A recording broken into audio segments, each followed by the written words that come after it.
All right, so Cass is the backup drafter. And so she's had, what, like 2 hours? Yeah, something like that. Rob was supposed to draft. Cass taking Smuggler's Copter. Okay. GTA is sort of the consensus favorite pick one, pack one, or round one, pick one. So Smuggler's Copter is a bit of a divergence. Elish Norn is a huge divergence. Graham was not expecting to have access to GTA here. Yeah, so that's... I mean, so Cass is still stayed up in GTA, yeah.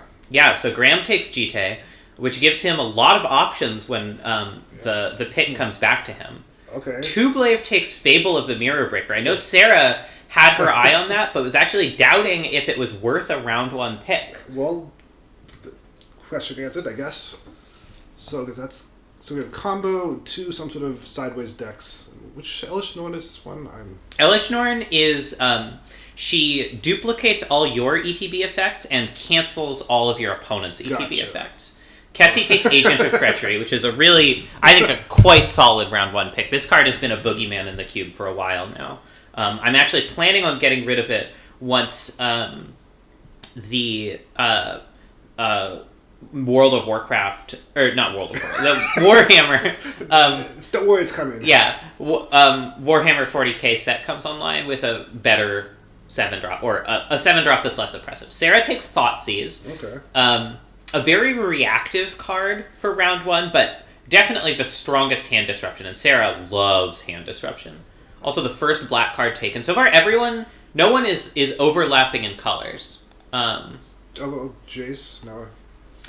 Okay, now Josh takes Jace. So Josh and Ketsi are potentially fighting a little bit. Jace the Mind Sculptor is certainly an old school kind of... But like, it's like, feels like the third best Planeswalker now in the cube. It's hard to say. It may still be the best monocolor Planeswalker. Fair. You could make an argument that Grist and Oko are better, but they're both 2-color. There are probably some other monocolor walkers you could make an argument are better in context, but... Oh, okay, so strong black deck. Yeah, Evan taking Shieldred and Cruelty of Gix. Cruelty of Gix, both of these are relatively new ones that have been really strong. Cruelty of Gix sets you up really well for Reanimator. Shieldred's just, like, incredible on rate.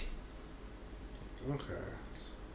So we get to see everyone's second pick now, which sort of more solidifies their deck. So Josh taking Oko, really solidifying himself as a green-blue Planeswalker deck. Although, in theory, he could splash the green. Green is sort of the color you want to be splashing from most of the time because it has access to such good fixing. I wouldn't be shocked if Josh ended up taking Grist later on if it gets back to him. Sorry, go ahead. So I guess Josh will probably taking fetch land a little bit higher then, because... So, Sarah told me that she was strongly considering taking a fetch land second pick. Really? Mm-hmm. Which is quite early. We'll see if she makes that decision or not. Okay, yeah, that's aggressive. So, from what I've seen in the past, often once one person starts taking fixing, everyone else sort of starts vasing so they don't get left behind. So. Yeah, there's often a land rush. But taking it pack 2 may not trigger one, because everyone has their plan for what they want to take pack 2. Or round 2. See, Ketsi takes Grist. Really, actually, quite fighting with Josh here, because she also wants to be blue-green with a lot of fetch lands at this point. I'm assuming that's because of Josh's picks. I don't know what her order was, but just because after taking 2 Planeswalkers, you don't want to just assume that the third one's not going to go pretty early. Yeah. Tublave takes Bone Crusher, staying red. Graham takes Stoneforge to fetch GTA. I think that's quite solid. Do you need to take it that highly? Just because once you have GTA, like... There are a lot of good equipment in the cube. You can find Maul of the Skyclaves is really, really good. You can find Batterskull with Stoneforge. I think it's wise to get Stoneforge off the battlefield, or off the table, because anyone else, Val might easily just take Stoneforge, wheel Batterskull, and just go in that direction. Val taking Sarah Paragon, which is another really strong white card. I personally like Luris more than it, but I can understand Val's decision. So Archon is Null Priest. So Cass really strongly signaling she is going Reanimator. Cass has had a lot of success with Reanimator and Roto in the past, so this isn't too surprising as sort of a comfort zone for her, given that she didn't have a lot of time to prepare. Sure. So, but that might be some fighting with Evan then. Yeah, it's very possible. Val going blue in a bit of a surprise move here with Urza. So Val, Ketsi, and Josh are all blue at this point to some degree. Although Ketsi could just be playing agent for the reanimation. Graham taking Maul, another really good thing to get with Stoneforge. A little bit of a land rush. But... Yeah, Tublave buying into Sarah's plan. With Tublave and Sarah on lands, I wouldn't be surprised to see Ketsi and Josh join in as well. Yeah, I mean, Josh is representing 3 colors, or 2 colors with potential. Ash and Rido. Ketsi is fully fighting with Cass now. This is wild. I wonder what Evan's going to do, just because it seems like trying to keep pushing for Reanimator when 2 other people are signaling this hard is I think Cruelty of Gix is not married to Reanimator. I think it's just strong enough on rate that you could put it in a lot of other decks. Yeah, that's just more of a... Evans talked about black-green in his discussions with me, although with Ketsi taking Grist, I don't know what that looks like necessarily. He's also talked about a closer to mono black deck, which might be where he goes. I think Sarah, if she takes another fetch land here, it puts Evan in kind of an awkward position because he wants to avoid fighting with Sarah if he possibly can, but it's not entirely obvious what Sarah's doing. It could be almost anything, really. Well, not I mean... anything, but... At this point, it's more likely that she's red, especially given that no one else is taking red cards. It's just Tublave and Sarah. Mm-hmm. Yeah, okay. Sarah's clearly signaling that she's red. I actually suspect that she prioritized Wooden Foothills over another black fetch land. Just to make it clear. Yeah, exactly. Just to push Evan out of red. Oh, wait. Okay. Looks like a cell might have accidentally gotten dragged for a second there. Okay, so we have 2 I just realized I should have my stream chat up. Hello. Oh my god, there have been so many chats I haven't read. Oh, people have been talking. I had a beautiful setup here. Okay, Josh takes Birds of Paradise. Makes a lot of sense given his color needs. So I'm leaning more to green, which underrepresented makes sense. Although, other than Sarah, potentially. Do I have the Twitch app? Alright, I am now looking at Twitch chat. Sorry, Twitch chat, for ignoring you before. Okay, Evan taking Liliana of the Veil quite highly. I don't think she's even the best 3-mana Lily in the cube anymore. Although, it looks like he may be taking the other one as well. Let's see what he actually picks here. Liliana of Last Hope. Yeah, that's what I expected. So both 3-mana Lilies. So this is like mono black control, good stuff, sort of. Seems like it. Lily of the Veil, she can be really strong. You have to do the work to make her +1 good in order for her to be like really, really good. Hey Pat. Hey Zoe. Josh taking Ren and 6, going harder on the Planeswalkers, also leaning into red, which is fairly open. Was fairly open until Josh took that. Sarah taking Lightning Bolt, not surprising. Yeah. That's a card that has gone round 1 in the past. And it's just always good. Yeah, Sarah really down to the nuts and bolts here, taking incredibly powerful 1-mana spells and lands. I guess sort of just pushing off having to make a decision on exactly. Yeah, she could easily go into like a black-red value deck or black-red aggro. And she's very well set up for either. Like, I would love to see Goblin Guide come out. Everyone's been down on Goblin Guide lately, but we could very much see it. Lily Death's Majesty from Ketsi, that is the Reanimator Lily. Very, very good in that deck. Lewis. No, that's Lutri. Lutri from Tublave in his red deck makes a lot of sense. That's it. Now Lewis. Tublave with blue-red might be interested in going in more of a twin direction. Luris makes a lot of sense for Graham. Get back Stoneforge, get back GT. I think Luris is extremely strong. Val taking Skull Clamp so Graham doesn't get it. Interesting. So Val has a lot of powerful cards Interestingly, there's not a ton of interaction among them yet. Like, Skull Clamp isn't particularly great with any of these other cards. Ursa does combo with Elesh Norn, but none of these cards combo that well with Sarah Paragon. I mean, Skull Clamp does get destroyed, and that is a combo, but... Not as clear of a deck as some of the other people have. Yeah, but he's setting himself up really well to capitalize on some of the slightly less valuable cards later on. I'm sure he has a plan that he will be executing on.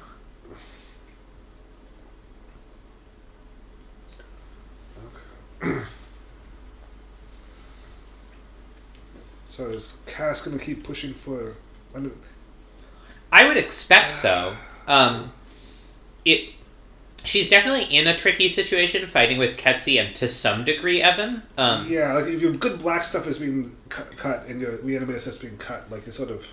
It's possible she'll go in more of a white direction. Val and Graham are both white, but no one else is... going green instead. So much more sort of angling at Ketsi. Yeah. This is interesting. Okay. We rarely see people so willing to pick a fight with one another. Yeah, so the path is just like more good utility. Yep. Without committing to thing. It's just hard to go wrong picking really powerful 1-mana spells. Yeah, I feel like get Battle Skull, just like sort of get all the really best equipment. I could see it for sure, although like the relative value of Batterskull I think goes down once you have two already extremely powerful pieces of equipment. Because like drawing Batterskull isn't great, but it's a price worth paying if you can Stoneforge it out. But like Stoneforging Jite is not that much worse than Stoneforging Batterskull, and better in some situations. So like I wouldn't be surprised to see Graham go in a more just sort of straight down the line white aggro direction. Okay. Giver of Runes, a little earlier than I expected it, but it is quite strong. It's good protection. It works really well with Lurrus, so makes sense to me. What are some of the top white creatures you'd expect to go? That's a great question. There's, I think, like, some of the more aggressive ones, maybe, like, I would actually specifically prioritize things with ETBs to fight Val, I think. Two-Blade taking Remand, definitely, like, solidifying blue disruption here. Ignoble Hierarch from Ketsi to fight Cass's going hard on the Mana Elves. And then Dark Confidant from Sarah, again, just taking really good black and red cards. Okay, getting some Josh fixing. Actually taking fixing. Maybe this will inspire a broader land rush. Because that's like 1, 2, 3, 4... 4 fetch lands are off the board. No fetchable lands, which isn't too surprising, because right now in the cube, there are 10 shock lands and 10 triomes. So it's a lot easier to make sure you get something. Yeah, it's hard to end up completely screwed on blue? Stuff. Okay, Evan goes into blue. Maybe picking up that Ketsi isn't actually blue. So he's just fighting with Josh and Val, and Josh is like quite broad blue. Oh, I guess he's fighting with Two-Blade as well. But JVP and Jacob Hawken are both extremely strong Magic cards. So I think Evan is on the right path here. He might be able to pick up some blue-black stuff like Connive Concoct as well that other drafters might not want. Noble Hierarch from Josh makes a lot of sense. Yeah. Casts an Oko really, really well.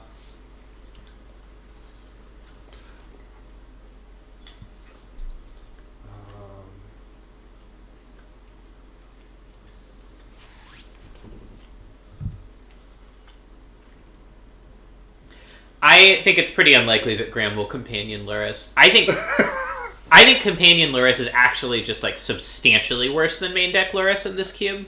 It's 3 mana? Yeah, 3 mana to put it in your hand. I think paying the 6 mana to get it down the first time is just a really high tax. And you got equipment, so like you've got things to do with your mana at all times. So it looks like you got messaged. Sarah tanking a bit and then taking Grief. So kind of signaling a more controlling direction. Grief makes sense because it's something that is valuable for their deck, but also might be useful in one of these more reanimating decks.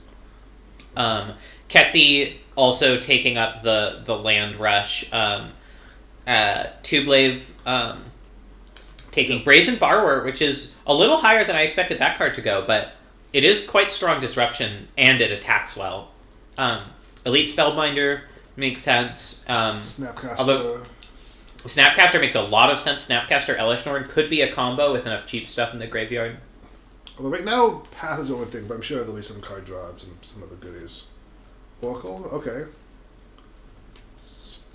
So this is like ramping into stuff now. So like this is hardcore ramp now.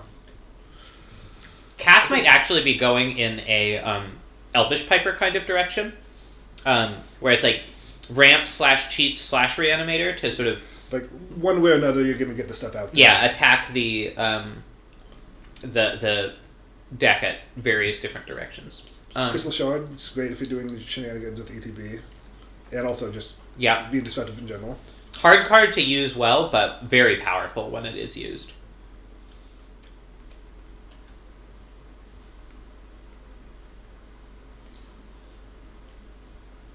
Skyclave, okay.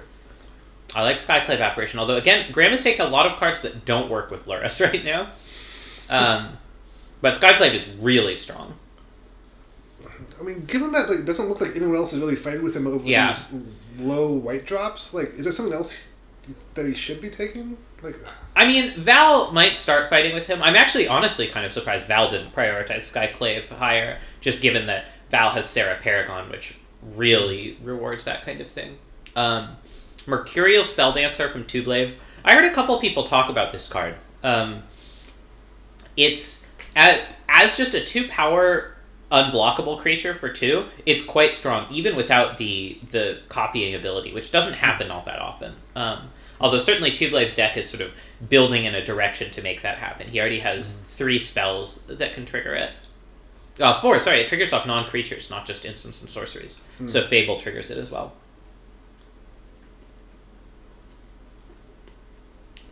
Ketzi taking the first Triome. So continuing the lands, making sure that things... Yup. Sarah biting Palm Ninja. Sarah is not worried about losing the black-red shock land here. It does not look like anyone else is interested in it. Biting Palm Ninja, again, really strong hand disruption. Sarah is just going really hard on that hand disruption. Okay. Tireless Tracker. Very strong, just sort of by-the-books value card. Good with fetch lands, of which Josh currently only has 1, but there are still some green fetches on the table, I believe. Let's see. Oh, well, 1 less fetch. Not a green one, but still.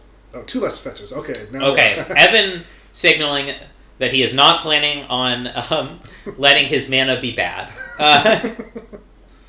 Polluted Delta and Marsh Flats make sense. Both of those can fetch blue-black lands. It's possible he'll need to prioritize Watery Grave if he wants it in the next round.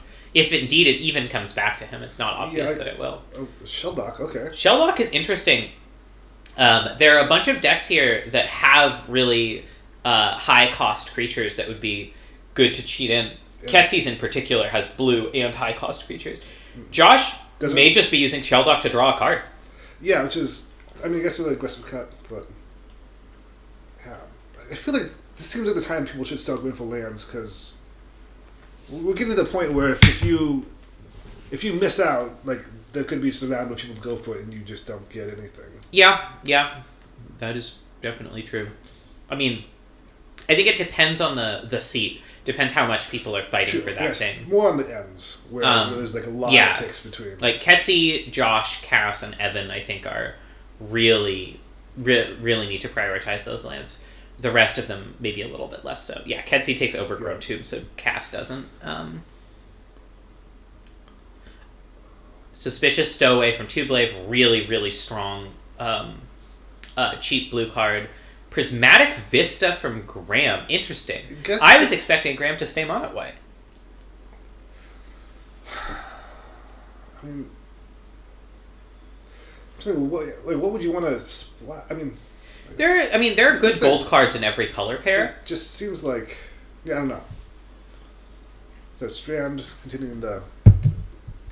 It's possible he just wants to set himself up for taking a few gold cards late. Sure. And I guess this doesn't require you to grab the shock land or right, try exactly. To with, so you can take a prismatic vista early and just not decide what color you want. Okay, that makes sense. Yeah, I agree that the Horizon lands are very, very strong in mono white or mostly mono white. But it's not clear anyone would be fighting him for those. Like, Graham seems like the only really aggressive white deck. Mm-hmm. It seems like... So, Graham, Tublave, and Sarah are kind of in the aggro zone. Although Sarah's, like, pushing a little more mid-range with Grief. Rot Farm. Rot Farm and World Tree. Rot Farm is actually quite nice if you're trying to do a reanimator That's thing. true. That's true. Because if you're on the draw, you can just use it to discard a card to hand size. Okay. Time Warps. Time Warp from Val to probably keep Tublave from getting it with the Spell Dancer. Although it doesn't... I guess with Snapcaster, Val does have some rebuying ability. Time Warp also would be good with Evan's Jace Friends Prodigy. Anything that lets you rebuy that card is just really strong.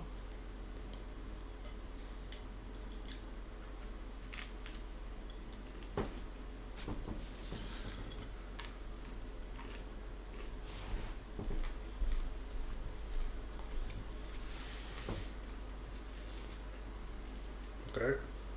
Arid Mesa, so that's... I'm curious what Graham is thinking here. Arid Mesa does require him to lock in a second color a bit earlier. Unless he wants to settle for, like, red. A half-color Triome or something. Yeah, I mean, you could also maybe say, like, red seems like... There's not a lot of the super aggressive red stuff being taken right now. So. Yeah, that's true. So maybe just thinking that there's a decent chance that it'll be just, like, fetch a mountain, be good with that. Yeah. If I were in Graham's seat, I might be focusing a little bit more on just getting the good white aggro cards while Val isn't taking them from me. But Mana Leak from Tublave, just strong, cheap disruption. Yeah. Spell for Spell Dancer. Can even work with Lutri in a pinch. Ketsi taking more shocks. We're really not seeing a distinct land rush this time. It feels like half the people are doing land rush. Half the people are participating. Sarah just, like, gets to take good cards here while they sit on their 2 fetches and the fact that no one wants their relevant shock.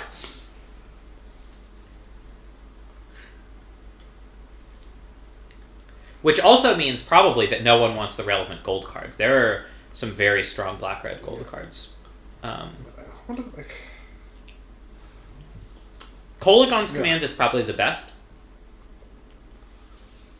Trying to say, like, could anyone else, like, sort of just, like Evan could just, like, could take the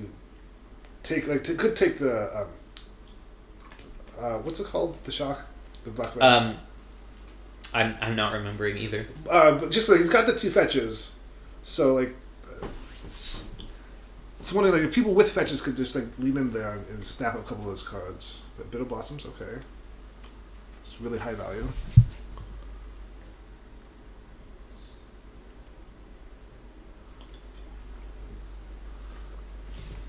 Yeah, Assassin's Trophy is definitely also high on the ranking of reactive cards. Bitter Blossom, a card that has gone, I think, round 1 in the past, has definitely fallen in rating. But it's still solid. Bone Shards is one that I think Ketsi and Cass were hoping to get a little bit later. It's a really strong discard outlet. It's unclear what Evan's planning on discarding to it. Or maybe he just wants to sacrifice fairy tokens. Wait, is Bone Shard discard or is it sacrifice? It's both. Or it's both. either. Oh, it's either. Gotcha. Yeah. Zealous Conscript from Josh. Cutting into 2 Blaves. Yeah, really strong. I'm not 100% sure Tublave is even really going in the twin direction. He's well set up for it, but he might just want to stay lower to the ground. Young Pyromancer from Sarah is definitely cutting into Tublave. I know she really likes that card. Monster Manual to Ketsi as another way of cheating things in. That's the sort of thing I thought Cass was going to go for. Xander's Lounge to Tublave is, I believe, the Grixis blue, black, red land. Gotcha, okay. Foundry, okay, I feel like... Okay, so yeah, Graham is really setting a flag. I was wrong about Prismatic Vista being a keep it open kind of thing. Graham well, it was, and then Mesa Foundry. So maybe this is where the Goblin Guide ends up. Yeah. Although Graham takes a lot of advice from Tublave, who's really down on Goblin Guide. So Graham may just not play it, even if it ends up as an option.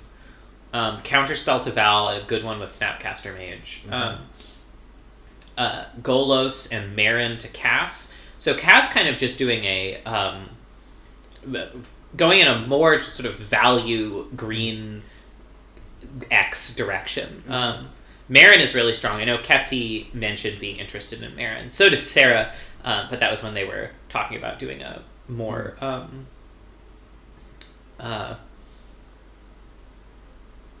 black-green deck. Ossification to Val. That's, I think, the third card we've seen from Val that works with Elishnorn. I'm glad to see him capitalizing on that a little more. Jetmir's Garden to Graham. I assume that's a red-white something. It's, white, green, red. Which is interesting. It also always enters tapped, which isn't ideal for an aggro deck. Yeah. But I might have prioritized, since he already has things that he can find with Arid Mesa, I might have prioritized a Horizon land at that point. Yeah, although it doesn't seem like people can be fighting for them. So if he's the most aggressive person here. Yeah, I don't know how much value Jetmir's Garden has. Splinter Twin from Tublave, okay. Okay, so that's... He is going that direction. Collective Brutality from Ketzi, another really good sort of incidental discard thing. She doesn't want to get too wrecked by Evan here. Okay, finally the Blood Crypt. Sarah finally taking Blood Crypt. Also, I could see that sort of the Splinter Twin being slightly defensive just in case Josh, so Josh can't. Yeah. Back to back. Yeah. I think that's totally reasonable. Expressive Iteration from Josh. Interesting.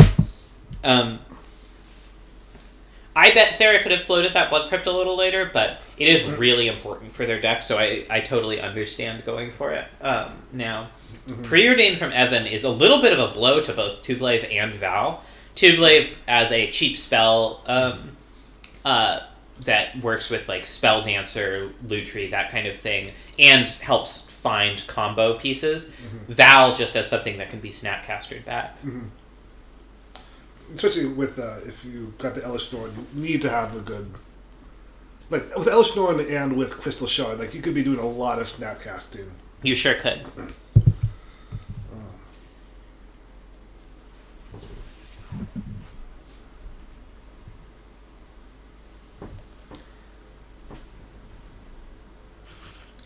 First picking Expressive Iteration is wow. It's a statement. Yeah. It's a very strong statement of intent.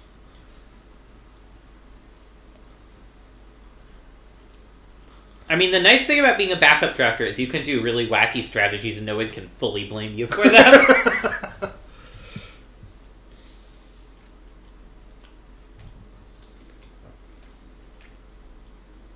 Okay, so Evan takes the blue, white, black land here. Is Watery Grave off the table? I don't think it is. I didn't see it being taken, I don't think. Fixing... Nope, it's still there. So Evan takes the Triumph over Watery Grave, which is really interesting. The only reason I can see doing that is if you have some ambitions of potentially adding that third color. White, was it? I would assume that that's what Evan's thinking, yeah. I don't know exactly what for. There are some powerful black-white cards and blue-white cards. Maybe he's also thinking that, like, his deck... Excuse me, swallowed some scone the wrong way. His deck is just slow enough that the entering tapped isn't as big of a cost. Maybe? I mean, I guess on the first... Josh taking Sudden Demise. This is actually quite a late Sudden Demise. That's a very strong card. Another mass removal spell that's still on the board that some people talked about taking quite early is Toxic Deluge. Sarah taking a Braid. I know Sarah really values that as a sort of universal answer. Fix whatever you got, yeah. Ketsi taking Fauna Shaman, a good way of putting stuff into your graveyard and getting the right value into your hand. Interestingly, really good with Null Priest of Oblivion, which is in Cass's deck. We got Two-Blade finally picks up Steam Fence. And we got the Stormcroak, so moving to red, like we've been very clearly signaled. So Fountain. Stromkirk Noble, particularly awkward with Jetmir's Garden, but... I mean, you got the Foundry, so like... Yeah. So we're seeing the two-color shocks going now that Sarah sort of set the expectation that they'd be picked. Flesh Gorger from Cass. I really like Flesh Gorger as a, like James was saying in chat, a way to just do good stuff early and then also have Reanimator value late. Because you can just play it for 3, let it die, and then reanimate it as a 7/7. Terra Sunder also really strong in black-green.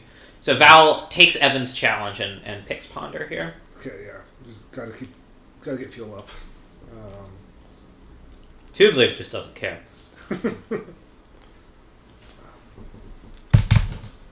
Okay, so now Graham is just taking... The creatures, solid. Just creatures. Lose focus, more disruption.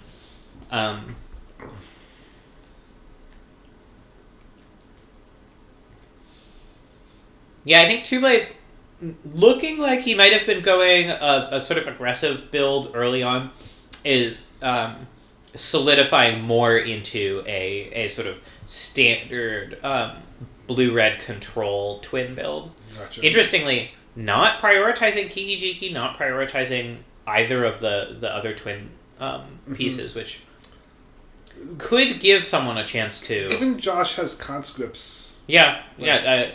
I wouldn't be surprised to see Josh take Kiki-Jiki, although the mana would be quite difficult for him. Ketsi finally takes Toxic Deluge. Yeah. It's been... Yeah, it's easy. Just talking about it once the Sun Demise. Yeah. Is it other than the good bits of mass removal? Probably the third best is Meat Hook Massacre. Okay. I think Sarah is planning on being a little too aggressive for Meat Hook, although they're still staying fairly mid-range. Josh taking Stomping Ground makes sense, wants to cast that. Ren and 6, and other such things. Ren and 6 conscripts. Yeah, and with like Birds of Paradise and Noble Hierarch, Josh gets a lot of value out of having turn 1 green available.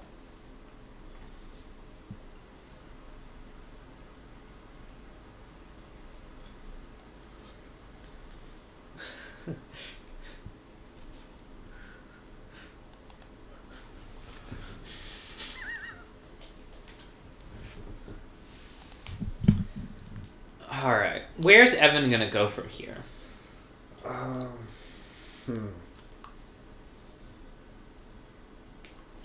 Watery Grave, against all odds, is still on the table. I mean, I guess, getting the land that you sort of pass over the first time seems obvious.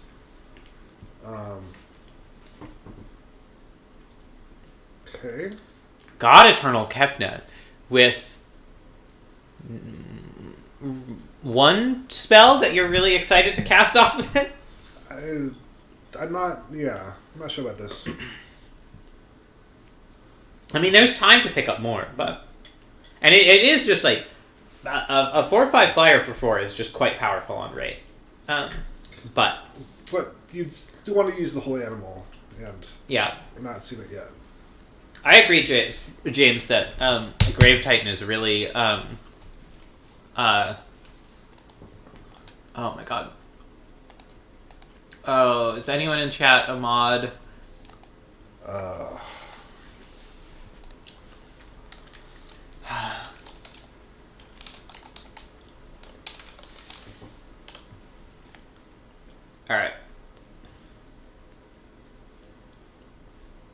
Alright, here. Sorry, I will get back to... Here, you comment. I'm okay, gonna... yes. See, Coalition Will from Josh, again, helping play things, get your double blue from Jace and double red for... Conscripts maybe setting up also to help get into a better position to grab a Kiki. So which.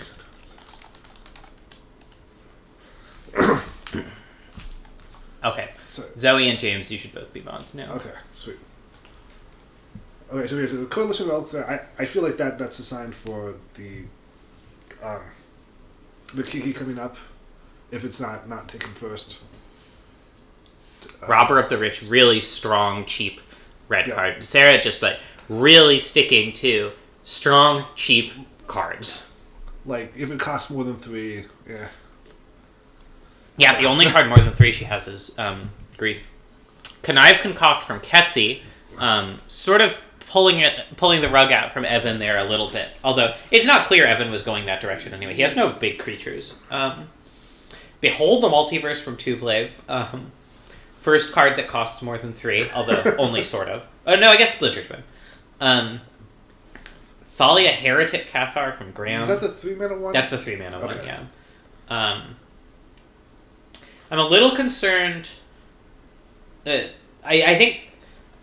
So, Graham is one of the newer players here to cube drafting in general. I'm a little concerned he's not... he's going to struggle to keep an eye on his curve. So just looking at it, it's got some... Sublime Epiphany from Val. Really strong with Snapcaster if you could do it. Makes me wonder if Val is going to be looking at Torrential Gear Hulk as well. Which is also really good with Elish Norn. True. Yeah, let's see. Cass, for all her lack of preparation, has one of the more cohesive decks in this draft, I feel like. At least as of pick 14, which is... yeah. There's plenty of time for decks to cohere. Agadeem's Awakening. That's a really early Agadeem's Awakening. This feels like they're not sure what to do. Let's just grab 2 cards, which will definitely go with Could the be. Because... they're not bad. They're just not furthering the game plan. I mean, Turn Timber Symbiosis makes a lot of sense here as a way to cheat in creatures. Agadeem's Awakening is a little bit more surprising. Removal. Council's Judgment, just one of the best removal spells. And Snapcaster. The only O-Ring variant that can be Snapcaster. Exactly. Yeah, makes sense. It is interesting to see Val take Elish Norn and Sarah Paragon so high, and then mostly build a deck around spells afterwards. Yeah.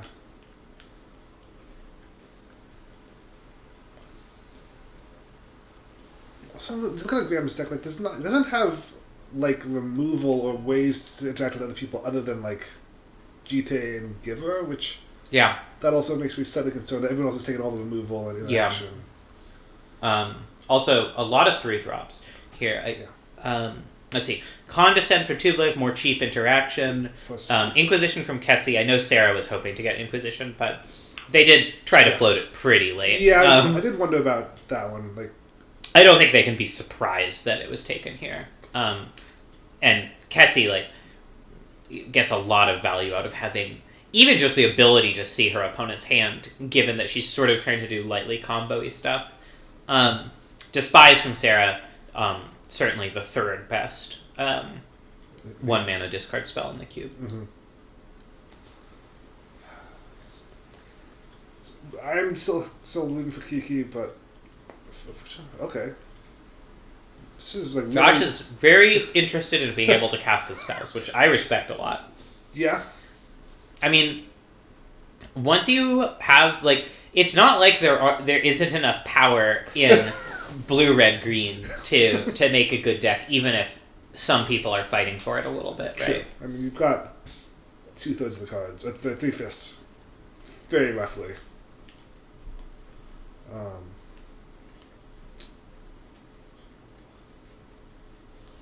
And Relic Fabled Passage do make it possible to splash for a 4th color if you really want to, although it's a little greedy.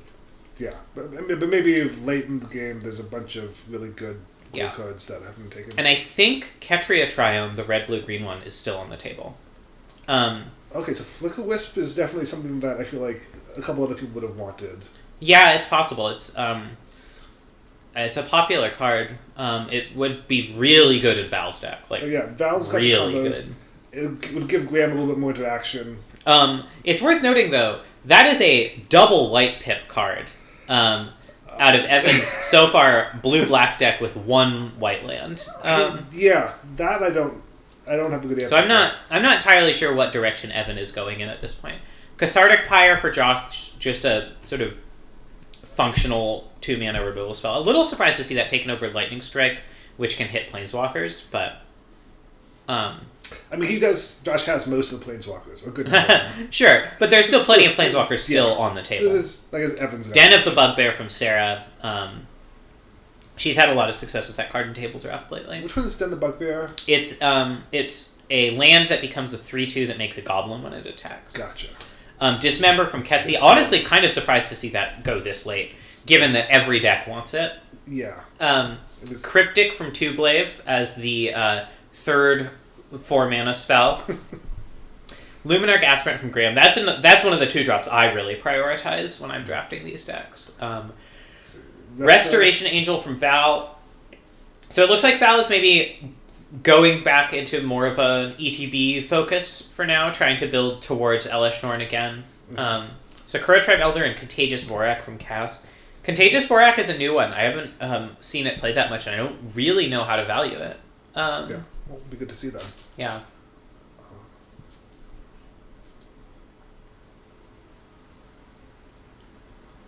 Oh, Broodmoth? Broodmoth, again, really strong with ETB effects. So are there any other really strong ETB effects that we should be looking at for Val? That's a good question. I mean, again, it's really brutal that he didn't get Skyclave Apparition in time. I bet he's kicking himself about taking Crystal Shard over it. But like, Blade Splicer is sort of the canonical strong ETB in white from Days of Yore. Having like a even just the Thraben Inspector, which makes a clue, is quite good. Oh,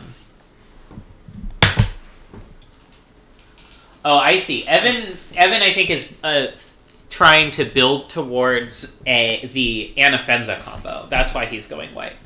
What's the Anafenza combo? I'm not. So you have Anafenza or Luminous Broodmoth.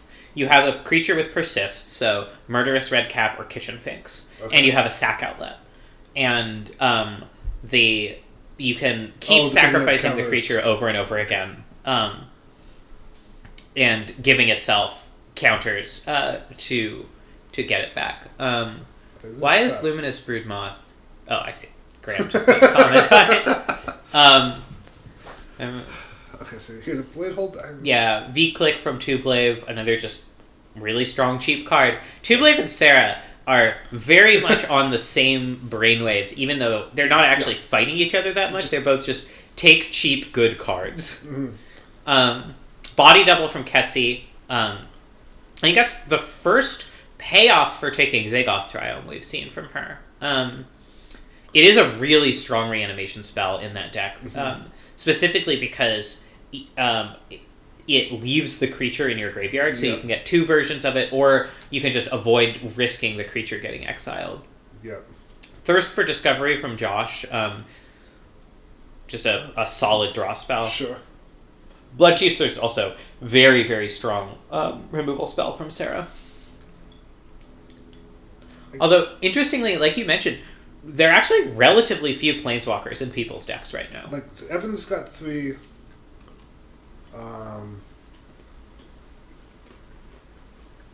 Yeah, Josh has 3. Ketsi has 1, I think. Grist, yeah. And so far, that's it. Yeah. So... I guess I feel like, I don't know. Do you think that things get later, people grab some because they're just... Certainly a possibility. Yeah. So, Compulsive. Is that a swap? I think that's a swap. Okay. I don't know exactly what happened there. That's similar, like... Yeah, I mean, they're very similar cards, but... Oh, there's a Grave Titan that James... Finally, Grave Titan. Grave Titan's really strong, especially in these Reanimator decks, because it's a card that's powerful enough to reanimate, but cheap enough to just cast yourself. Mm-hmm. Yeah, I feel like Cass's deck would have loved to have that. Yeah, I think Cass and Ketsi are both, like, a little sad that that's gone. Gaunty, another just strong one. I'm concerned about Evan's mana curve. It doesn't really look like that there is one. There's a lot of 4s in there. Like a lot of 4s, a lot of 3s, not a lot below that. Yeah, it starts at 3, goes from there. Not a lot of, like, interaction or disruption. And no acceleration. Yeah. So, like... Although there's, all of the colorless acceleration is still on the table, so... Search for Tomorrow from Josh, another good fixing ramp card. Yeah. Conspiracy Theorist from Sarah. I think that's one people sleep on. I think that card's extremely strong. Especially if you have a lot of removal to pave its way. Especially if you have a lot of instant speed removal, so you can discard the removal and then just cast it from the graveyard and get in free attacks that way while drawing cards. Utopia Sprawl, a Ketsi classic. Wouldn't be surprised to see her go for Arbor Elf on the wheel here. Packed more, just push it through. Really good way to guard the combo. I wonder if at some point we'll see Tublave take Imperial Recruiter. I could also see Sarah snap it out from under him. Okay, yeah. Thundermaw does not seem to be what Graham needs right now. I mean, it is really strong. It's a great way to close out the game. I'm just concerned that it's a 5-drop in this deck that's... Yeah. It doesn't need more top end. But then again, Val doesn't really seem to be fighting him for low end, so maybe... And that Val's the only person who would, so maybe he's just thinking, I'll get all the cheap stuff I want, and, the latter half of the draft. Not that anyone's really fighting him for Thunderball either, so I don't know. Primeval Titan and Green Sun. I like Green Sun a lot in Cass's deck. It finds Marin, it finds Acceleration. Ketsi took Grist. I forgot Ketsi took Grist. So yeah, Ketsi has 2 Planeswalkers. Green Sun, really good in a deck with Grist. So I think Ketsi and Cass just like fighting each other tooth and nail here. Blade Splicer finally from Val. Archangel Avacyn, another 5-drop to Graham. I think the deck stats page has... curves. Yeah, so we can take a look here. Graham... Yeah.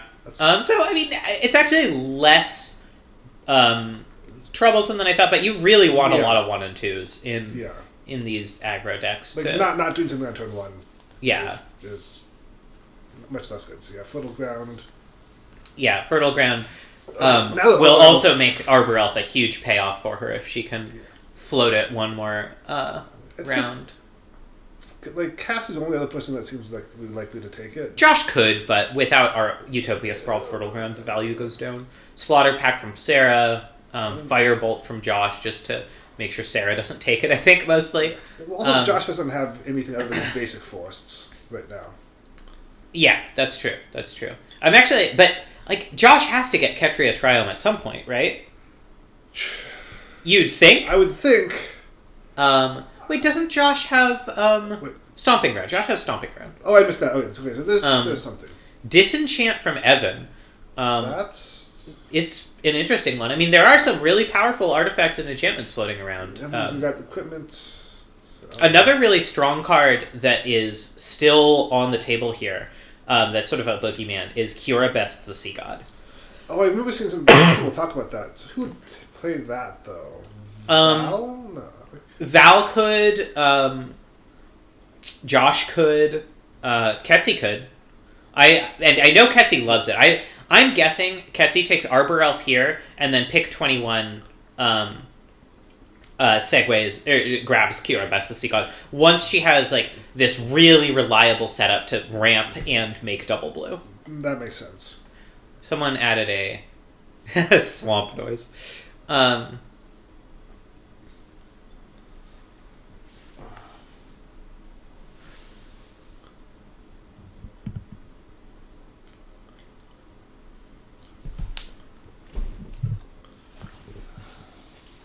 I think Ketsi is the one who talked to me most about it as well, so I'm sure it's primary on her mind. Whereas Josh hasn't drafted a ton since it came out may not understand how good it is. Gotcha. Also looks like he's trying to stay in a sort of lower curve build for the most part. I mean, what's the top? The conscripts is the top of his curve? Yeah, at the moment. And yeah. Like it's conscripts, Jace, and I think everything else is below is 3 or below. I think so. Yeah. So it's pretty cheap.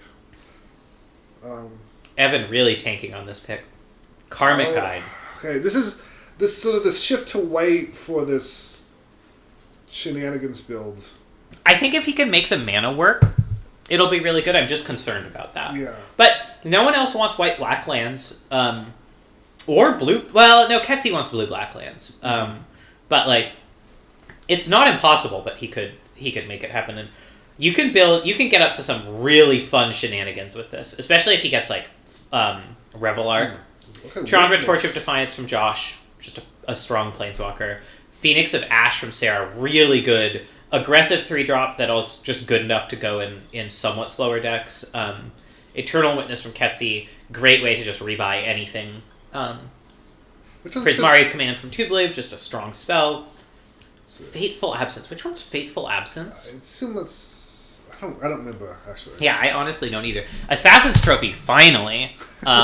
Eternal Wanderer from Val, his first Planeswalker. Graham complaining about Blade Splicer. I think someone dragged a cell, but it got undone. And here we are at the break. Let me unmute. I was saying, yeah. Hello. Oh, you're going 8. Happy break. Going so 8-4 under here. All right. Why don't we reconvene at 5 minutes past the hour? Everyone, get a drink, stretch your legs, use the bathroom, whatever you need. See you in a bit. See ya. Yep. That's in spammy instructions. All right. Back on Defen, Ket is also stretching their legs. I'm going to look up Fateful Absence. James, the answer is probably... Oh, Fateful Absence is the one that destroys a creature or planeswalker and makes its controller investigate. James, the answer is probably that it's my fault. I may have hyped up the Anafenza deck to Evan a little bit. But I agree that blue-black does seem free and clear here, and probably would be a much smoother deck to try to be in. But Evan is a drafter who cares a lot about style and a little bit less about win percentage, and you gotta respect that.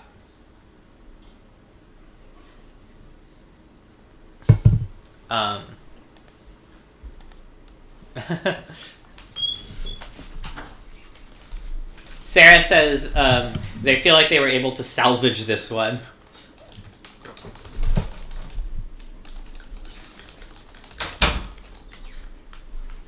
Which I think is funny. I feel like their deck is one of the best at the table. At what point did things go wrong? Yeah. Like, just good cards all the way down. They feel like they were getting cut on all sides. I guess there are a lot of black drafters here.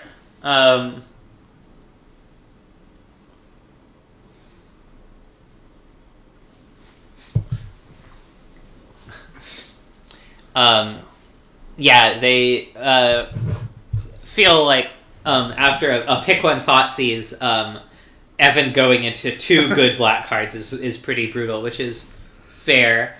I feel like part of the power of the pick one Thoughtseize is that you can do what you want. Yeah, yeah. It's so they say, okay, I'll stay open, take some fetches, maybe go Jund, and then Josh takes Ren and 6.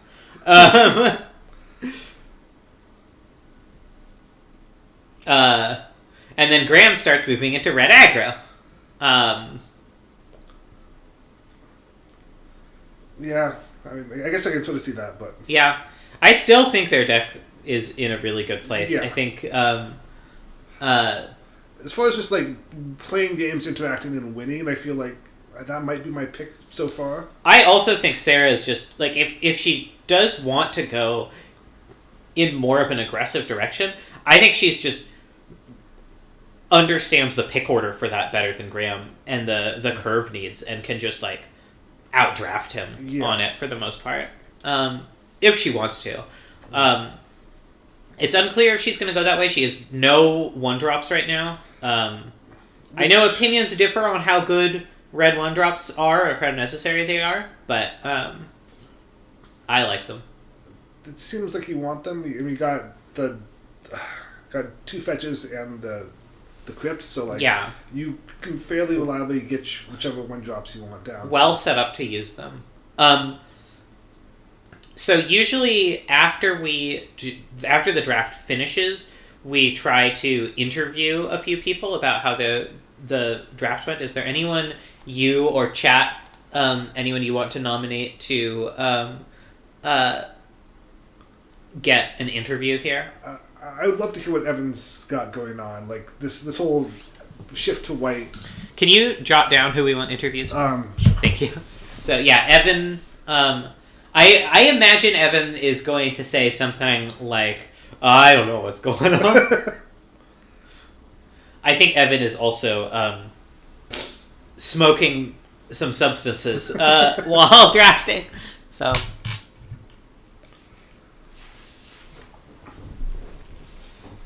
I think that also like Val with the Elish Norn. Yeah, so and like, Tublave is a good one to interview too.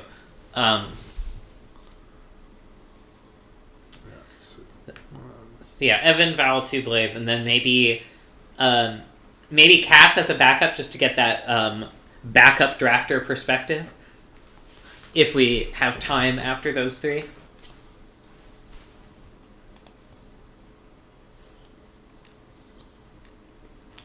So who is the 4th? Backup? Cass as the backup. Because Cass is the backup, you know? Makes sense. Alright. Almost time to get back to it. I'm gonna undeafen. Alright. Don't forget, once you import these into Magic Online, send me a screenshot. You don't need to send me a screenshot of the fully built deck, just your just the cards you've drafted, so that I have something to show on screen when we do interviews. I'm also going to try to get every deck on screen at least for a little bit this time, so it's in the records. All right, are we all back? I'm here. Val is still deafened. Graham is muted. I'm back. Okay. Sorry. I'm here. Let me poke Val real quick. If he were less towards the beginning of the table, I might just say get started without him, but... Yeah. Might as well wait. Yeah. I'm sure Cass can figure out what she wants to pick regardless. I'm so indecisive. It's hard. Magic's a hard game. Roto is a hard way to play Magic. Yeah. It really fucking is. True. But it's so fun to watch. It's fun to do too.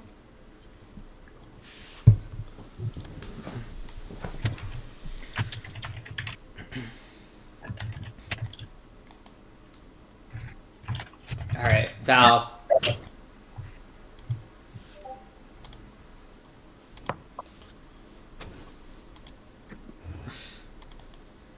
Val, come back.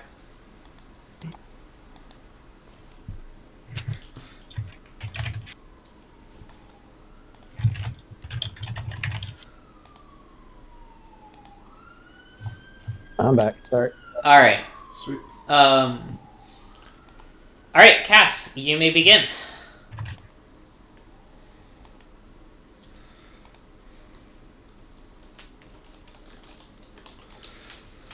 Okay.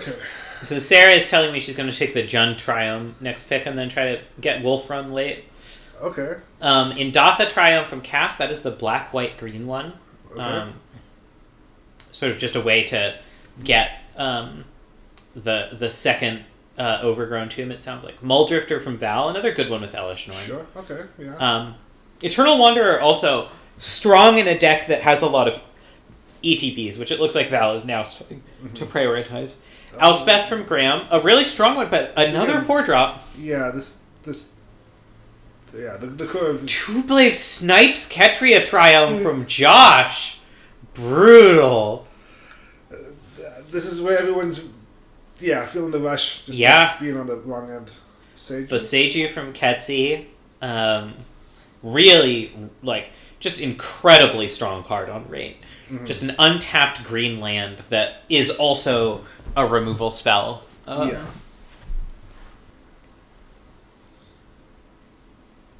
There's that Jund Triumph.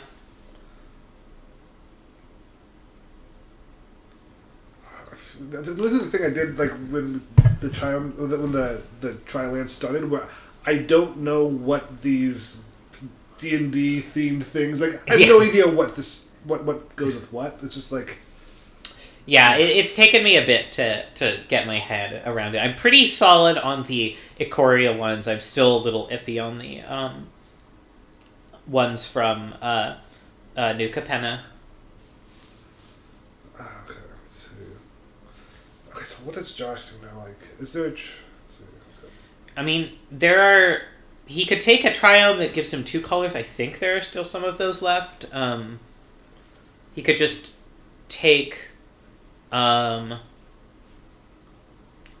gosh, I don't know. Because Breeding Pool's gone. All of the shocks in his colors are gone.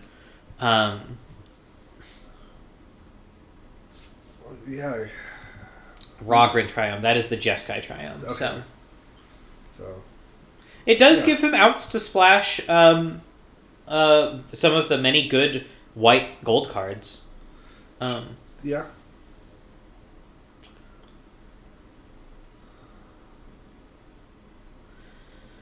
With people taking more lands here, I feel like Evan is kind of pressured to start picking those if he really is committed to this white plan. Also, has anyone taken a Watery Grave? Gosh, I think still no. Which is just wild to me at this point. Yeah. It would be great in Ketsi's deck. No Watery Grave, no Creeping Tar Pit either, another really good one. Champion of Wits is a wild one here. Okay. Revelark, I do, if he's going for this combo, I do like Lark, but Champion of Wits is, you could get that much later. Thragtusk, a solid anti-aggro thing. Professional Facebreaker, a card that's been surprisingly strong. I put it in just to fill a slot, and it's been quite impressive.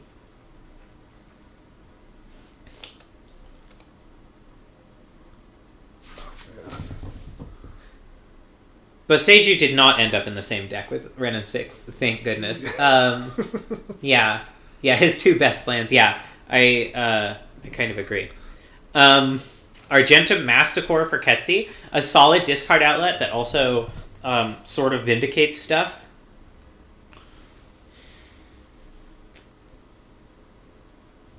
Yeah, let's see.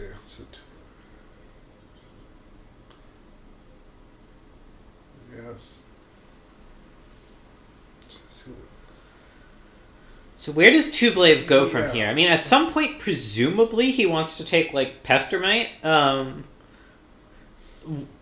mean, it seems unlikely that anyone would take it, although it's possible Josh just does the revenge snipe. Brotherhood's End makes a lot of sense. Just a really strong anti-artifact and anti-aggro card. Two-Blade has had some recent success with that in table draft as well. Okay, so we know the high Walking Ballista. At least you can play it on 2. Yeah, you can get that out with Luris. That true. Is the 4th card I think that's Lurisable from Graham's deck. No, that's not quite right. Because Jite and Stoneforge. Yeah. Jite Mystic, Giver, Stormkirk, Guardian, Luminarch Aspirant, Walking Ballista. So it's the 7th. Okay. It's not that bad. Cloudskate goes with Yeah. Drifter. Although Ballista is usually more of like an anti-aggro card than an aggro card, just because it is quite mana hungry if you want to make it really good. Yeah, Cloudskate I really like in Val's deck. Paradise Druid from Cass, another good one for just fixing mana. Whisperwood Elemental, kind of more of a value direction, or like a sort of mid-rangey card than I would normally expect, but I can see it working well in this kind of a deck. Mm-hmm. So there's like Cass definitely going less in the reanimation kind of thing and more in just the sort of... It feels like the reanimation's it's a happy accident, but not definitely not a plan. I mean, I do think that the Roto can sustain multiple reanimator drafters, but Ancestral Vision for Val makes some sense. I don't hate going into green though this way, just because no one else is really going big green. Yeah, so that's definitely true. So I feel like that's given enough people doing. Okay, I like Micaeus a lot from That's Graham. good. That's a card an X card I'm pretty happy to cast on too. Yeah. Ballista is basically a 2-mana Mog Fanatic, which is we're past the days of Mog Fanatic. Yeah. Shatter Skull Smashing, another land spell. I don't know why these aren't showing up on the card preview. Maybe something about them being like flip is. I can only assume so. I have it set to look for exact card name match, so it's possible that the card name in Scryfall is like both sides or whatever. With the Yeah.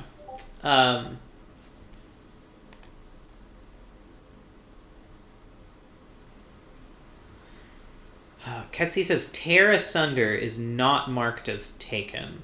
Did someone take Tear Asunder?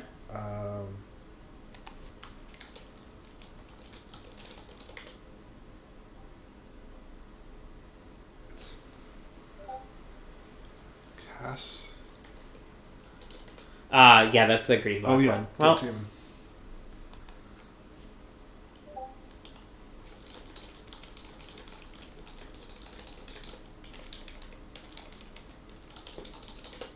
I'll look into that tomorrow. Sheoldred's Edict from Ketsy. This is the first edict that's been really, really good in the cube. I feel like people have been constantly talking about like after just about every draft. Yeah. Hagra Mauling from Sarah, another spell land. Inferno Titan to Josh. It's a really strong 6-mana red card.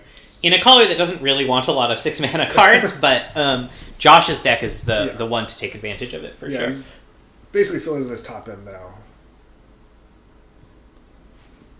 Although, I'm a little surprised he didn't go for like one of the 6-mana Chandras or something, which are also really, really strong. I guess he doesn't really interact with creatures specifically, so he's got a lot more flexibility to do that than other people. Worth noting, I was wrong about Ketsy taking either Arbor Elf or Kira Best the Sea God. Maybe Ketsy thinks she can just float it later? Because like, I feel like, given that she's got both the enchantments... Yeah, and she loves Arbor Elf with those enchantments. Like, no one loves it more than her. I feel like she's got to just be gambling that she can push it down.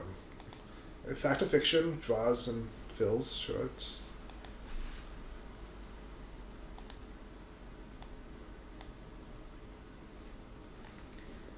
Yeah, I mean, I really want Evan to be able to cast his spells here. It's the main thing. You can't win a game off of a single Rafine's Tower and a few fetch lands. Yeah. I feel like there should be some fun bucks bet on how late Watery Grave goes. And or does it just not get picked? Yeah. Like, it can't not get picked. Right? I would assume that it cannot not get picked. Like, Ketsy, at least, it's just a free pickup. Yeah.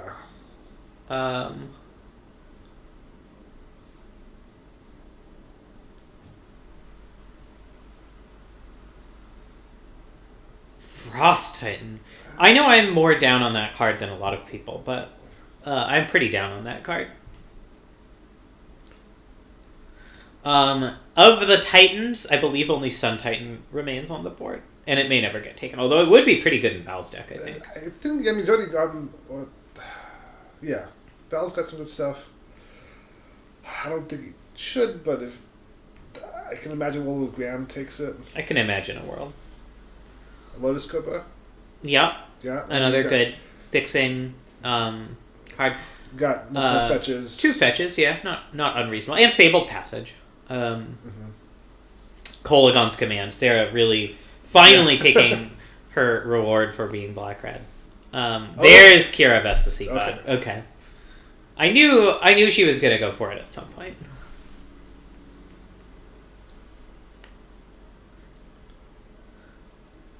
Ketsi, last Wednesday on our table draft, won, I think, 5 of the 6 games she won with Kira Vesticeva. That Val probably won. Yeah, Val would really have liked that Gear Hulk, but he spent a lot of time not taking it. Yeah. But yeah, so last Wednesday, Ketsi had some good luck with. Yeah, she's quite high on that card. I like Glimmer Lens a lot from Graham. What is Glimmer Lens?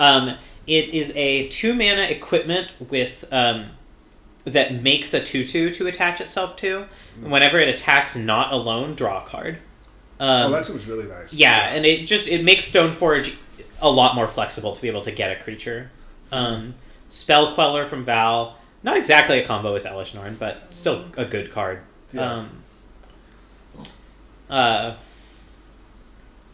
The thing about like Tublave taking Ketria Triumph and Torrential Gilharth for that matter is like people sort of feel like once they're the only one who really wants a card, they can sort of float it arbitrarily.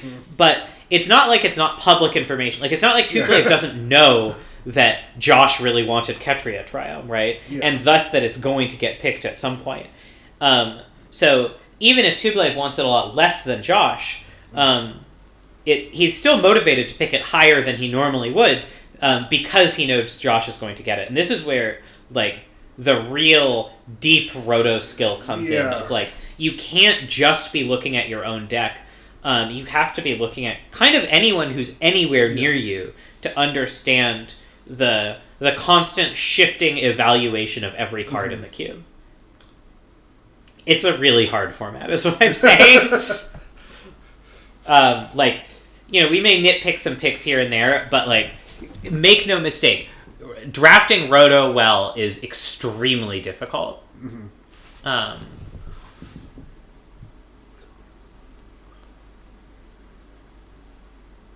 That's true. As James is making a point, that Spellcrawler with plus Elish is good for Counterspell Wars. Yeah, it's just Counterspell Wars don't happen that often in Cube. Like, Tublave is like the only one who might be doing Yeah. Massacre Girl and Murderous Cut. I like Massacre Girl a lot for cast. That's a card that rewards having this sort of value reanimation thing going on as just like a toolbox. It's really unfortunate that cast doesn't have access to Ravenous Chupacabra. Elspeth Conquers Death. I like that card a lot, especially with Val's deck having a few really strong creatures. Plarg is an interesting one for Graham. I know it is a red-white split card, but the red half isn't all that aggressive, and the white half is another 3-drop. Arc Trail utility. Yeah, I love Arc Trail. It's like there are a lot of elf decks. There's Arbor Elf from Ketsi, finally. A lot of elf decks, a lot of cheap creature decks. Arc Trail is just going to be really, really strong here. Yeah. I'm not 100% sure I agree with you there, James. I think Tassiger is strong, but it does fight with wanting to have stuff in your graveyard for Marin or Null Priest. Murderous Rider for Sarah, just another good, just strong card. Yeah. Sarah just taking mono good stuff. Mono stuff that is good on its own, sort of regardless of context. Although again, still no 1-drops. And actually not... it's some 2-drops. Yeah, that's fair. Spara's Headquarters is the Bant one, I believe. Green, white, blue. Okay. Which makes a lot of sense for Josh's deck. Josh also setting up to have a white splash here pretty well. I could imagine taking something like... what's it called? The Academy Rector variant. Arena Rector. Yeah, that would make... Because Josh has the burn to get rid of it himself, and some good Planeswalkers behind. Yeah. Dogged Detective and Brain Maggot from Evan. Both good cards. Neither of them mana fixing. Another card I think would be extremely good in Evan's deck, and actually maybe in several of these decks that no one's taken yet, is Cold Steel Heart. No, people so the Coalition well got taken, but has any other artifact fixing gotten taken? I don't think so. It feels like Abundant Harvest from Josh, just a good filtering spell. Dreadbore from Sarah, another reward for being red-black. It feels like the people that care about fixing have just taken green. And yeah, for the most part. So I guess Garika Aoketsu. Okay. Some of the triumphs aren't showing up as taken in the remaining card sheet. Well, I can't fix that right now. Yeah. I'm not going to live patch the spreadsheet while I try to do commentary. Okay, Porcelain Legionnaire, that's a... Yeah, I like Porcelain Legionnaire a lot here. Even though it doesn't work with Luris, it's a 2-drop. Yeah, it's a 2-drop. Really want some 1-drops too. I want especially Dauntless Bodyguard, just because it's so good with Luris. Yeah. Ledger Shredder's a really strong pick here from Tublave. His deck is so cheap, and Ledger Shredder gets really big, and it blocks really well. I was actually a little bit nervous about including it in the cube, just because it blocks so well. Celestial Colonnade is a really good pickup from Val. I like seeing people take non-fetch interacting lands. I think those are going maybe later than they should. Okay, the Toski and Behemoth, so that's... Sure. I like Behemoth a lot here. Toski's okay. I would like one more elf for Toski to be really good, I feel like, but... Yeah. Phantasmal Image is a really good one here for Val. Yep. Just copy your best CIP abilities. Yeah. Whatever. Recruitment Officer for Graham is a 1-drop, and I do appreciate that. That's the Savannah Lines plus something. Yeah. Savannah Lines plus an activated ability that can refill your hand. Gotcha.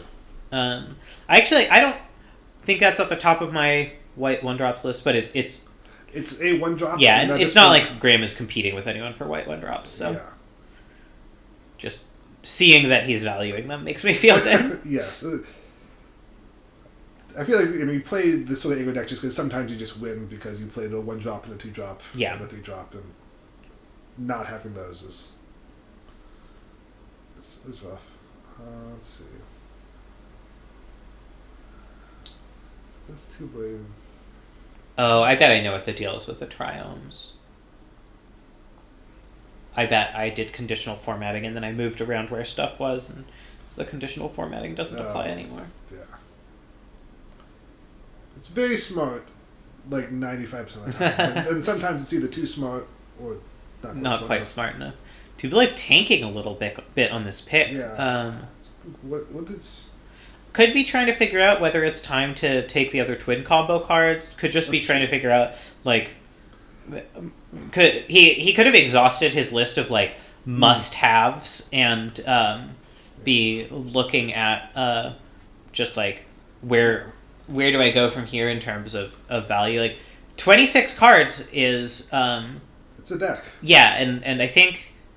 How many lands does he have? I think he might have exactly 3 lands. Let's see, Ton, Vents, Triome. Yeah, so Tublave has a deck built here and may just be starting to think about sideboard options. Although Brotherhood's End could easily end up in the sideboard. Shatterskull Smashing could be counted as a land, although I know Tublave likes to go for the 18 land builds. Yeah, one thing is I don't like about doing the twin combo is I want to take that going left, because if you take one piece, the odds of Josh... Finally someone taking a mana rock here. Okay, now Ketsy takes Cold Steel Heart, brutally depriving Evan of it, although Evan could have had it any time he wanted. Evan has opted out of fixing. Maybe you just rip your lands every time.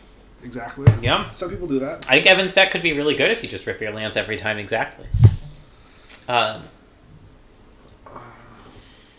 But it's rough to play the Liliana of the Veil Flicker Wisp deck. Even so. Yeah. God Eternal Kefnat.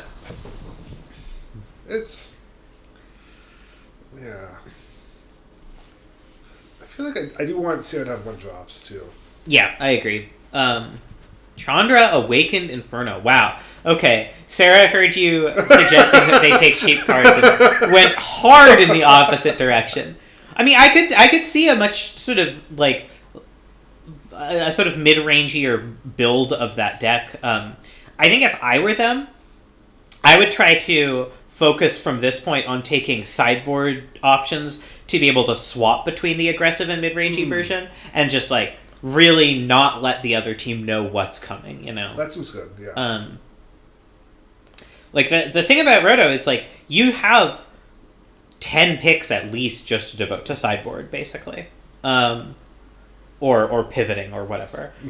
Because you only really like 30 is plenty of picks to get a deck and plenty of fixing, right? Yeah, I did a vintage rotisserie draft many years ago that we had to pick your basics. Oh boy, It was brutal. It was funny. I don't think it was a good thing to long term, but one time it was. yeah.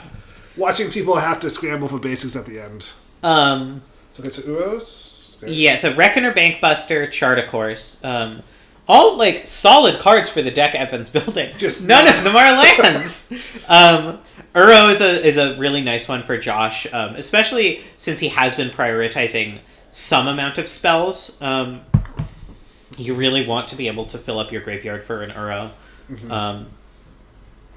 Sarah just back to the cheap, efficient interaction. Yeah.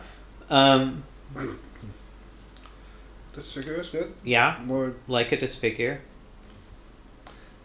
Hetty also doesn't have as much interaction as some of the other people, so that's Yeah. nice to see. I mean, she's got Dismember, she's got Toxic Deluge, she's got Agent of Treachery, Shielded Edict, so she's doing all right.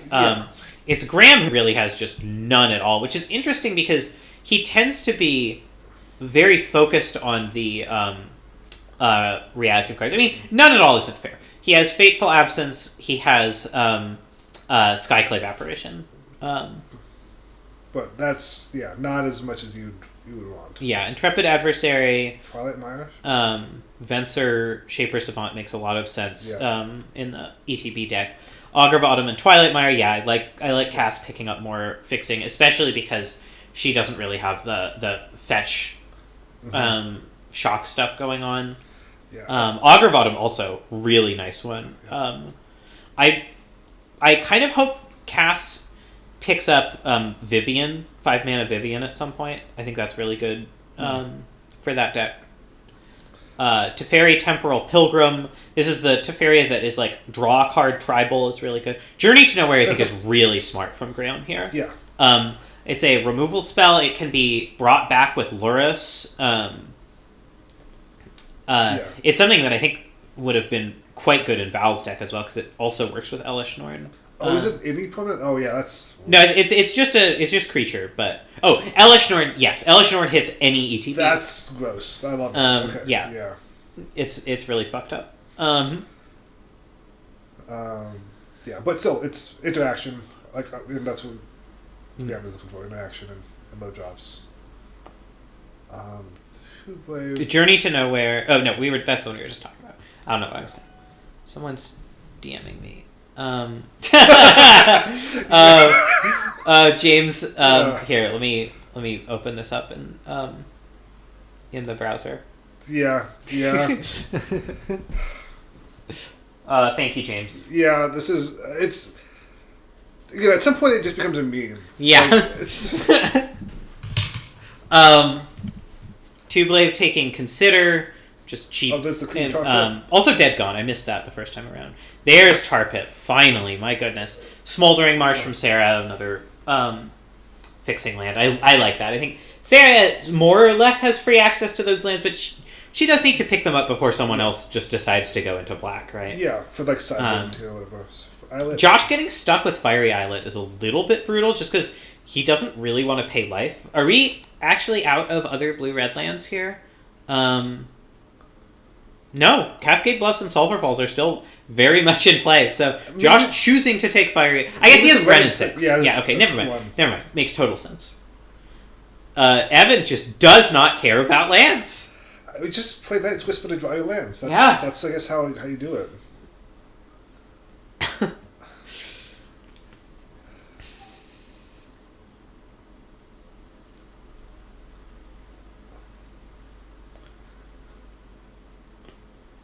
Are there any other land in graveyard? Is there like anything else like Red Insects that cares about your lands that you... Not in this cube. Okay. Without like the huge payoff of like a wasteland or a strip mine, it's too difficult to make that a real archetype. Gotcha. So like Life from the Loam and stuff is just a little... Yeah, I tried actually having Life from the Loam in for a bit when I first added the like reanimation strategy as just a sort of way to get some value while filling up your graveyard, and it just wasn't good enough. Gotcha. I wouldn't hate to see another blue-red lands at this point, because... Yeah. Got... I mean, Josh could also use blue-green lands or green-red lands, right? Like, yeah, just it's the world lands. is his oyster, as far as lands go. Especially green lands that come into play untapped. Yeah, With the love. Hierarch plus birds. I generally try to lean the green lands across all the color pairs into things that ETB untap. Flametongue Yearling, also a really strong card for fighting against aggro. Lava Claw from Sarah, I like that. Flametongue Yearling is a card that Sarah could easily have taken, or Two Blade even, so I like that pick from Josh a lot.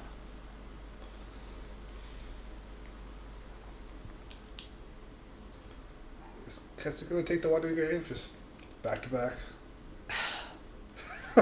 Probably. Just for the sheer irony of it. Ooh, Meat Hook Massacre. So Ketsi ending up with both Deluge and Meat Hook. Positioning her quite well against aggressive decks. Which is Fire Ice. I know Two Blade likes Fire Ice a lot. He blew me out of it at last week's table draft. Hell Rider, another 4-drop. Also, Let's take a look at Graham's curve again.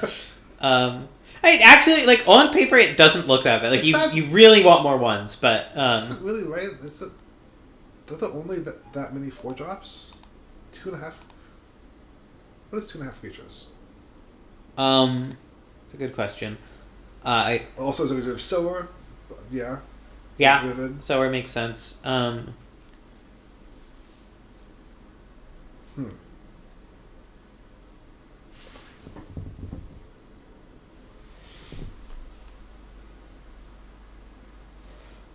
All right, Vivid Grove and Atraxa. Interesting. So, if she's planning on casting Atraxa, she'll need to focus on some more fixing.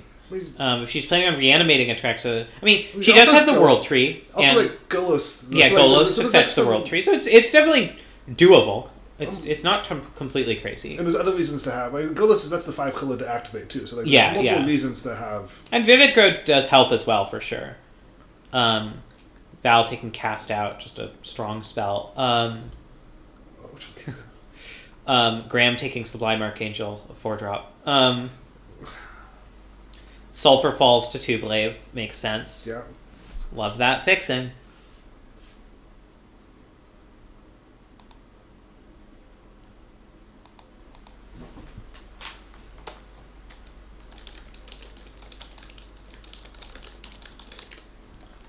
Gristlebrand. Okay. Interesting. Gristlebrand has generally, I think, fallen in ratings as reanimation targets go. So is this... But Does this mean Ketsi's going back into reanimation? I think Ketsi's always been reanimation. So they're just not taking... I mean, there have been a lot of good reanimator targets sitting on the table, right? Only really Ketsi and Cass want them. Maybe Evan, depending on which way he goes. There's Sarah taking that wolf run to go with Proving Ground. Yeah, it's Cascade Bluffs, so that's the fixing. Also nice for the double red or double blue that things want. And False Shinobi's a very good 2-color card. Yeah. Yeah, James, I think Two Blade's technical drafting here has been really, really strong. He's been the one who's been taking advantage of people letting things float a little longer than they should. He has a really focused deck, and it doesn't look like he's lost a lot of cards he wants to other people. I mean, obviously there are cards he would enjoy having elsewhere, but his deck is looking quite strong. Junji the Midnight Sky. Evan has like way more than 23 playables for this deck right Is now. he going to cut white? It's possible. He might just be off it at this point. Like, I'm just like, since the Revlok, which I really wish Val had, but whatever. Like, there's been no white, and that would. I mean, I still think Watergrave obviously is good, but like that makes it less critical to focus on fixing. Yeah, if you just. I wouldn't be surprised if that's what he's thinking. Devoted Druid from Josh, just a strong ramp spell. Although, interestingly, of the green decks, Josh is the one that has the fewest high-end creatures. Yeah. But he may be taking it just because he knows that Ketsi and Cass are likely to want it more than him, and he just wants to snipe it from them. Or would have the flexibility if he does want it. Yeah. Push I mean, Josh certainly still has a number of picks to get more expensive cards. Yeah, I mean, like, he's got the base to play whatever he wants. Yeah. I'm really curious where Sarah goes in these last 9 picks.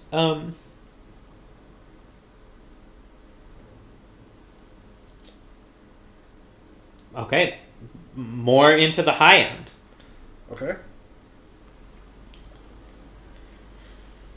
So that does suggest that she probably would have taken Thundermaw at some point if no one else did. Sure, but still. Yeah. Wouldn't be surprised to see her take the 5-mana 6/6 trample flying Surveil. Yeah. Doom Whisperer. Yeah. I guess that fits pretty Just as well. a beater. Yeah, it beats, it plays into the other stuff. Yeah, Inferno seems like maybe it should be 7, but nope, it is certainly 6. Yeah, it just kills you out of absolute nowhere. Okay. Yeah, Ketsi definitely still on the graveyard plan.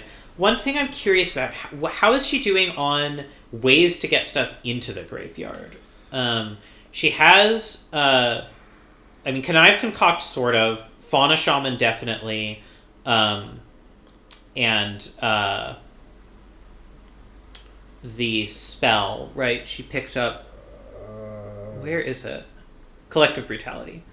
Yes. But that's about it so far. Does that Lily do a discard? I can't remember. No, but she mills a little bit. So that's sort of. Alrund from Two Blade. I think Alrund is really strong. I like that pick a lot. I think Alrund should have gone above the line. But Inspiring Vantage from Graham, just a red-white fixer. Ugin from Val, clearly signaling Arena Rector, which he then takes on the wheel.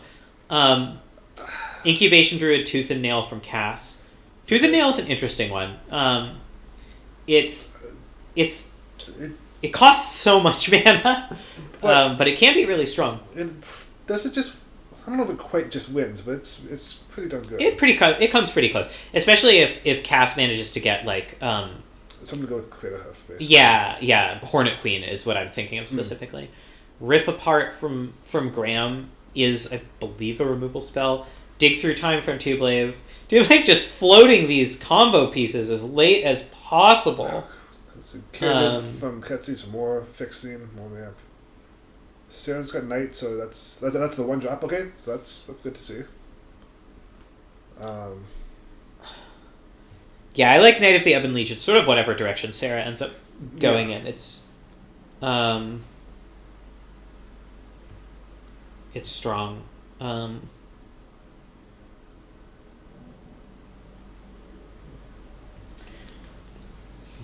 Skeeving Thigh Diver, as I like to call it, will be really good against Graham with all the equipment. And Cass has Smuggler's Copter. Otherwise, not a lot of artifacts on this table, really. Yeah. Anafenza, Evan's still planning to be white, it looks like. There's the combo.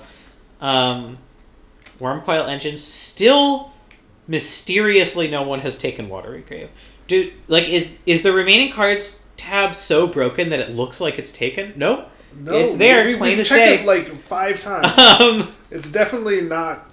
Wormcoil from Josh is an interesting one. I'm guessing that's a anti-aggro pick, and a card that the sort of value reanimator decks. Definitely, yeah. Oh, apparently Evan lost power for a little bit. Oh, that would make things hard.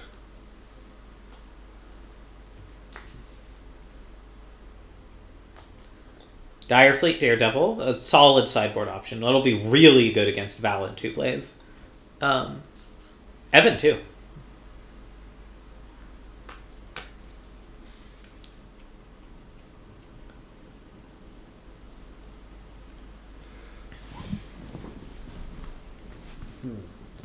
So what reanimation spells are left at this point? Reanimation spells. Interesting. I think Dread Return is still there. I think the one that sacrifices a creature and returns something to your hand as well is still there. So Tublave got Pestimites. I wonder if Kiki's on the wheel now. Yeah, I'm guessing so. Or it could be Deceiver Exarch. It could be that he's just like low on Kiki here. He hasn't taken any of the things that like really make Kiki Jiki specifically good, like Imperial Recruiter or Rebel Arc. The black-white one, Unburial Rites, is also still on the table, I believe. Okay. Although that would be a little difficult for Ketsi to cast. Yeah. Student of Warfare from Graham, there we go. Although a little bit awkward if you're two-color, but... And also a little awkward if you have a high curve and lots of extra mana. I had Student of Warfare in a black-white deck last draft, and I ended up siding it out a lot because I just couldn't level it. I'm actually considering taking it out of the cube. Really? Yeah, just because it's just... I don't want to push people to go mono-white as much, you know? Fair. Solemn from Val makes sense. Treetop Village. Immortal Sun from Cass is a cool one. Is that the one that poses Planeswalkers? Yeah. So really solid sideboard option against like Ketsi or Josh. Especially Josh, my god. Val finally takes Thraben Inspector. Graham taking Bell Borka, which is really a lot more of a sort of slower, grindier red-white card. Yeah, this is... It... And also a 4-drop.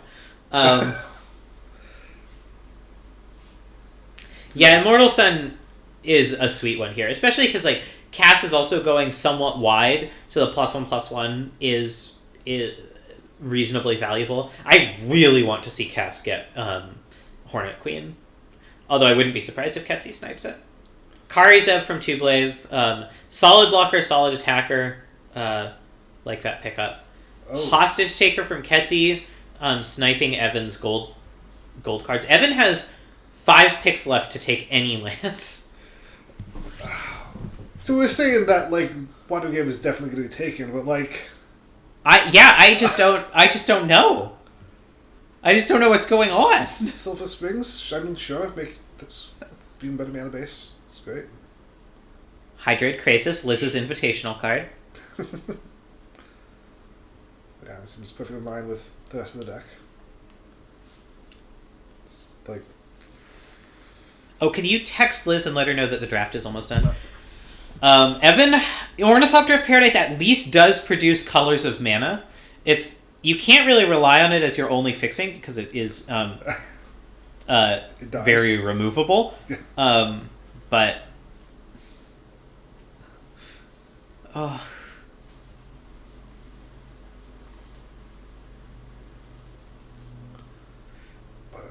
I think Evan's deck would actually be quite good if it had lands in it. I mean, maybe that's trivial to say, because, like, we're imagining a deck where he got to make all his picks and not compete for lands, but Fire Prophecy. I like Fire Prophecy a lot. I think people have been sleeping on that card a little bit recently. Really good. Like, I think that would be really good in Tublave's deck as a way of just doing a little filtering. Sunbaked Canyon. Just more draw. Yeah, that's one that I would have liked to see Graham pick up a while ago. Hello, Liz. Who's responsible for dealing with deck lists? Why don't you copy them? Yeah, I think the answer is you. Moving some turn? Sure. Yep. Ketsi just doesn't care to punish Evan. Like, so this is a major difference between how Tublave is drafting and how Ketsi is drafting. Where Tublave sees a card that would be pretty okay for him, but is definitely something someone else wants, and nabs it when he can. And Ketzi is just happy to let Lottery Grave go around. I mean, at this point, I kind of just with the meme, just see how long does it go. Yeah. Like, it's just Rabbit Battery does that from even do? Graham. No. All right, I mean that's a one drop. I got cards decent. Tublade does take Imperial Recruiter finally, which suggests that Kiki-Jiki is on the wheel here. Welcoming Vampire is a card people have been really impressed with lately. I know Sarah's been pretty over the moon about it.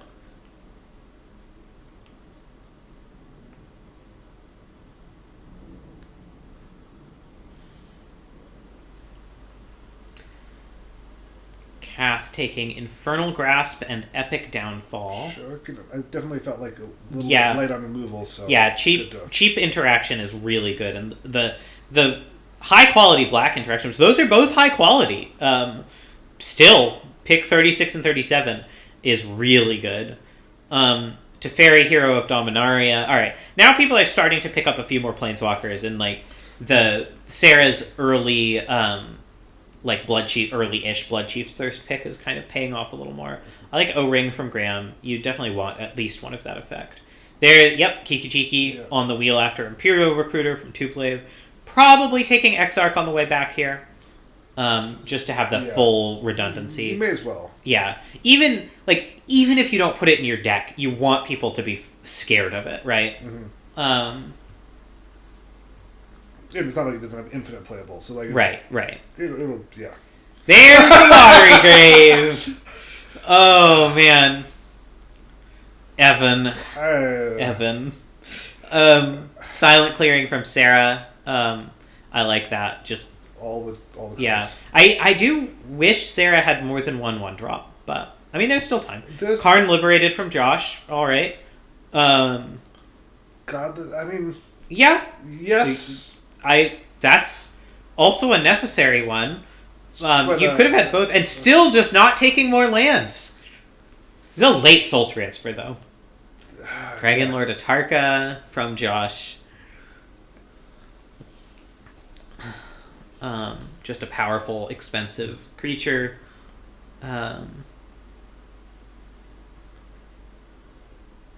So it looks like Josh was like how to me I feel kind of mid on the Karn and the Wormcoil just because his mana is so good that I'd want to lean more towards like the gold stuff. Yeah, I generally kind of agree. No, but obviously they're very good cards. Yeah. So it's like I don't know how much of that's just. I mean, I suspect the Wormcoil is there as a sideboard option because it is very strong against aggressive decks. Although, like, you know, Graham's aggressive deck is white, which has better Wormcoil answers. Aristocrat from Sarah. Okay. I do like Aristocrat a lot.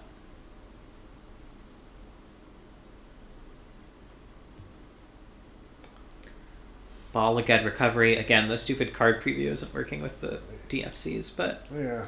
Ball Again Recovery return is a tapped forest split card. Return a card from your graveyard to your hand for 3. Protection, sure. Yeah, I like Spellskite a lot in that deck. It's also really good against Tublave, Just as blockers. and could easily be taken by one of the Reanimator decks. So True.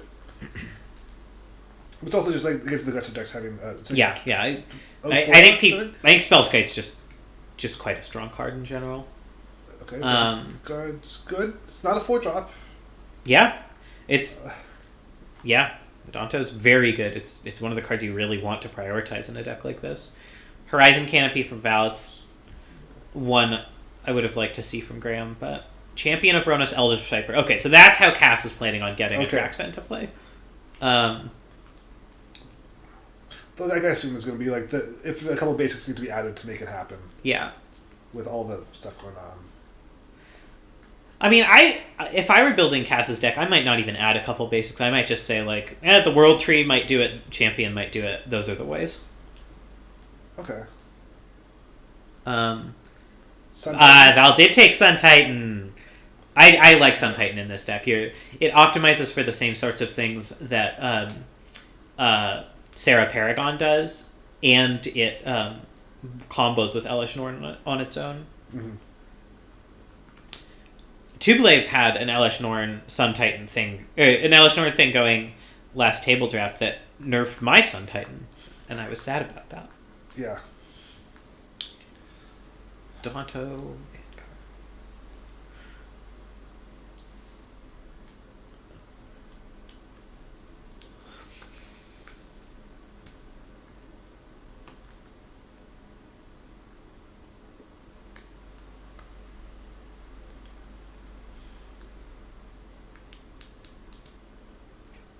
Graham in the tank a little bit here, it seems like.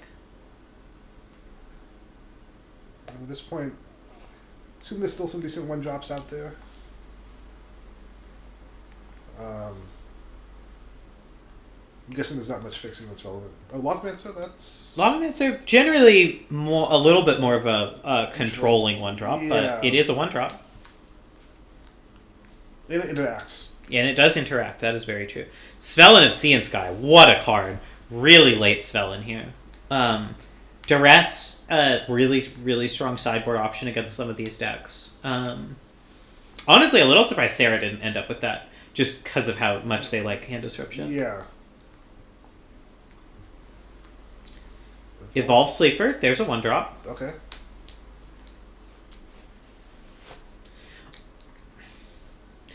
The reason for those listening that I'm so high on 1-drops here is, like, I think because these slower decks are so... They just have so much power, you really need to start pressuring them as soon as you can to get the full value. Sheltered Thicket from Josh, red-green, fetchable land. Thief of Sanity, Carrion Feeder. So Carrion Feeder is a sack outlet that does allow the combo to work. But... You know, Evan has, I think, 4 fixing lands total here for a 3-color deck with a lot of double pips, and that's just going to be really painful for him. Wait, 4 or 3? Oh, the tower, right.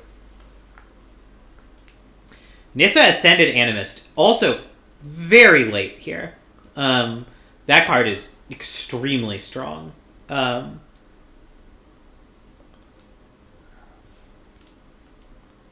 I'm curious how much of this top end ends up in Josh's deck. Yeah, me too. Me too. It definitely gives him a lot of room to sideboard around to sort of meet the needs of whoever he's facing, which is, again, you have, minimum 10 picks for sideboard in this Roto, so building towards that is a big part of the challenge. Sarah's last pick, Lightning Strike. I like Lightning Strike a lot here. I'm honestly surprised it didn't go early. I think people undervalue how useful it is to be able to go to face, kill a Planeswalker, or at least seriously pressure a Planeswalker, or just get rid of a creature.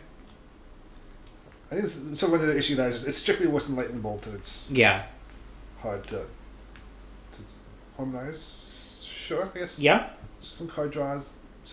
Is it not something better than blue? I mean, I think Ketsy's planning on not being very blue. That's my sense. Given that she's low on discard outlets, I probably would have taken Thirst for Discovery or something like that. Thirst was taken but got swapped, right? Yeah, it got swapped with Compulsive. Yeah, I feel like that would be, like, because one blue is... Got the Water Grave, right? Yeah, and it just gives her a way to get these powerful high-end creatures into the graveyard, which I think she ended up with only 3 ways of doing that. Yeah, like, so the graveyard's... Or 3 ways of specifically discarding. There are a couple other ways of just sort of passively milling, but not a lot of cards at a time. Yeah. And there's the Deceiver Exarch from Tublave. Windbrisk from Graham, I like that. Yeah. It's going to be hard to activate without lots of 1-drops, but... Yeah, that is true. But still. Yeah, Ketsy's deck is a good search deck, although, again, it sort of depends on how reliably she feels like she can hit the blue. Let me go make teams while the last 2 picks are happening. I'm looking at... Well, she's got... Does Ignoble make blue? Is that Ignoble Jund? Ignoble Hierarch. Noble makes blue. It's Ignoble that's Jund. Oh, sorry, Ignoble. Ketzi has ignoble, so okay, so she's got. All right, so we have teams ready to go once the last few picks are made. Well, Ketzi has actually got pretty good access to blue if she wants it. Yeah, So I definitely feel like that could have been a thing. yeah. But People are lower on those draw 2 discard or draw 3 discard 2 or 1 than I am. All right. All right, folks. I have teams here for you. oh, Carador's gonna be fun. A table? Yeah, you got it. Your I table. forgot to. Okay, team table is Sarah, Josh, Cass, and Graham. Team shoulda Yay. called table is Evan, Val, Ketzi, and Tublade. Don't forget, come up with team names and send me screenshots of your decks as soon as, or of your card pools as soon as you import them into Magic Online. Oh, okay. I took too many split cards Jesse. to import. Kat, You know who what is our that team name first is? interviewee? Let's see. Wait a sec. We got to go to our channel. Okay, let's go. Yeah, get out of here. Yeah, we. Nat, are we just sending it to you directly? No, Liz is going to get the the screenshot. Yeah, send it to me directly. Okay, there you Strange. So Evans are first. All right, I will go grab him. Hey, Evan, can you come down to another match channel for an interview, Yo. please? Interview, you got it. And send me a screenshot. Alright. I'm trying to... How should I send you a screenshot? I guess I gotta get my Miko export and send it to Liz first. You don't need to send it to Liz. Liz will do that herself. Just Oh. bring it into Mitgo yourself, and then send me a screenshot of that. You got it. That's gonna take me like a second to do that. Sure. Because I did not update my Miko. Classic. Classic. Alright. How do you feel like your draft went? Mids. I didn't want to, like, blue was open. I couldn't believe JDP went so late, and I thought that it's, like, a good enough, like, accelerant plan for what I'm trying to do, which I guess is, like, a value reanimator. It went to combo. I don't know. It's pretty, like I said, it's pretty off the rails around pink. Raffine's Tower. That's when it went off the rails. We were quite surprised to see you not prioritizing fixing. Can you talk about your logic behind that? No, I don't have any logic behind that. Okay. I needed the Watery Grave. I was gonna double pick it with like Goblet Shrine. And then I got blapped by Ketsi. When were you planning to do that? Probably I should have taken it instead of taking Junji Midnight Sky. I should have Okay. taken it 33rd. That's what I would say. Yeah.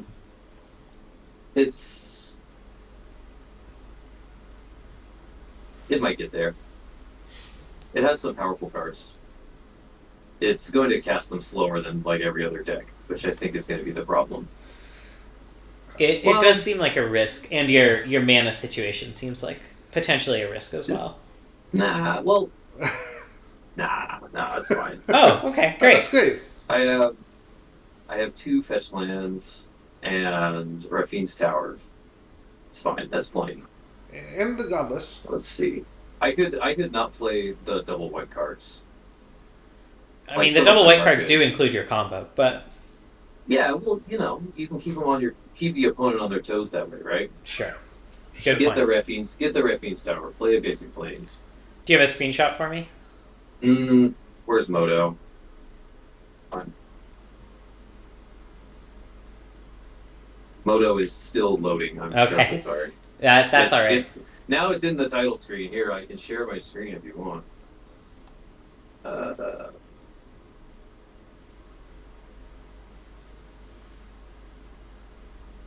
Okay. Hey, good day. Yeah, I don't know. I would rate this. This is like a 5.5 out of 10.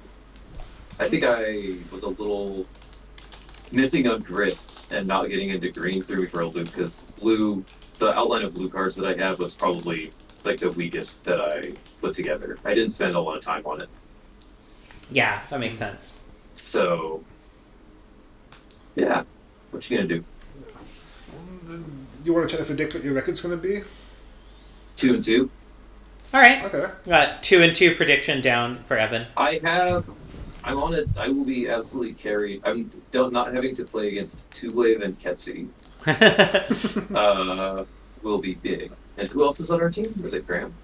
um, Guarantee I lose to Graham. Because I don't have any board wipes. no, Val is the other person on your team. Okay. Yeah, I'll lose to Graham, I think. And then the other three here, I'll look at those in a second. Let me make my deck. Oh. Where did I save this? Roto. Has to be freeform, right? Okay.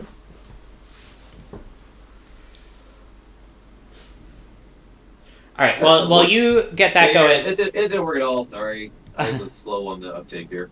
The import didn't work. Yeah, if you want to bring somebody else. Yeah, I will go grab. Actually, can you just go back to your team channel, send Val in? Okay.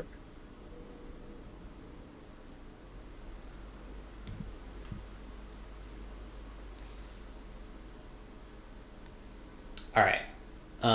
While we're waiting, I can show off some of the decks of people who are not in interviews. This is Sarah's preliminary build. That's 12 lands. Love it. That's aggressive. I guess maybe looking at this, maybe part of her line was just that the 1-drops are just her disruption. But hey Val, can you come in for an interview? I don't have a screenshot. That's Still okay. Okay. It's like, I feel like I don't even count lightning bolt and burst lightning though. Just as turn 1. All right. How do you feel like your draft went? Oh, not well. I lost out on a few key cards that I was really hoping that would flip by early on. Like what? I thought I might be able to get Agent of Treachery kind of early. A bold move. That one kind of went with like, I know the vibes have been like putting Agent of Treachery high, but I feel like I didn't think that it was going to be first row. Like I figured I'd get it second pick. I figured people would be going after like GTAs and Lightning Bolts and Thought Seizes, like the typical first. I figured I was like, okay, maybe I'll get Agent of Treachery or Jace coming back. And then, so then I went down Jace to the Mind Sculptor? Yes, Jace the Mind Sculptor. And then losing out on the huge loss was around round 15 when I lost Flicker Wisp and Phyrexian Metamorph. Yeah. That was a surprise twist from Evan for sure. Yeah, I don't think Flicker Wisp belongs in his deck. I understand Metamorph, like, that one I was floating that one kind of risky too late, but I just figured people were sleeping on it. But Flicker Wisp really hurt me more than I think it helped Evan around pick 15.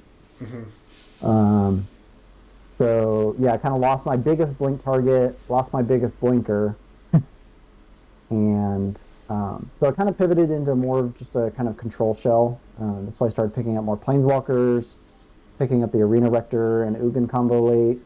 I don't really have a way of sacking Arena Rector, but I just figured a great blocker is solid.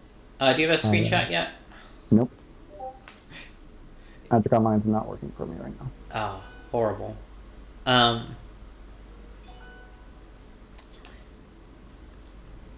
you still planning on doing like the Elish Norn thing in your deck, or are you just totally off it?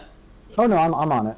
I mean, just having even just Elish Norn and Muldrifter is enough. True.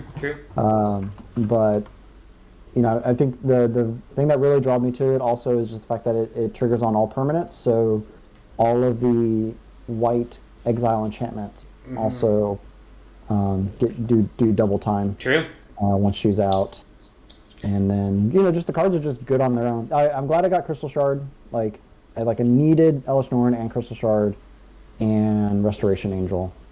I might have dipped a little bit too much into the control stuff. Like I think I got a little greedy with like time warp and counter spells and that kind of stuff. But It definitely seemed like you shifted from building towards Elish Norn and Sarah Paragon towards building towards Snapcaster Mage instead around that time. Yeah, so that was on purpose because I knew I was going to be fighting over the spells that go good with Snapcaster Mage. Mhm. I figured I'd be able to pick up cards like Mole Drifter, you know, Venser. I knew I could get those pretty late, Yeah. and I did. Okay. I also figured I'd float Flickerless later, but, you know. I think that was a reasonable deduction that somehow Yeah. just went wrong because of the whims of Roto. Yeah, so I knew I wanted enough good spells to go with Snapcaster Mage and who else? Also to work with the blue-white Teferi. You know, if you untap the lands and you're just a tap-out deck, like that doesn't really work out too great. But having at least a counter spell. But yeah, I feel like it came out as like a B minus. Okay. Yeah. What do you expect your record to be? Looking at my past, 2-2. Okay.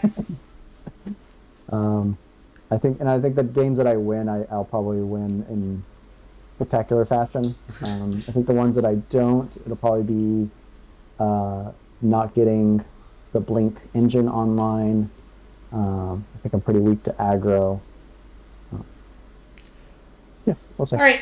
Well, we'll let you get back to deck building. Send us that deck screenshot when you have a chance. Go on. Okay, cool. See ya. See ya.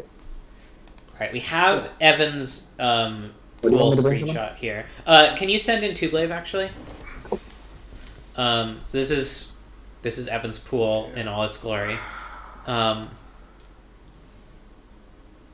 If the mana works out, it's gonna be great. Yeah. Hi. Hey Tublave.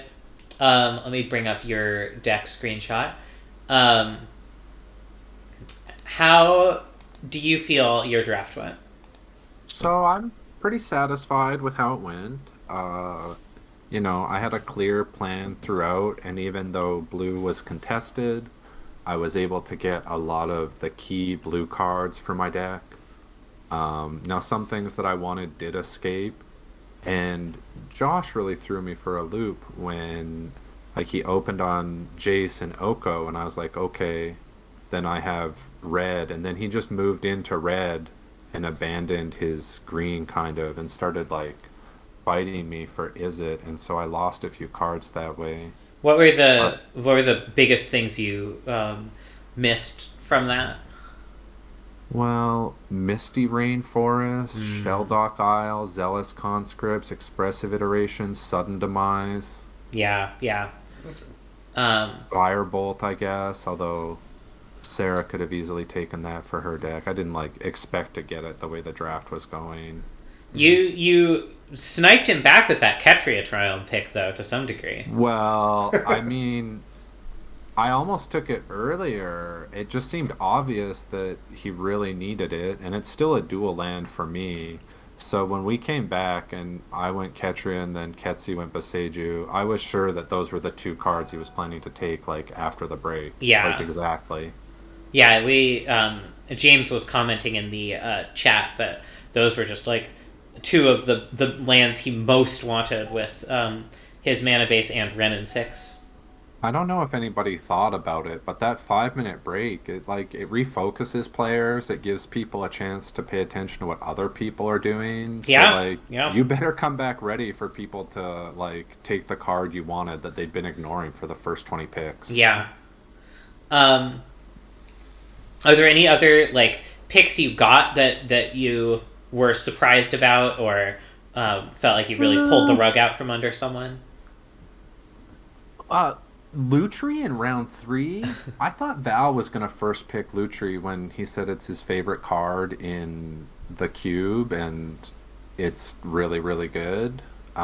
Remand 2. That's like when I was like, well, these players are blue, but they're not fighting for the part of blue I want. And so I had a choice. I was strongly considering going red-green to start or red-white. But the way Graham and Josh started, I thought red-blue was, like, the best place to go, basically. Makes sense. Do you feel like you and Sarah were fighting much? A little bit, because, like, this deck wants to rely on cheap red interaction, and she grabbed, Wooded Foothills was something that kept me out of green, although Josh's picks had already done that. And, like, I would have liked to take Lightning Bolt, but I felt I had to take these other cards, like, higher, because they do more, like, Lightning Bolt only does one thing. So, yeah, we were fighting a little. I wanted Den, but I couldn't value it as highly as her. So yeah, a little bit. She has like quite a few of my pieces, but it was maybe less impactful to my deck or strategy because there were more flexible choices I could make to replace those compared to like some of the cards Josh was fighting me with. Yeah, makes sense. I noticed the Deceiver Exarch's in your sideboard. You want to talk about that? Well, yeah, so, I mean, I have just too many playables. I wasn't sure if I was even going to take it, but I think I'm going to go for a leaner build in game one, because, in this format, you have a higher card quality, and then I'll just bring it in, like, when my opponents are interacting. But, like, Graham doesn't really have anything that can touch me, and Cass only has a handful of spells. And even like Josh is a little light on removal, but he has some. So basically I think I can get away with just Recruiter and one combo piece and fill my deck with like spells that do things instead. But I don't know. I mean, you can see there's 26 cards. I haven't quite finalized my build yet either. Yeah. Is that why Spellskite's also on the side? Yeah, exactly. Same thinking. That I'll just bring it in when my opponent presses me that way. And one of the benefits of Roto is everyone knows that you have Deceiver Exarch, so you get the fear of it being in your deck, even if it's not in your deck. Yeah, exactly. They might figure it out, though, after, I never tutor for it, even against Sarah in game one. Something like that. Yeah. All right, We'll well, see. thank you, Tublave. We'll let you get back to deck building. What do you think your record's going to be? Oh, thank you. Oh, what do I think my record's going to be? Well, maybe a 3-1. Okay. A combo deck can always, like, falter, but I feel like my draft went maybe a little more focused than average, so I'll have a good plan. All right, thank you. Great. Thank you. All right, do we want to bring in Cass?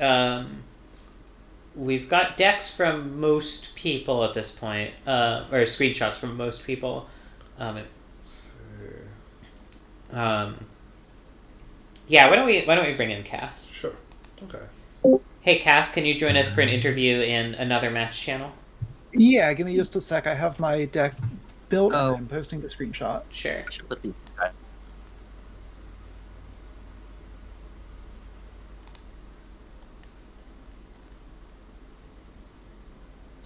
Hello. Hello. So this screenshot you just posted is the latest one, the one you posted in Table Decks? Yeah, not like 100% certain on it, Sure. but it's close at least. Preliminary deck build. So you came in as the backup drafter. Not a lot of time to plan relative to everyone else. How do you feel like your draft went? It went sort of completely off the rails almost immediately, but I think we're happy with where it ended up. It's a little... One of the things that we struggle with a lot during drafts in general, and Roto is no exception, is just like visualizing the mana curve and like creature curve and everything. You know that there's the deck stats tab on the spreadsheet, right? Yeah, but partly we weren't looking at it as closely as we needed to because we didn't see the little like creatures bar, and partly we didn't realize it was there until way too late, and also it doesn't like quantify exactly so for example we only have two 1 mana dorks, and I really would have liked to have either Avacyn's Pilgrim or another one of the 2 mana ones or something, and we could have gone for those like a little bit more aggressively. Yeah, but I don't know, I think I have a deck with like a very cohesive game plan of just make mana and play big creatures until one of us dies. So, So yeah, you took Atraxa pretty early, but it's sitting in your sideboard. What's the reasoning there? the reasoning is that we didn't realize until like 2 minutes ago that Atraxa is going to get like 2 or 3 cards when it enters the battlefield most of the time. So like this deck is like 16 creatures and 9 others. So I guess maybe it's not like quite as bad as we were thinking. But also like Archon of Cruelty is just one of the best things you can put on the battlefield, and Craterhoof will hopefully just straight up win the game. True. And so I don't know if there's really room for that. I think there's like arguments, like someone was mentioning we could cut Contagious Vorak, which is the 3 mana, look at some cards, maybe get a land, maybe proliferate thing. And I can see an argument for that because it's like sort of mopey, but what we're thinking is that we just want to hit all of our land drops for like the entire game, so we can cast like a 9 mana Tooth and Nail for Archon and Craterhoof or something like that. And so that was like the idea with that. And then we want all the mana creatures. We want all the like value / like ramp creatures that are like actually playable. Stuff like Whisperwood Elemental works very nicely with Craterhoof and also just helps lock down the board, as does Contagious Vorak and stuff like that. So we're not really sure. I think it's just like a 41st card. Maybe we could cut a land, but I don't want to cut a land because of aforementioned land drop situation. Makes sense. So, also seems like among your high drops, the hardest one to actually cast.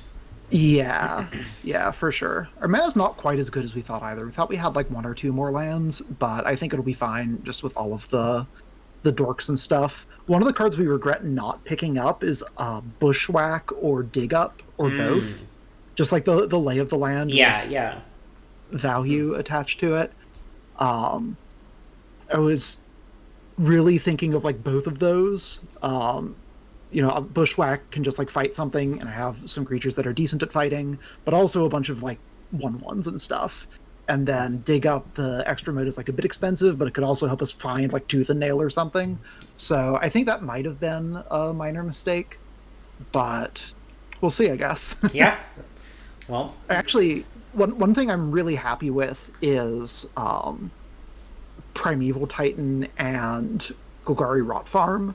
And I was thinking like, I'll prime time for like Agadeem's Awakening and Rot Farm, and then I'll get the Rot Farm, but I can't do that because Awakening is a sorcery in the deck. Sadly, so true. I really needed to pick up Boseiju sooner, and I didn't, and it got sniped. So Boseiju, I'm actually surprised it went as late as it did, given that you could really use it, Josh could really use it, and Ketsi is the one who actually got it. Yeah. Notice that you've got a bunch of your removal on the side. Do you think you don't need that much? Or I'm just sort of curious. So this is where the kind of deck that we usually play is just kind of like a mid-range value pile. And in that sort of deck, or like some sort of like blue like control thing, and in that sort of deck we'd be like loading up on as much removal as possible. In this deck, I think what we want to do is go like really, really hard on the primary game plan, at least in game 1. And then if, like, depending on the matchup, and this is where we admit we haven't actually looked at the decks of the pools for the other team because we're lazy. So it's possible that there's like a slightly better main deck configuration for like against the other team specifically, but for now I'm trying to keep it like relatively removal light, and I've got like Terra Sunder, Assassin's Trophy, and Infernal Grasp, and I'm hoping that those can hold down the fort. And then if I'm up against someone who needs kind of a harder touch, I can bring in the Murderous Cut and the Epic Downfall and the Massacre Girl or some combination thereof. Okay. I'm really, really happy with Massacre Girl in this deck, because she'll just be able to come down and wipe the board a lot of the time, hopefully, if I need it. She's not in the main deck because I don't want to have her come down and wipe my board if I don't really, really need it. And she will just do that if I have, like 2 mana dorks out or something. But we'll see. Cool. All right. The final question is, what do you think your record's going to be? 2-2. Okay. All right, we'll let you get back to deck building. All right, thanks. Later. Later. All right. Do we want to just go through and look at the other deck pictures people have sent us? Yeah, let's just sort of do that. Just to see where people have ended up. All right. So this is Graham's 40. That is to say, full pile. I mean, it's better than I was worried it was going to end up looking like. Mm-hmm. I agree. Hopefully his teammates can help him sort of craft this into a lean, mean aggro machine. Wait, this only has 6 lands in it. Yeah, this is the cards he drafted, not the actual. Oh, this is the build cards, deck. right? Yeah, sorry. Okay. Okay, yeah. I think so. Okay.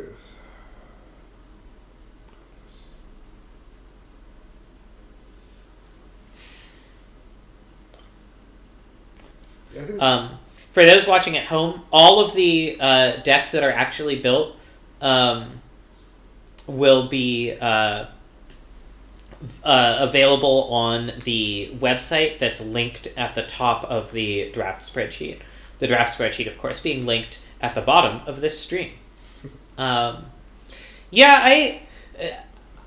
think Goblin Guide is good. I think it is a strong card if you're trying to be balls to the wall aggressive. Some people disagree with me on this. Graham is evidently one of them.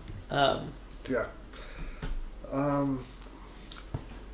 To me, it's the biggest question I think is like, what at the top end do you actually run? Yeah. Yeah. I don't think you want 5 4-drops in a deck like this. I feel like you get, like, of the 4 and 5 drops, you run like 2 of them. Yeah, maybe 3. Like Avacyn and Thundermaw are both very good. It'd be hard for me to cut Avacyn, Thundermaw, or Elspeth, and I'd really try hard to run Hero and Sublime. But then that's 5, and that's a lot. So I don't know. Hellrider definitely gets cut just because it's double red. Yeah. It's not. Bellaborka's. It'll be interesting to see what he builds. Yeah. All right. Here's Ketsy's deck or pool. Okay. There's a lot of really fun cards in here. Yeah, just a lot of powerful cards. It's gonna be very hard for her to cut cards from this deck, I think. Yeah. Even with 8 lands, it's just, I guess 9 lands if you count Bolligad Recovery. But it's just this. All of these cards are so powerful and quite synergistic too. Yeah. Probably like 1 or 2 top end targets. 'Cause I don't know if you need. Yeah, it's possible. Definitely one of the challenges with Kiora Best the Sea God is that like in a deck like this, it's a 7-drop and you don't want that many 7-drops, but you also like it doesn't give you value off your reanimation or like monster manual cheats. So it's just like it's not doesn't fit. Yeah, but it's also incredibly powerful. So it's hard to justify cutting it either. I wonder what she'll end up doing. I'm guessing at least one of the Wraths gets cut. I'm guessing Argentum Masticore is a sideboard card. Harmonize might get cut just by great. Just draw the cards. Yeah. But yeah, it'll be an interesting deck to see built for sure. Grizzlebrand might be cut just as the weakest of the reanimation targets. That seems reasonable. All right. And then here's Josh's deck. Okay. Josh's pool. Very colorful. Yeah. I know. Honestly, I'm also a big fan of this. It's just like it's got a good amount of fixing and ramp, and then powerful and fun things to do in 3 different colors. Yeah. It'll be. I'm interested to see. Actually, I guess Josh and Tublave are on the same team. I feel like Tublave is maybe the riskiest matchup here in theory because the large amount of counter magic and ability to just sort of win the game through like a across a big board is very threatening, but that's not an issue for Josh. So yeah, because I think that is one thing. Not a lot of interaction here. not a ton. Yeah, there's Cathartic Pyre, Fire Prophecy, Firebolt, Flame Tongue Yearling, but anything that is too big to burn basically requires a Karn minus, Which or is, like conscripts maybe. yeah, maybe a really big sudden demise or something. But like not. I mean, Oko deals with big creatures. That's That true. is for sure. But yeah, who are the matchups that Josh might struggle with? What are the teams again? You can see the teams in the Discord chat here. okay. So Graham, Josh, Sarah, and Cass versus Evan, Ketsy, Val, and Tublave. I could see Josh struggling against Ketsy for sure, who can probably just go over the top of his stuff pretty easily. He's got Glen Elendra, which will be quite good against her, but otherwise is a little bit weak to like getting Archoned out or whatever. Mm-hmm. And Tublave also, other than Cathartic Pyre and Fire Prophecy, Josh does not have much instant speed interaction to disrupt Tublave's combo. Yeah, I guess like get Archmage and camp that. Yeah. That's enough. But Tublave also has a lot of ways to disrupt an Archmage. Yeah. So Yeah, totally. That's it'll be interesting to see. But I think this deck is really well positioned against Val and Evan. yeah. Just really good value. Speaking of Val, he finally got Magic Online up and running. So here's what we're looking at. This looks like the built deck. Interesting to see like only 3 dual lands when there, I believe, were more on the table. Oh. Wow, shoot. What am I? Sorry. There we go. I'm trying to open up the another copy of the spreadsheet in another window gotcha. here.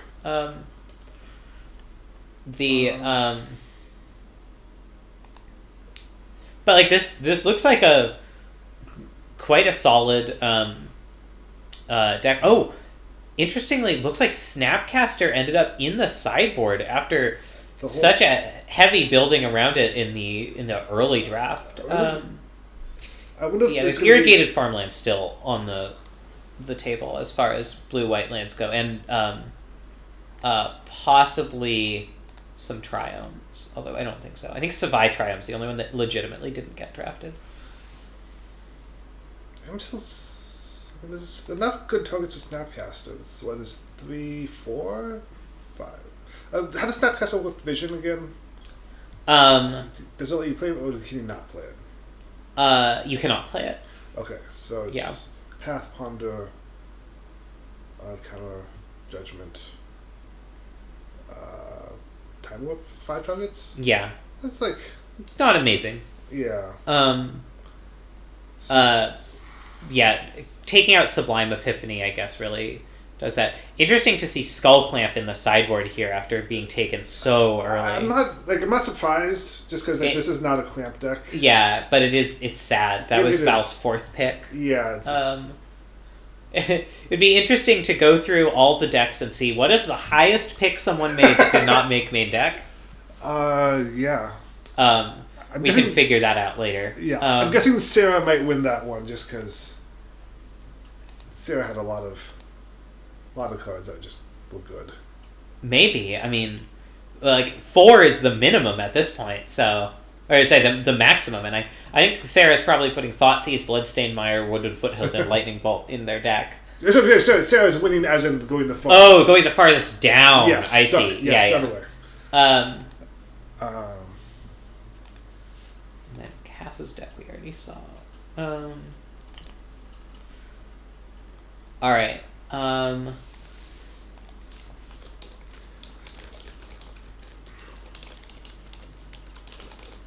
I'm surprised that Redirector didn't make it in. I guess it's just the lack of a way to set it off. Yeah, I just like it a makes side. sense as a sideboard card, I think. Just as a very good blocker. Yeah. Is there anyone's deck list we haven't seen? I don't think so. I think we've seen everyone's, at least pool. Yeah. And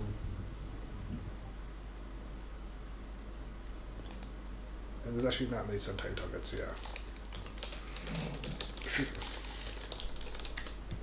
Yeah. Yeah, I think if Val knew where the meta was going to end up, even if everyone took the same cards they took, he could have built a deck that was better positioned for that. I think he did get pretty thrown off by trying to go in one direction and getting it sniped, especially that Flickerous pick from Evan. That really threw him off his game. There were no signs. Yeah. That was just blindsided.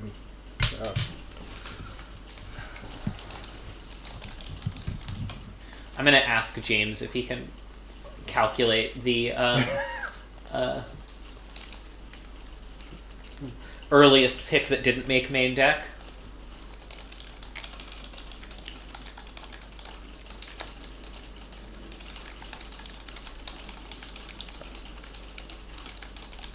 It's starting to come down. Yeah, can you, chat, can you hear the rain coming through the mic? I guess James is also watching the stream, so I didn't really need to send that as a direct message. I could have just said it with my voice. Yeah, Malamet, Grizzlebrand used to be, like, the top of the top, and it's just gone down as, like... So part of it is that decks are getting more aggressive, more colors have, like, somewhat reliable access to ways of dealing with Grizzlebrand, and, like, it's no longer a guarantee that paying 7 life to draw 7 cards and then having it die immediately is good enough. And the paying 7 life, as James says, is, like, the real problem there. Yeah, like, I can see sometimes you do that and then you just die. Yeah. Alright, looks like Graham has a built deck here. Okay. Let me open that in the right window. Alright, so it looks like, interestingly, Hellrider stays in and Sublime Archangel gets cut. Lurrus in the sideboard, that is a heartbreaker. Is that supposed to be Lurrus, like, in the... No, because you can't companion Lurrus if you have permanents that cost 3 or more. So, right. Okay. That is just a straight up sideboard Lurrus. I mean... That's so sad. You hate to see it.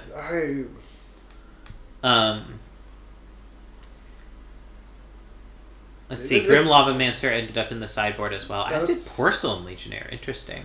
I feel like... Journey to Nowhere does get worse if you don't have Lurrus. That is for sure. But like this... Rabbit Battery. I don't know. This is a very 3 heavy build, but... If nothing else, like the O-Ring for Journey, I think would be something that I would... Yeah, I mean, it sort of depends what the... I guess like, there are lots of Planeswalkers, like... Yeah. But... I mean, there's not a lot of interaction. Yeah. So on the other side of the team, the decks that have, like, a lot of, like, non-creature targets that are useful for O-Ring are, like, Ketsy and Val, I guess. So it's not crazy to have O-Ring main if it's probably better in 2 of the 4 matchups. Sure, I guess it's fair. And it's not like Tublave has a ton of creatures that you want to hit at sorcery speed either. So, yeah, I can see that as a meta call. Mikaeus can also be thought of as a 2-drop, so that helps a little bit with the curve. Howdy. Hello! Are you just giving yourself an interview now? I'm waiting for someone to come in here and we'll just be the first match. I see. Well, we can interview you in the meantime. What do you think your record's going to be? I have no idea, to be completely honest. Everyone's decks are, like, all over the place. That is for sure. And also, not gonna lie, I always do the thing in Roto where like as soon as I'm like I'm not fighting with this person, I just like mentally check out from like whatever cards they're taking. So I don't even really know what like a lot of people's decks are. Like I know Two Blade is Twin, which I think I'm gonna have a rough time against, but I have a lot of hand disruption. Ketsi, I have no idea what she's doing. Evan is like Esper, I don't know, something. And then what is Val? Oh, Elishnor. I have a lot of single target removal. I have a lot of kill target creature, which is nice. So I don't know, maybe like Does your team have a name yet, by the way? yeah, Seized Thoughts. And I think you know how thoughts is spelled. Yes, of course. Of course. Here, I'll... It's seized, it's like seize and then apostrophe D. Okay. There, I put it in the spreadsheet, just so it would be there. At least that's how I spelled it when I submitted it. Also, it turns out when you take a bunch of lands, you only have 5 cards in your sideboard, and all of them are incredible. You sure did take a bunch of lands. It looks like Val is ready if you want to go down there. Oh. Alright. Well, good luck. Do you want to follow me Yeah, I'll down follow there? you. Alright, Sarah's going to come join you, Val. What's poppin'? Sarah, can you stream your screen as well? Yeah, I'm so- setting it. I'm setting it up right now. We'll start with Val's, but... All right, cool. Also, let me know that it looks good. Oh, right, Val's screen is ultra wide, so we... Oh, should that's be- right. I think it's good. I think I. For whatever reason, Discord does not want to zoom in on it. That's I wonder if I can, like, coax it to be like pop out or something maybe. bigger than my own monitor or something. It really doesn't want to. Yeah. No, not like that.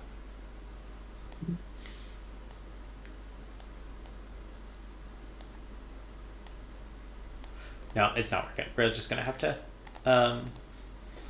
accept that. No, actually, it is bigger than it. Slightly. Yeah. Here, hold All on. right. Let me. Here, I can. If I swap it to the other monitor, I think I can get it going. Oh my gosh! Now we can see your whole virtual desktop.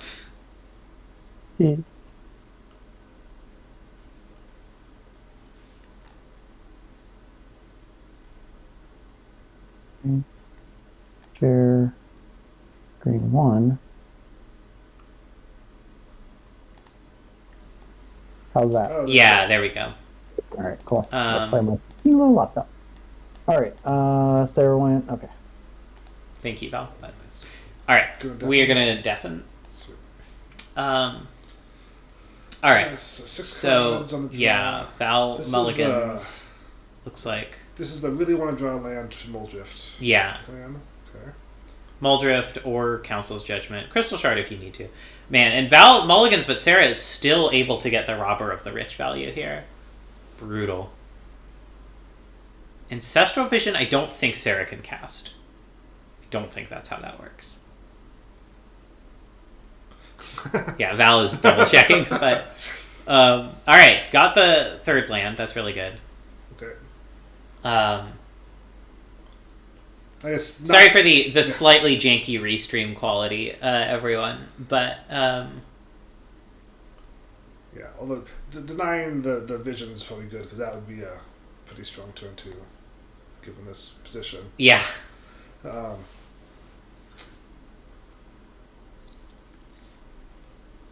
Let's see. Yeah. The awkward thing about relying on Muldrifter here is that Sarah does have a lot of hand disruption. Like, she could just ninjutsu out ninja, or biting palm ninja here, or play a Thoughtseize or something, despise, and just really put Val, or like lock in Val on the back foot. Yeah. Especially because the judgment's actually not coming out yet. So like, Not unless Val finds another planes. Nice land art from Val, though. Look at this. Okay, so Sarah does not have the hand disruption right now, which is quite nice for Val. Oh, he's this is- choosing to Crystal I Shard, mean, going got for the... got the land, so like Yeah. go for the value. Yeah. That's fair. Evoke Muldrifter Crystal Shard is a sweet line, although Val does not have infinite time here. And also, Sarah has enough instant speed, like bolt and things. Yeah. That it. Not that you. I mean, you still get your 2 cards, but you might not. Also, still on islands. Yeah. Is awkward. Ooh, Counterspell. I guess also not that good because Sarah only gets to cast it on their turn. Yeah. So Sarah's actually kind of bricking hardcore on this robber. 3 essentially misses. Oh, Valky would have been real good last time. What happened? I don't know why that happened. I didn't click anything, I swear. Getting Sarah Paragon, which is just the most powerful thing in Val's hand. But not getting Muldrifter. I've gotten Muldrifter just because I feel like. Yeah, it seems like that's how Val gets back in the game, especially without double white here. Yeah, without double white, like. But maybe Sarah feels like she can just attack past it at this point, and the higher risk is just getting a 3/4 on the battlefield, you know? Yeah, well, I mean, the Muldrifter doesn't hit the field this turn, so that's. It can get evoked, but it's not going to be blocking. Yeah. And Val is holding control to be able to Crystal Shard in response to the evoke, which is actually not necessary because the evoke is a triggered ability. He always gets priority on magic combo. I'm just thinking, like, if I should say abundance of caution here. Yes, no, multiple layers of defense, but say from Sarah's position, I don't know if I even would bolt it if I had one, just because you're getting really close to lethal. Yeah, especially if the bolt is anything that goes to face, which I think. I think Sarah didn't take any non-face burn spells here.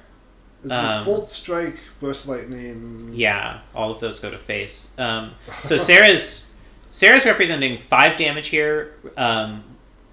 Potentially 8 if she pumps Knight of the Ebon Legion, bringing Val down to 8 or 5. She does know about Val's Time Warp. Oh, right, this. Which is also... I guess this is 9 damage? Does the Goblin token attack? I don't remember.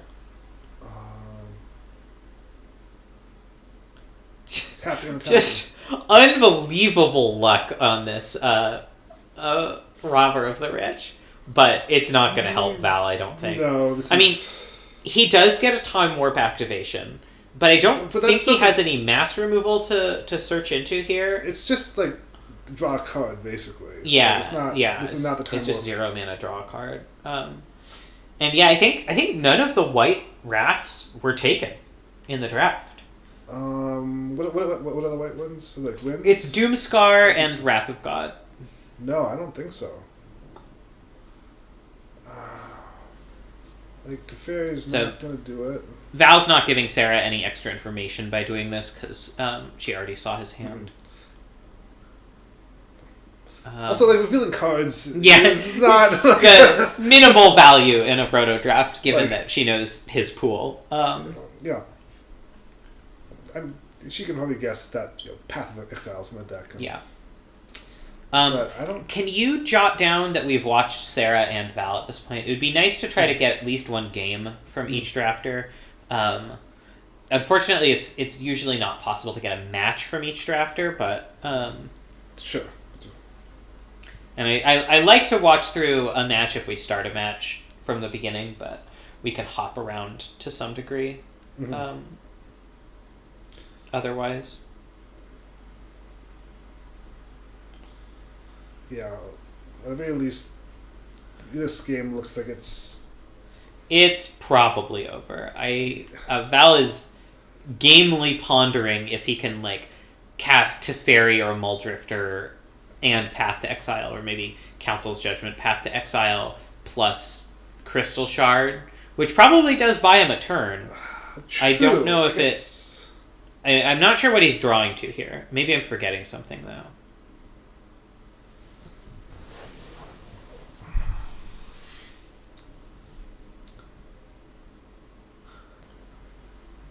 What's Tibalt's flip condition? You could just cast it as the other side. Oh, it's just a... Yeah, it's just a modal DFC. Okay. So I guess he has to path to exile the land if Sarah activates it, and is still taking 3 here to 1. A pretty brutal spot for Val, I think. You kill it before it attacks. Yeah, you have to kill it before it attacks, so it doesn't make the goblin token.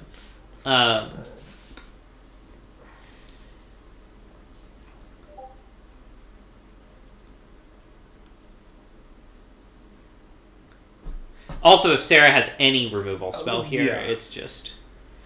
I mean, Val could be representing Counterspell. That is a card that Sarah knows to be in his pool.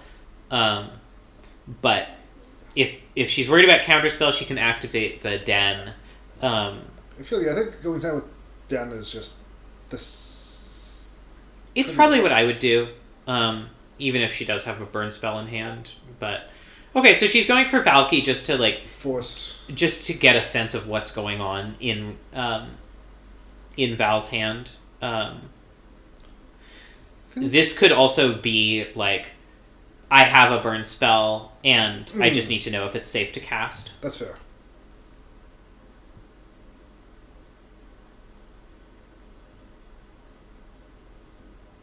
Because, Counterspell is only 1 card in Val's deck, so if Sarah does have Counter Magic here, Val giving a little bit of mulligan help to Ketsi. If Sarah does have a Counterspell here, I really do... Or, sorry, not a burn spell here. I really do like this line, because the chances are really good that Val doesn't have the Counterspell, but you don't want to just, run it out if you can avoid doing that. Yeah.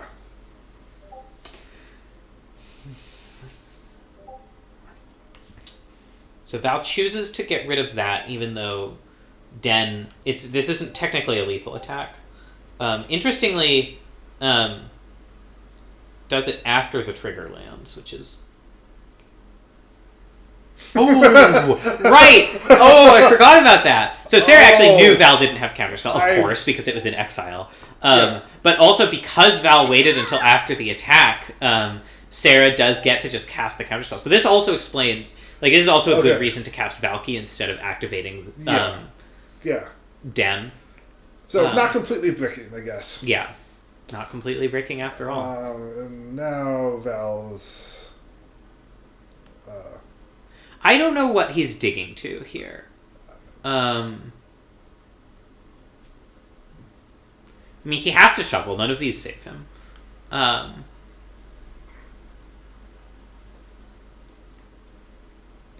Maybe is that no mass... Okay, yeah. Or, just... Alright, let's hop over to Sarah's stream. Okay.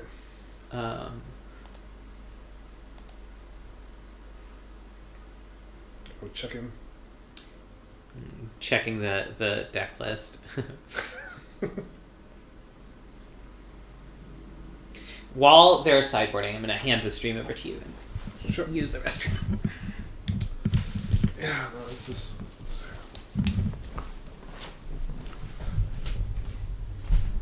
Okay. So let's see. So we got... What are the changes? Guessing a little bit more dex damage. Be useful for the shenanigans. Checking removal relevancy, I assume.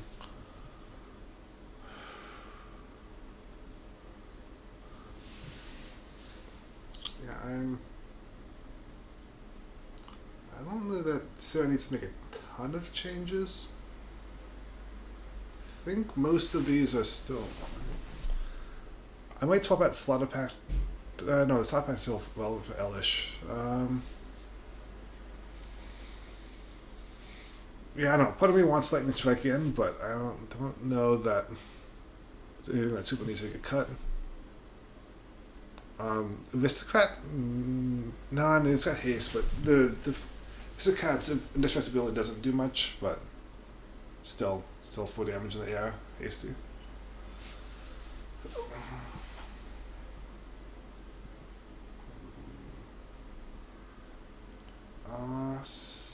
seems... Yeah, okay, this is a decent hand.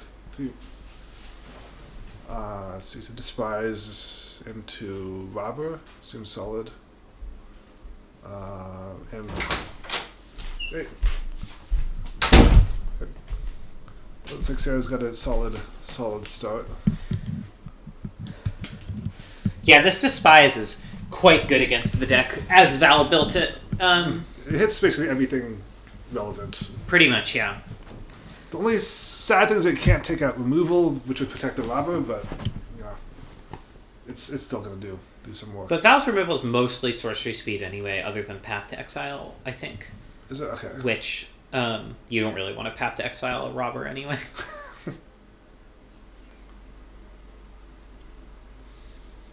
Okay, what do we got? Oh, did Val mulligan to 5 here? Brutal. Oof. Yeah, but also remember Val did mulligan last game too, so Yeah. this is pretty bad luck for him. Yeah. In addition to Sarah's pretty strong draws. Mm-hmm. Well, did get a free... Suspends a Cloudskate, that's nice. And- yeah, and he did dodge the Despise. Yeah, so like that's sort of like a one unmulligan. Yeah. Kinda. And the Robber's not... yeah, Robert triggering. is not triggering right now. Although, we'll see if he goes for... If he draws a white source and goes for a removal spell on it. If not, Sarah's going to start getting treasure counters off this Facebreaker. Okay, I got the white source. But it's entering tap. Sarah, he does have counterspell up. Sarah may be willing to trade Facebreaker just for the counterspell. Just offer that trade. It's a strong card, but You gotta have to... yeah, you do have to you have to cast something at some point, and she's debating. Valky? All right, so probably not casting Facebreaker after going through combat. Yeah, could Valky here, or just nothing. Why would you not play Valky when you know that there's targets? I mean... Valky only hits creatures. Oh, it's only creatures. Yeah. So that would be why. Yeah, it would Valky would biff.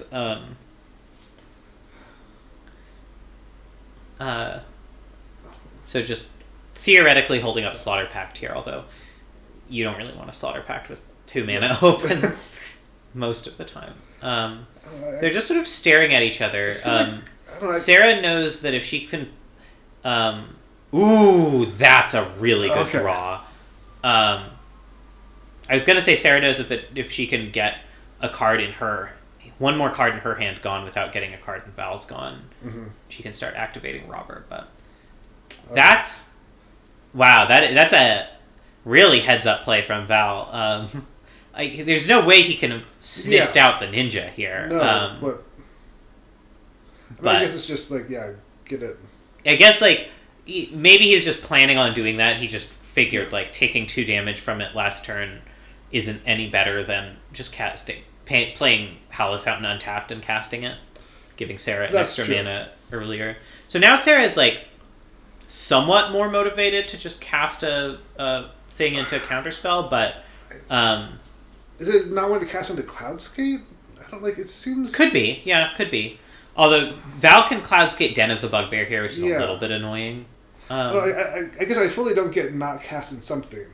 It's... Sarah, floating red. Two-Blade hates it when people do that. That's a fun Two-Blade fact for you. Oh no, she's actually casting the Rider. Really just begging Val to spend Counterspell on this.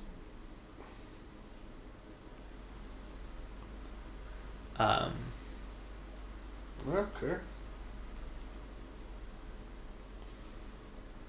And this does allow her to safely land Facebreaker. Potentially also Slaughter Pacting at the same time. No attacks from Val. I don't understand the logic behind that. What are the haste creatures? I don't know that Sarah has Aristocrat? any more haste creatures. Aristocrat, I guess. Yeah, that's true. But that's true. I mean, I guess getting this crashing over 4 with Aristocrat would be not great, but... Yeah, I mean, Val could figure that, like, guess... baiting the counterspell here is specifically a way to try to pave the way for Aristocrat. Well, I guess also just like the way that Val wins this game is probably not going to care about 2 damage now. Yeah, that's probably true. Okay, so Sarah misses on Valky. Val has Cast Out and the Eternal Wanderer, which is going to be good if he ever gets to the point of casting it. But Sarah is starting to fill up the battlefield a little bit more. Val can ossify one of these, maybe cast out another next turn if he ever hits another land.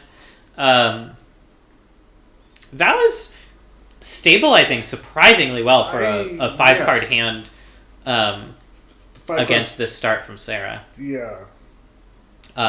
Sarah missing on that Despise is really crucial because it just bought her the ability to... interesting. Ooh, Treasure token. That's smart. I like that line from Val. Okay. Because this allows him to cast Ossify as well, except that this is really clever from Sarah. The Phantom ability actually counters Slaughter Pact, so she doesn't need to pay. Yep. Oh man, this is a turn full of giant brain plays on both sides. I really like it. This is some magic. But this is also going to let Sarah get in with Facebreaker and Biting Palm Ninja. Biting Palm then rebuys Valky again, just so that Sarah can potentially get another look at a creature. Mm-hmm.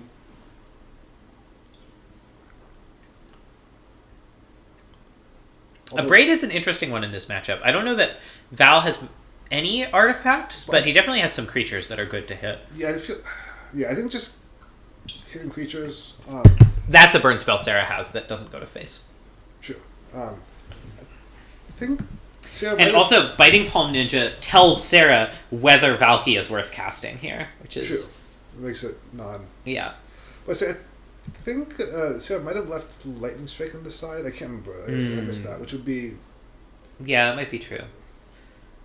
Although I would have expected them to side it in against Val at least. Okay, so no creatures here. Taking Ossification just to keep this Facebreaker alive. And like,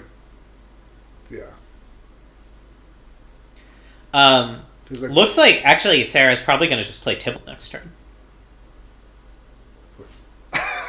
Yeah, I didn't do the math, but that seems really good. Wow, they're getting so much value off of this Biting Palm return. Oh, there's an artifact. That might just get abraded right here, right now. I'd rather almost do a Cloudskate, like, just to get yourself through. I mean, it almost doesn't matter. I the chance that Val concedes to Tybalt is, I would say, fairly high. Sarah's doing a lot of despair damage. That makes sense. You don't want it attacking then you get your token. Tybalt.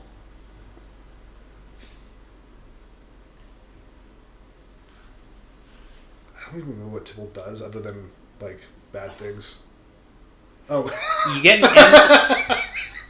you get an emblem where you can cast things that are exiled by it. So that would be the despair counters reached maximum. Yes. Now, don't forget to write that down in the records thing. Oh, that's right. Who do you want to go watch now? We have Graham and Ketsy, Cass and Evan, Tublave and Josh. Kind of curious about Tublave's deck. All right. So Tublave, Josh. Hello, friends. Two things. Yeah. What are the records, and can both of you stream? Yeah. It is currently 1-0 in my favor. All right.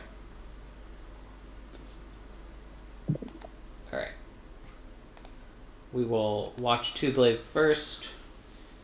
Because Tublave has to win in order for there to be a game. Okay, are we muted? Yeah, we're deafened. Deafened, yeah. Okay, so the empty board, full life.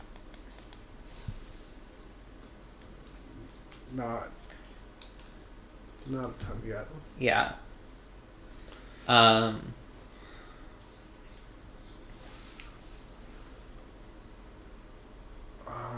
Recruiter. That, Yeah, recruiters. Although, do you slow all that to see if you draw? Evidently. Because if you play it, then you have to draw the specific other piece. If you slow roll, you get 2 hits. Iteration. Getting mana leaked. I like that.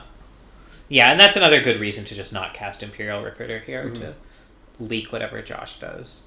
And Two-Blade also knows about Chandra here, so... yeah.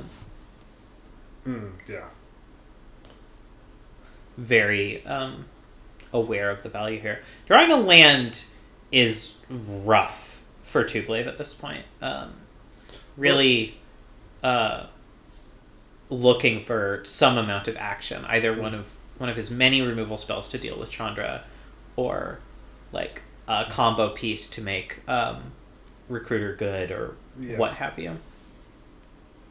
The Shadow Soul Smashing was the red source that he would need potentially if he goes. Yeah, Shadow Skull Smashing would give Kiki access. So just putting Lutri in hand, potentially going for a Bone Crush end of turn here, although he could also just save it to copy with Lutri next turn. Unfortunately, I don't think either of those are enough to kill Chandra right out the gate.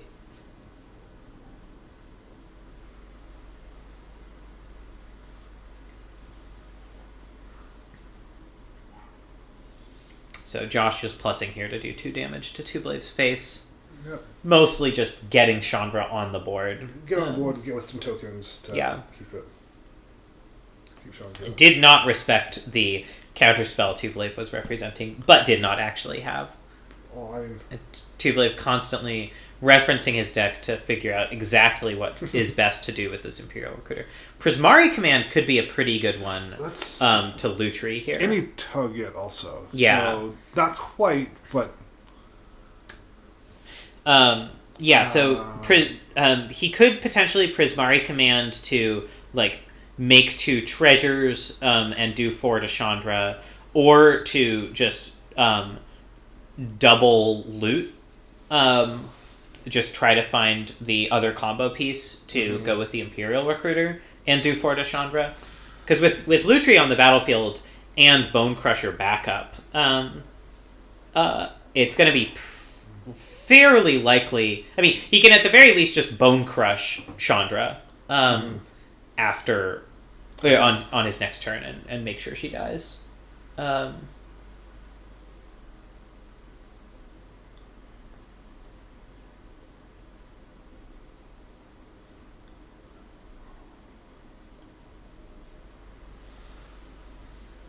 No plays from Josh. And Josh really doesn't have any counter magic, right?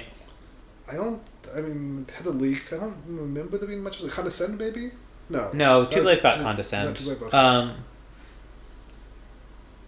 Okay, so Two-Blade going for the treasure strategy here, which makes some sense. Josh also, I think, only has 2 pieces of instant speed removal. And one of them already got exiled, I think, with Chandra. So Two-Blade could even potentially go for, like, Recruiter into Kiki, copying Recruiter to find Pestermite. And it gives him 1 turn of shields down if he does that. Because the Pestermite can crash in. Yeah, because next turn, that would give him access to Pestermite. Looks like he's not planning to do that, but... I mean, it makes sense. You want to get rid of Chandra.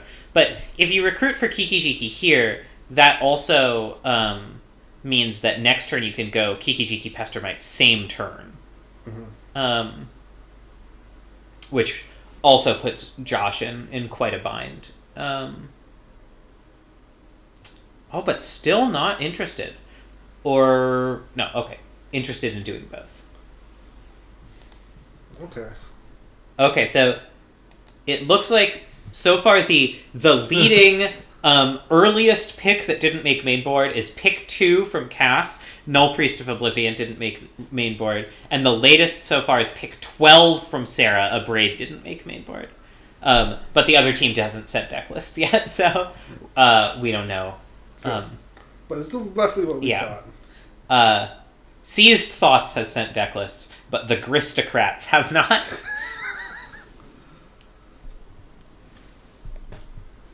I guess if Grist and you have Gristlebrand. Yeah, so there's Tublave double-checking Josh's list to see what the instant speed interaction situation is.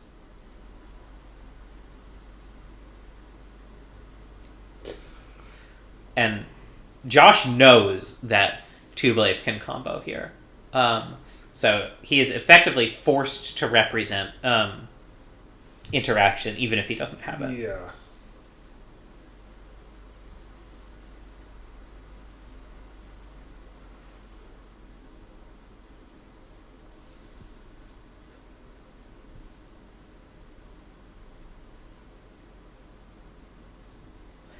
Did you mark down that we've seen Tublave and Josh play? I believe so, yep.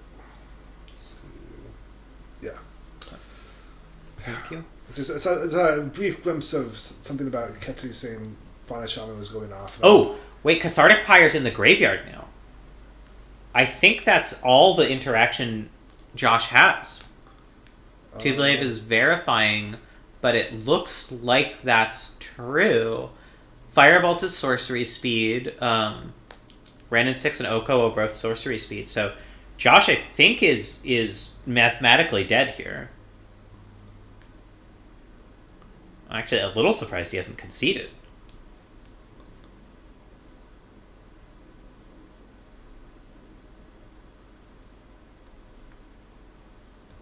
I guess make them show. Yeah. Show it, but make him prove that Pestermite is in his deck.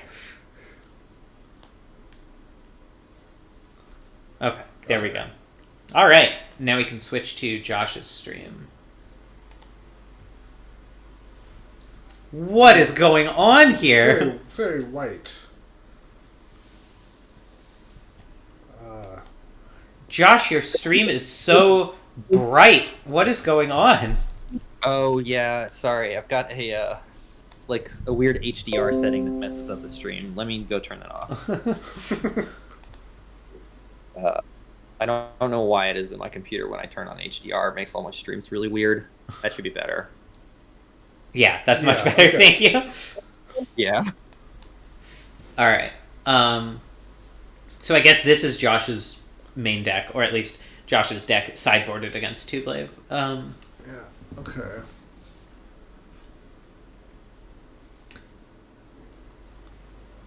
Bringing in a little bit more creature disruption. I mean, just don't have a lot available, so... Yeah, it's just going to be hard for Josh to interact with the actual combo. I'm like... It feels weird to not play Firebolt, but I guess like it is sorcery speed. Do you think sorcery speed removal is worth playing? Because I'm not sure. It keeps people honest. Like if they try to float Kiki between turns or something like. Yeah, I think Tublave is likely to try to play around sorcery speed removal anyway. So then maybe the relative value of keeping him honest may be somewhat lower because he'll keep himself honest. Mm-hmm. He does have creatures that are quite good to remove with that, like the 2/1 unblockable Spell Dancer and Suspicious Stowaway. So those are more the reasons I would think about bringing in, especially because you really don't want to spend Cathartic Fire or Fire Prophecy on those. That's true. AC has a way of saving. That makes sense. But I can also see just trying to go over the top, just having more sort of initial interaction, because the risk to Josh's deck from Tublave's deck is just that all of his initial powerful stuff is going to get countered, and so if you just play more of that powerful stuff, just win. Right, you can exhaust the counter spells and just try to wreck Tublave before he can get into a position where he can reliably do the combo. This is a rough hand. This is definitely not keepable. Seems fine. Yeah, this is actually quite good. You This gotta fetch lands. unmulligans with the Wrenn and 6 Misty Rainforest. Yeah.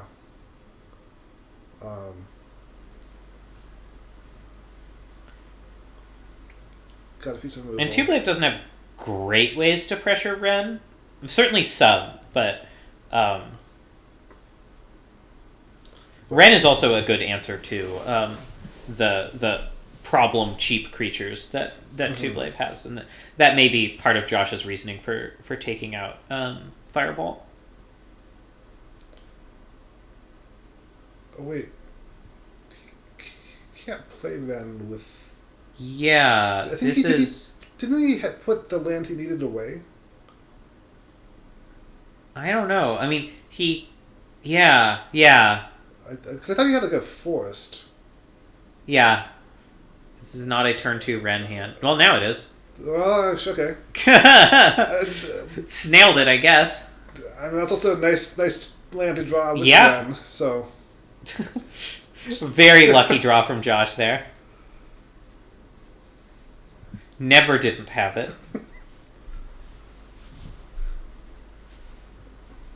I should probably pull chat up. Oh, chat, right. Sorry, chat. Let's see. Masked lands. Yeah.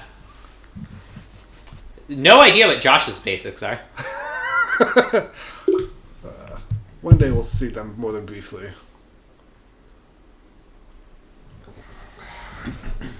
Ren and 6 is such a dirty card. Like, yeah.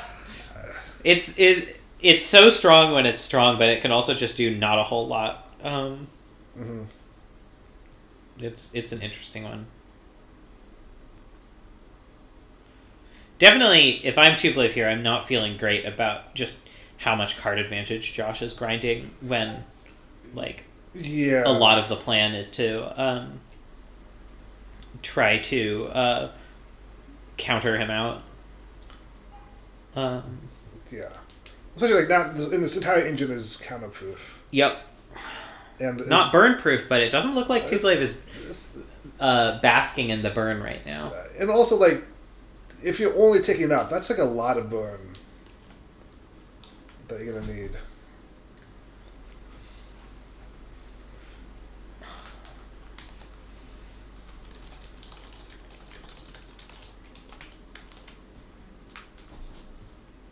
Yeah, 6 is a lot of loyalty. Also, that's like a lot of islands, so that's a lot of burn off of. Okay. I mean, this is probably just going to get killed by Wrenn and 6. Yeah. So. It does keep Josh off of plussing for a turn, but. But, like. Yeah, Tublave is very much on the back foot here. Especially once this Oko hits the battlefield. That's going to be. With Cathartic Pyre backup. Not that it's strictly necessary here, but. Josh is, I think, thinking about whether to play around Mana Leak or not. I feel like I would, just because I don't. Like, you don't. There's no reason not to. Like, I might even run out, like, Archmage. Yeah, I don't hate Archmage. Just because, like. I mean, it's relevant. If this gets leaked, it's not nearly as bad as Oko getting leaked. Yeah. And if it resolves, then, like, you just. Tublave's life is just, like, so hard now. Yeah. The one benefit to playing Oko instead of Archmage is that if Tublave specifically has lose focus, it can't hit Oko, but it can hit Archmage. But alright, Remand. Sort of the same either way. Yeah. So Tublave is now representing the combo.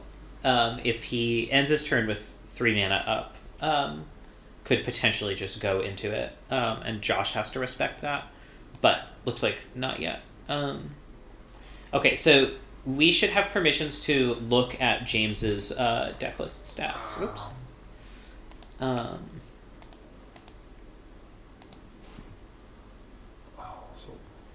What is the day-night thing again? It's the same as the normal werewolf thing, except it's tracked even when there are no werewolves on the battlefield, and it's consistent across all werewolves. Gotcha. Okay, so we don't have to care about it right now. No. It's just a thing that's... Yeah, it doesn't matter unless there are actual wolves on the battlefield. Well, now leak's not enough. Yeah. Mana leak and lose focus don't do it here. Josh has taken 5 damage from his own fetch land so far. Great. Oh, good thing he's got some food. Yeah? Also, like, with 3/3 food tokens, like... Yeah, it ends the game pretty quickly.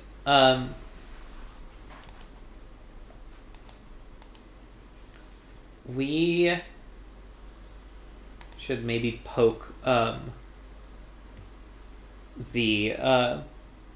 Gristocrats to post their deck lists to James's form. Wait, I am streaming. Yeah, okay, I'm streaming the. But it's the right thing. Yeah. No, come on, cut that out. Yeah, so that would be Tuglaive in this match. Yeah, this is It's pretty brutal, although, like, if Tuglaive has counter backup for this Cathartic Pyre, like, it's not impossible that he could just combo through Josh's disruption. I mean, like, this is like, just from Josh's perspective, like, I feel like that's the only way you lose is like a straight through combo. So like, what do you do? Like, do you almost like compulsive to try to dig for? I would probably play Glenelendra here because he has enough mana to Glenelendra plus Cathartic Pyre, plus to Glenelendra, activate Glenelendra and cast Cathartic Pyre. Sure, because that protects the fire. Right, exactly. Right, okay, yeah, that makes sense. I was thinking just purely in terms of countering the combo, but protecting is relevant.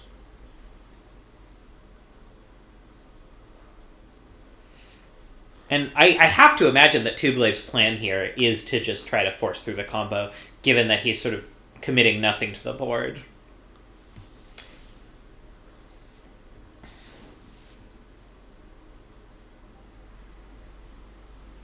Okay. Oh, ooh. Okay. This is... Ooh. Okay. So not actually going for the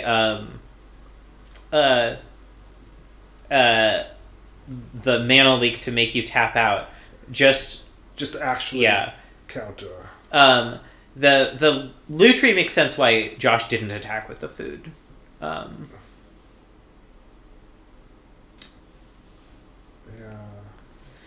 Also worth remembering, Tuglaive does have Pact of Negation, so it's possible that he could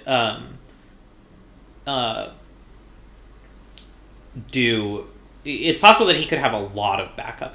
Oh, and Josh spending Cathartic Pyre here. Wow. I think the logic here is that Josh can just ultimate Ren and 6 to he's highlighting it. He can ultimate Ren and 6 to just have Cathartic Pyre backup forever. Does it get exiled when you use it? No. So you can just like... Yeah. Gotcha. It basically locks Tuglaive out of the combo. Okay, that makes sense. Unless Tuglaive has a burn spell here that can hit Ren and 6. Yeah, which he does. So Josh took a gambit, and Tuglaive called him on that gambit. And if Tuglaive has the combo here, he kind of has an open field to use it. Yeah, I mean... Like, it needs a couple more turn cycle, or like, at least one more turn cycle to happen, but it's not impossible. For Josh, I feel like... I mean, the Dragon Lord is it? It's not quite fast enough, is it? Actually, with conscripts, that could be. It could be. Although, because. So I think what Josh is telling us by highlighting Oko there is that, let's see. It's no, I don't think he can get a kill next turn. Because it's 13, 16 damage. No, he can. You're right. With conscripts, conscripts and Ren and 6 to just and he gets another food token. Yeah, actually, Two Blade's facing lethal here, and he can't get away with casting a main phase Pestermite, because it'll just get killed by Ren and 6 or elked by Oko. Mm-hmm. I mean, probably not elked, because probably Oko's elking the food token. Wow, this has been a real back and forth. It's a real back and forth, given that Two Blade has had no non-land permanents for most of the game. Yeah, but that's the deck he's playing, right? It's the appeal. I mean, it's also assuming Two Blade has the combo. If Two Blade does not have access to the combo right now, ooh, okay. Buys your turn. If Two Blade doesn't have access to the combo, then he must just be feeling terrible this whole game, just like desperately trying to hold on to draw it. He's also 1 mana short of casting an end of turn Pestermite here, so it really matters whether Two Blade has Splinter Twin or Kiki Jiki, because if it's Twin, he can't cast it and Pestermite on the same turn for value. If it's Kiki Jiki, he can. Mm-hmm. Josh, I think, is trying to find the other instant speed removal spell here.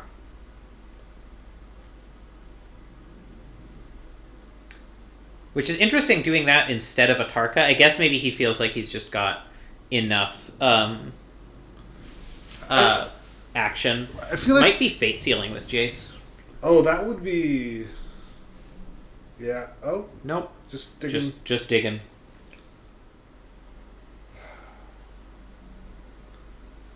How many mana does... That's what I'm trying to count, because it's 1, 2... 8 right now? Just because I tried with Uro plus conscripts to give him haste. Well, remember Uro dies the first you cast him. Oh right. Well, I guess Unearth Uro. He's got enough cards. How do you get it into? Oh, I guess just discard to hand size. Yeah, that is a lot of damage. Especially if there's a crashing for 6 with food tokens now. Yeah. So Two Blade goes to 11 here. Then it doesn't even take that much. You still have 2 food. If you still have 2 food tokens. Yeah, I think I haven't done the math entirely. I think it's fair to assume that Two Blade is probably dead next turn. Mm-hmm.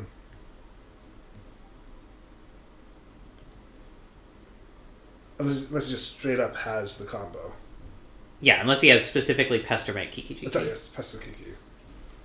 Or Exarch Kiki Jiki. He may have sided in Exarch, I don't know. I would, if anything, side out Kiki in the Exarch just because Exarch survives. You mean out Pestermite? Yeah. Yeah, that actually seems like a real heads-up play. Because I don't think any of the instant removal hits Deceiver. Yeah, Cryptic would buy him a turn, that is for sure. Oh, that'd be true. Okay, so... Although, if Cryptic... Josh...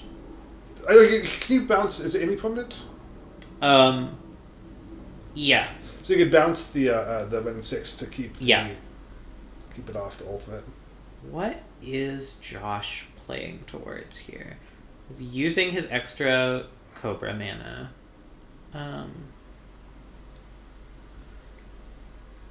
Is it just... I guess just casting Uro.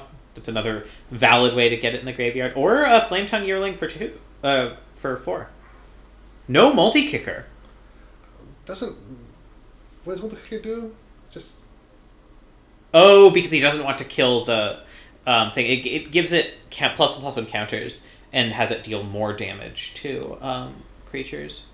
Okay, so the latest pick of a card that did not make it into a main deck is Val, Cryptic Command, or sorry, not Cryptic, Sublime Epiphany, 14th pick. Okay. Everything up to there made Val's main deck. I thought Val didn't play Skullclamp main.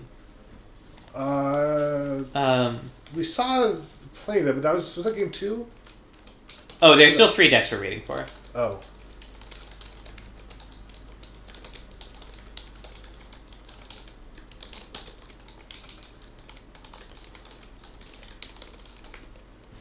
But yeah, I guess he must have put it back in, right? Mm-hmm. Oh, nope, Skullclamp didn't make the deck. So yeah, Val is not pick 14. It's pick 3 or whatever Skullclamp was. Mm-hmm.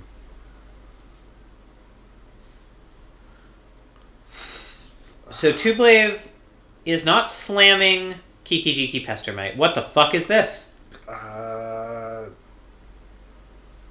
Is this enough? Let's see. 2, 3, 4, 5, 6, 7. Plus. No, because Josh can just play Inferno Titan Zealous Conscripts and completely obliterate. Does it have 11 mana? Tublave. Yes, because he gets an extra mana off of Lotus Cobra. Oh, gotcha. Actually, he could get 2 mana off Lotus Cobra with Fabled Passage. Although I guess that enters untapped. Or enters tapped, so it's functionally the same. No, it enters untapped because it's there are 4 more lands. Wow. This might be enough anyway. I don't know. I mean, it's at 11, so like done the math. Conscript plus that is 8 by themselves. Yeah. So Okay. Yeah. There's lots there. Although this could be, I guess, like Pact of Negation. No, really Pact doesn't do it either. That just that just. Oh man, but here it is regardless. Wow, what a game! What a swings and roundabouts game this has been. Is he like? If there's no way Tublave can survive another turn. Well, there's still Cryptic. So like, there is still Cryptic. Pay for Pact. I think Whip a Land puts at 9 mana, which is Cryptic plus Pact. Yeah. No. Okay. No Cryptic. Oh my gosh! What a game! The whole time. Don't forget to mark your records in the spreadsheet, and Tublave, don't forget to send your deck list to James's form.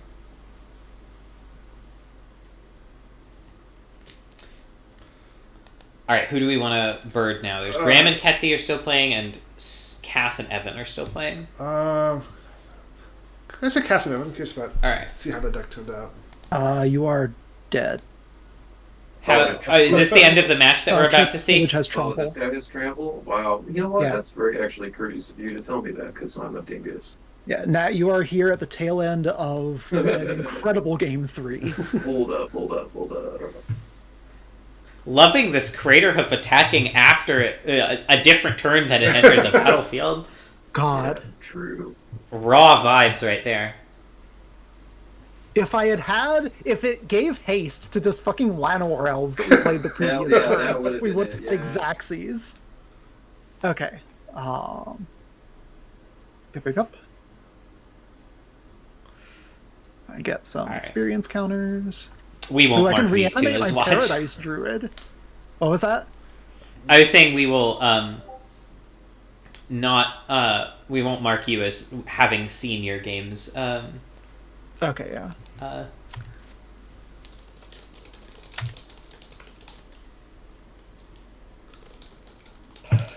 Oof. And the Bitter Blossom too. That's...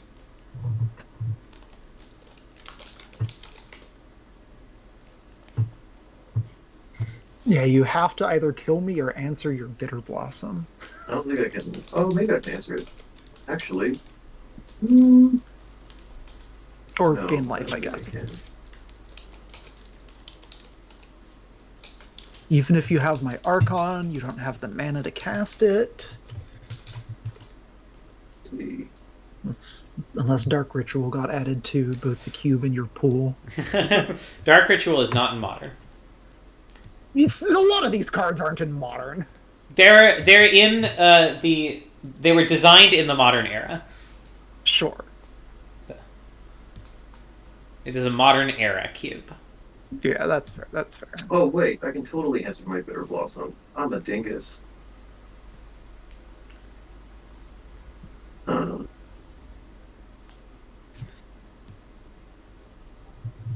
wait. Hold on. Now I can really think my way through it because I found the play. I found the line. All right. I'm excited. Take your time. Line exists. All right. Which one of these stupid things do I play?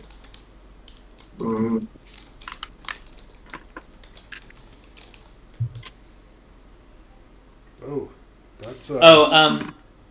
Cass, I need you to stream your screen and not just the Magic Online, or I can't see some stuff. Oh, that's weird. Yeah, give me a sec. Make sure. Okay, so 18. All right, I would like to stop streaming.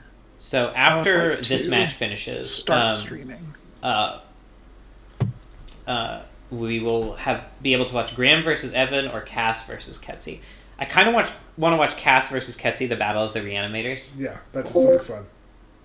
Hello. Hello. We're just waiting out on the end of this match. If I only. in game 1 and then just didn't quite. I should have mulliganed in game 2, and then in game 3 I made a play and then regretted it. That's me every time I make a play. I had Boseiju, who endures, in hand, and I had a big creature in hand to cast, and I was like, I need to play this so I can have a chance of casting this guy. And then the very next turn, Graham plays Umazaz GT, and I'm just like, fuck. Oof. It's really interesting to see Hawkins' Insight on the other side of the battlefield with 3 cards. Both of them have a card out that usually very rarely lasts more than 1 turn in play without the opponent conceding. Craterhoof Behemoth and Hawkins' Insight. I don't think people don't often concede to Craterhoof as much as just Die. Yeah. Evan getting rid of Marin, especially with Exile, is really brutal. Because Marin was a way for Cass to potentially rebuy Craterhoof Behemoth, which she can't really do anymore.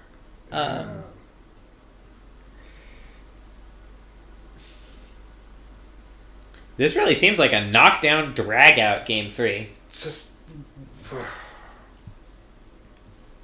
But wait, Evan said he had a way to answer Bitter Blossom. It must be under Hawkins' Insight, right? Evan apparently kicked out the power supply cable again. So I'll be right back.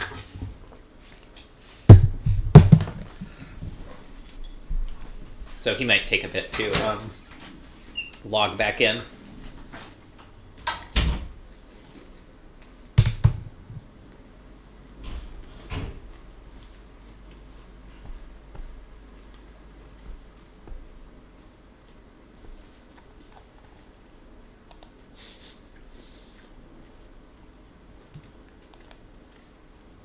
It's not exactly a modern frame cube, Malamet, because they keep reprinting old cards in modern frame. Like, Soul Rain is not eligible for this cube, despite having a modern frame printing. Whereas, like, cards that have only been printed in modern in the Time Spiral Time Shifted sheet are eligible. But, like, that's roughly true. The official criteria are modern legal booster release or designed in the modern era.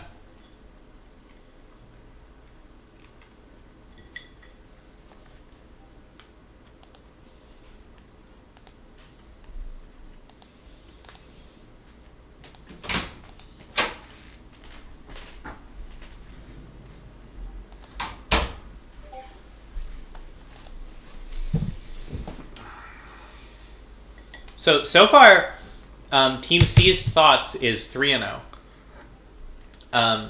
Although if Evan manages to come back and beat Cass here, by getting rid of the Bitter Blossom somehow, Could... well, Oh, I think Evan might have timed out. Oh, that's such a downer of a way to end. Yeah. Shit, Oh, did well, Evan wait, time what? out? Evan kicked the power supply. I saw that, but that doesn't necessarily mean he timed out. No, it's just we're waiting for him to get back. Right, but I won the match somehow. Oh. Oh, yeah, lost connection, joined the game, conceded from the game. Oh. Alright. Huh. Well, Cass Can and... you all hear me now? Yeah, we can hear Yeah. you now. Oh yeah, no, I boffed it. I had Terra Sunder under a Gaunty, and I was supposed to shoot my Bitter Blossom, and then I lit myself jeez. right out of it. Oh, I see. Then I was so mad I kicked the power supply. I'm so sorry. No, it's, you know what? It's I was like, oh yeah, I need another blocker for this crack back. It's like, no, it doesn't matter. Alright. Well, That was a really tight match though. yeah, that was yes. really fun. Cass and Evan, don't forget to record your match, and Yeah. Evan, where does that happen? it's in the records tab of the draft spreadsheet. There's a tab. Okay. And Evan, don't forget to send your final deck list to James's form. Oh yes, I will. Where Save is out that my thing? list. Alright, then Cass and Ketzi, do you want to battle in here and we'll just watch along? Yeah, I need to know how to save out my deck list. I don't know how to do that. Ask James.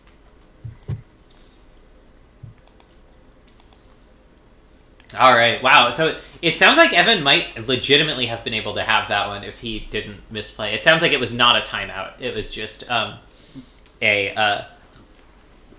card he needed to get rid of Bitter Blossom was not one of the ones under Hawkins' Insight. Well, then I said it was, but he accidentally played something else. From Hawkins' Insight? Yeah, that might be it. Yeah, so Team Seized Thoughts is 4-0 right now. Seizing all of the thoughts. Yeah, those thoughts are thoroughly seized. The next one is Cass and Ketsu? Mm-hmm. Okay. And we'll try to swing by for at least a full game from Evan later on, and Graham as well, who I think are the only two we will be missing at this point. Yep.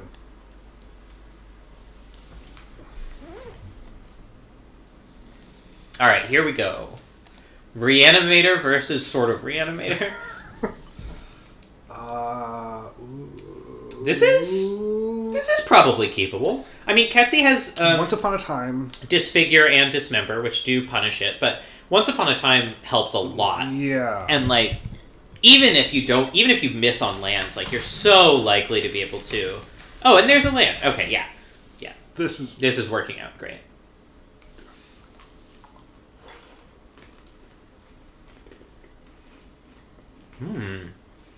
Golos and the World Tree. You take Rot Farm, you're basically drawing 2 cards off this Once Upon a Time, right?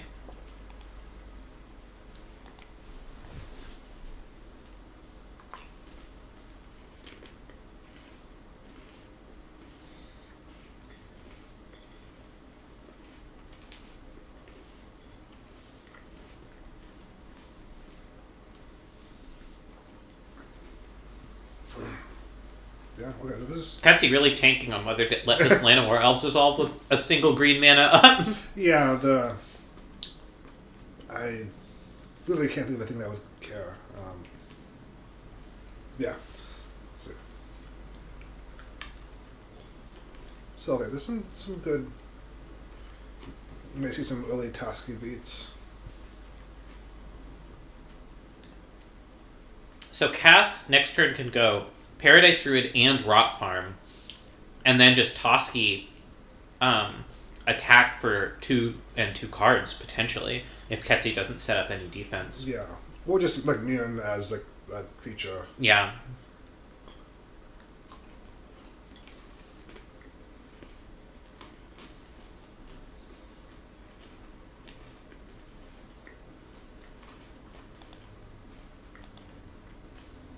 Or Green Sun for 3.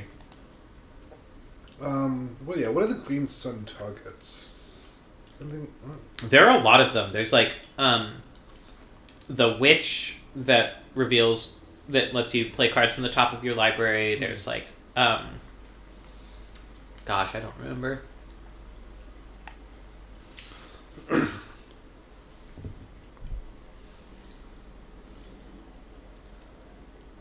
By the way, shouts out to James, our effectively stage manager for this, who, on his own volition, just put together the whole website that tracks decks and just casually as you do. Yeah, people's like draft strategies and stuff like that. Thank you, James. Yeah, it is very sweet.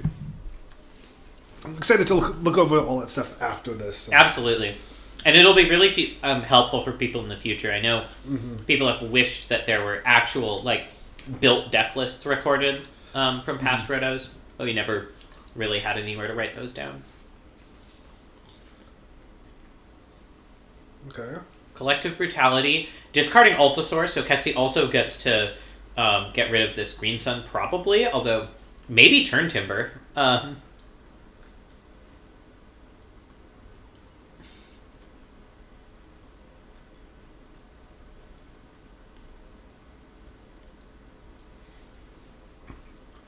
Oh yeah, you can't play Toski and attack with 2 creatures this next turn. I don't know what I was thinking when I said that. Math's hard.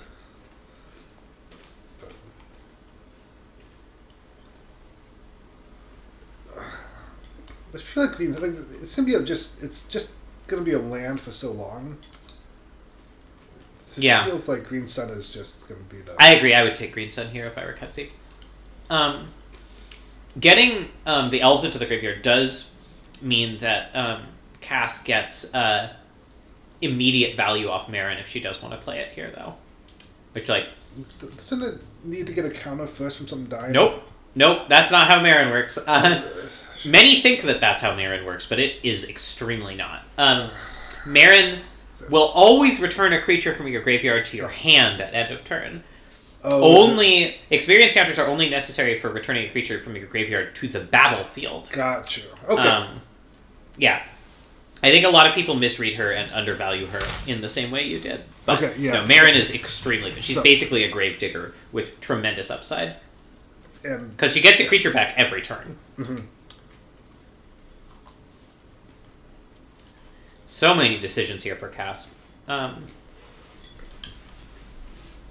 Like, going for Toski is nice because, like, Ketsi doesn't have a lot of ways that Toski... to really punish Toski. I think Disfigure? Yeah, Disfigure's, I think, the only one left. Oh, no, Dismembered's also in there. So maybe Ketsi actually does have kind of a lot of ways of punishing Toski.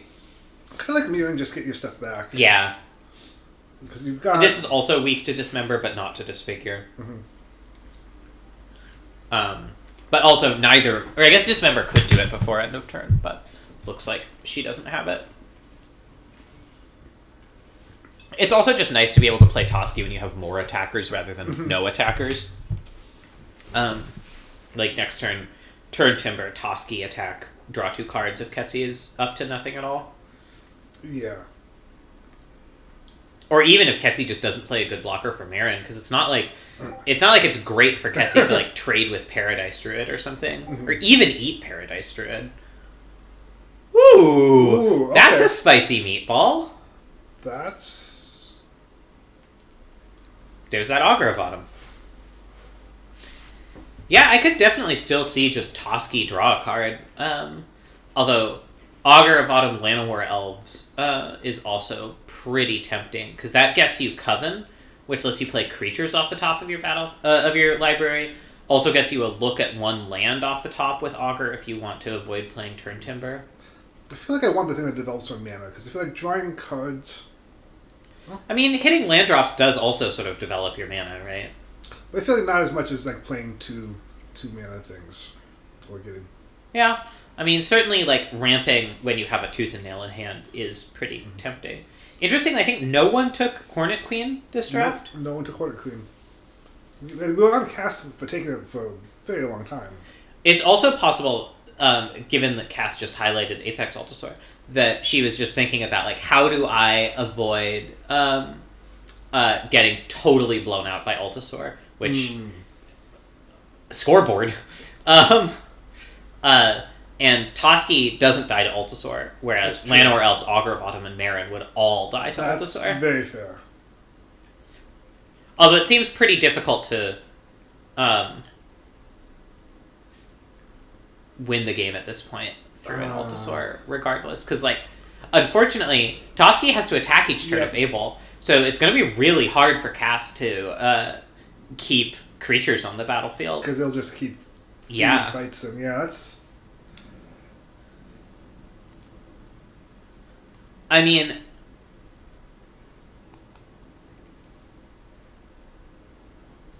Oh, that's Assassin's Trophy. Not this turn, but that will be potentially very relevant. Okay, so Evan and Sarah are battling, which means Graham and Tubelave will battle.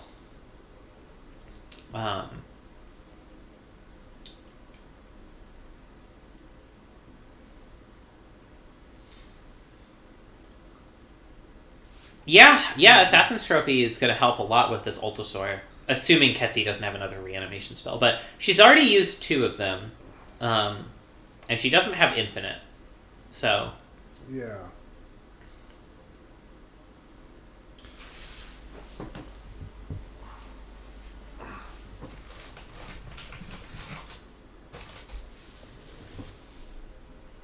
Ketzi considering her options.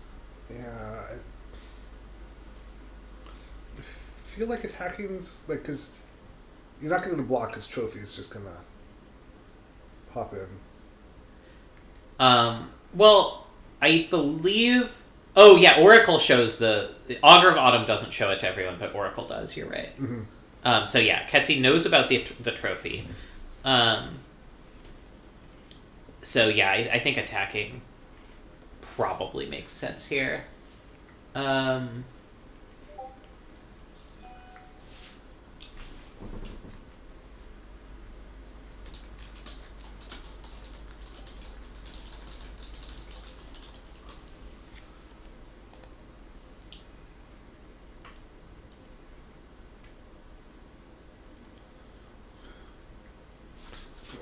Four cards in hand. Yeah, it's crashing in.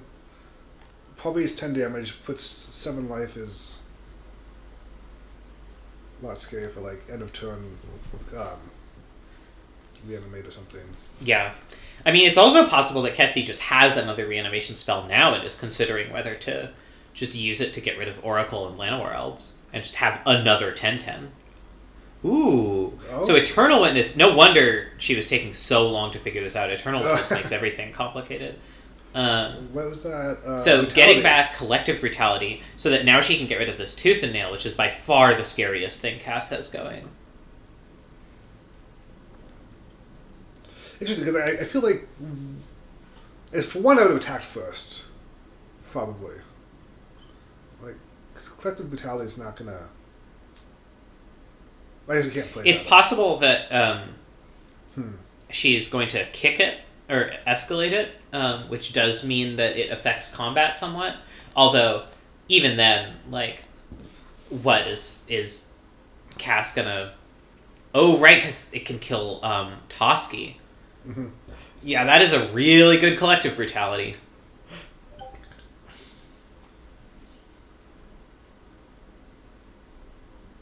Not a land. Nope. That is one of the problems with having these cards in your deck. Is like they do make Oracle and Augur worse, and like Once Upon a Time stuff like that. Contagious Vorak.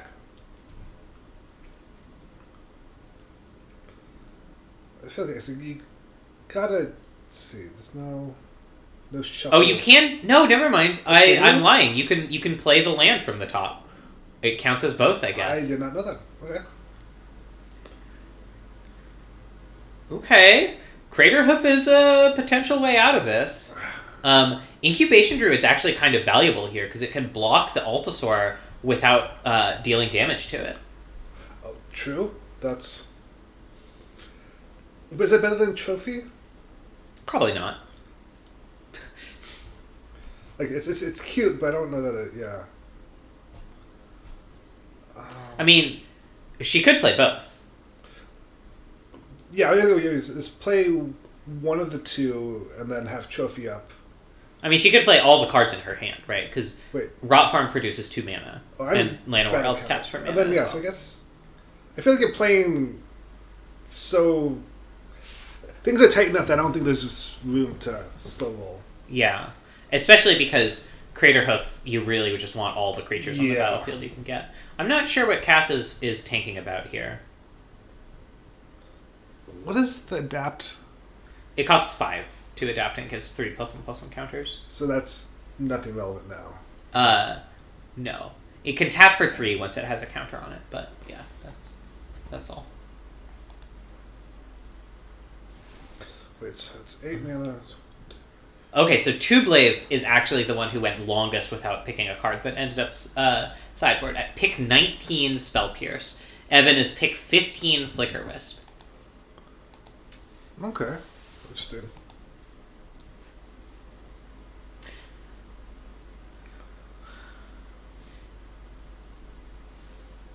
Alright.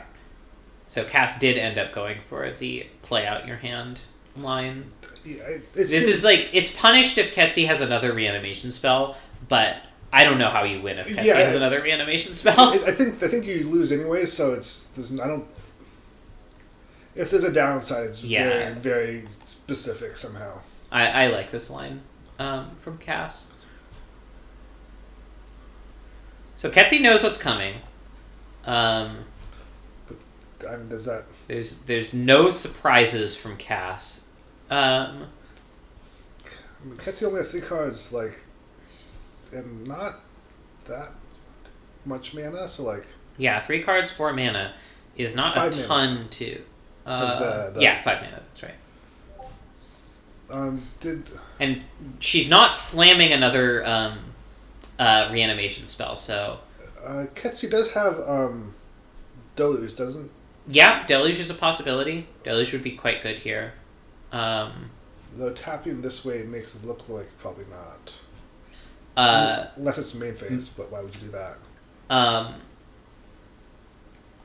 The enchantment-based Wrath would be good too, although I'm guessing Ketsi doesn't have both of those main deck.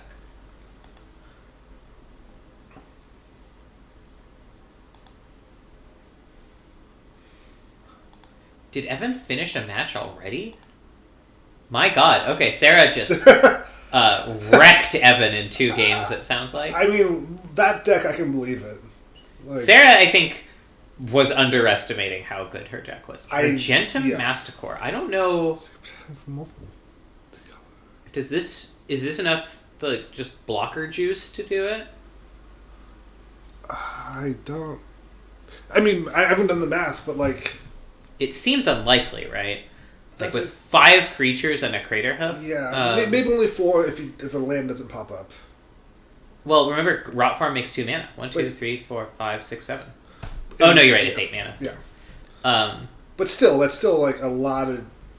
It's +5/+5 on 4 creatures. Not even attacking with this Altasaur. Not even... I guess it allows Cass to make the decision to block with Incubation Druid, which might be better for whatever reason. Yeah. But it also sort of forces Cass to make a land main phase. I don't know. Okay. This has got to be lethal, right? Let's see. So everything gets +5/+5. That's 20 damage. Just not counting any creatures. Yeah, this is definitely lethal. And that's +5, 6, 7, 8, 9. And there's 7 points of toughness. Yeah. This is definitely lethal.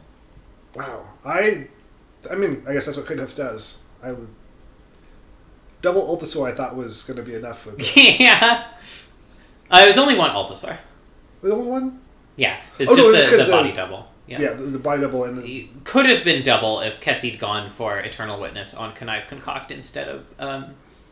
But it looked like getting rid of Toski and discarding Tooth and Nail was going to be really good here. Although, yeah. I don't know, my gut would have been to go for the Altasaur just to put pressure on. And yeah, I don't know on it, but it requires another turn cycle to actually get it going, and then Cass gets an okay. So we've got +4/+4. 12, 13, 14, 15, 16. So it's not lethal. It's not actually lethal. And also here. the Masticore? Is it Manticore or Masticore? Masticore. The Masticore can actually make some good blocks. Can it? It's a 5/5. Yeah, I guess it can block Incubation Druid and survive. Yeah. Well, I guess we'll still play the game. I mean, you got to attack anyway, right? Like, you got to bring Ketsi to like 1 or 2. I get because a Mastercore just attacks back for lethal. I feel like just the Augur attacks, maybe. Maybe just the 6/6s. Yeah, Augur and the Oracle. Yeah. Because then you. But no, then Master. Well, no, because. Wait, no, Mastercore dies next turn. Ketsi doesn't have any cards in hand. Oh, good call. So yeah, you are, I think, supposed to attack with everything here. I'm not sure. It took us a second to realize that. I don't know if Castle realized that. Wait, so if you attack with everything... So Mastercore probably just chumps, right? Chumps one of the 6 power ones. Ketsi takes 10. Ketsi cracks back for 4 or something.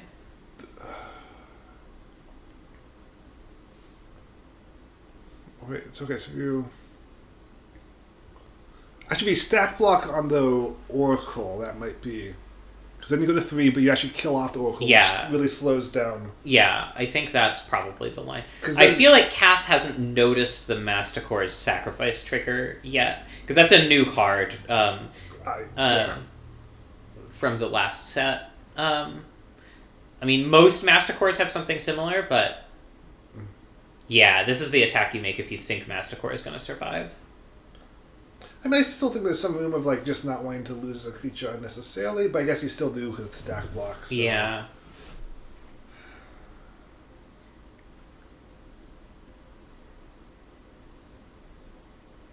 Yeah, like either way, assume if you know Mastercore dies next turn, either way the you're trading for Mastercore and Eternal Witness if Ketsi stack blocks. Yeah. So Ketsi, I think, is feeling pretty happy that the Incubation Druid didn't crash in. Yeah. I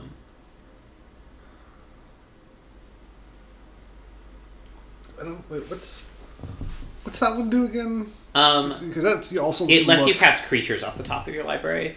It's like Oracle. It also lets you cast creatures, but it doesn't let you double land. So it's probably better just because playing extra lands. I think it's better here. Okay, so that's... Okay, like the ramp doesn't matter that much to cast. Mm-hmm.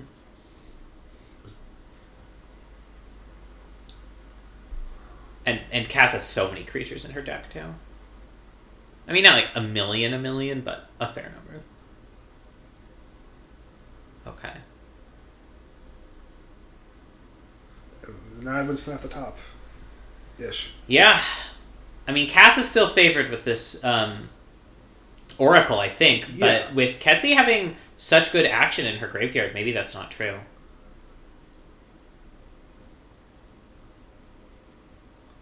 I feel like any sort of animating just like wipes Yeah, it so. seems hard to imagine Ketsi losing if she gets another Altasaur on the battlefield. Ooh. Hostage Taker on Oracle. Pretty good. Yeah. She knows Cass can't punish this. Mm-hmm.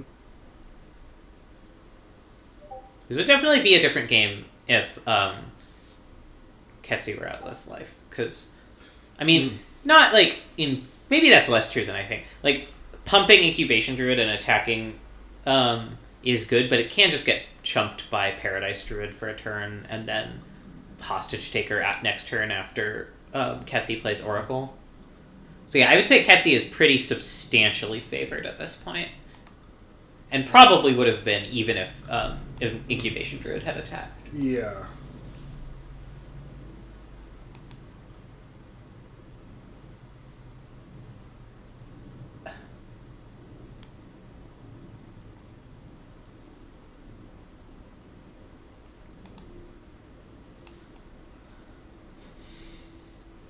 Okay, knocked 5. So this is Sakura Tribe Elder. I think we may as well pump the Incubation and crash in. Like, yeah, you're not. it like Sakura Tribe blocks pretty well anyway. So I guess Tooth and Nail's gone, but what else is on the top end? I mean, 3 mana would be nice. Archon of Cruelty is really what Cass wants to hit here. Whisperwood wouldn't be bad either. That's also one that plays reasonably well against Apex Altasaur.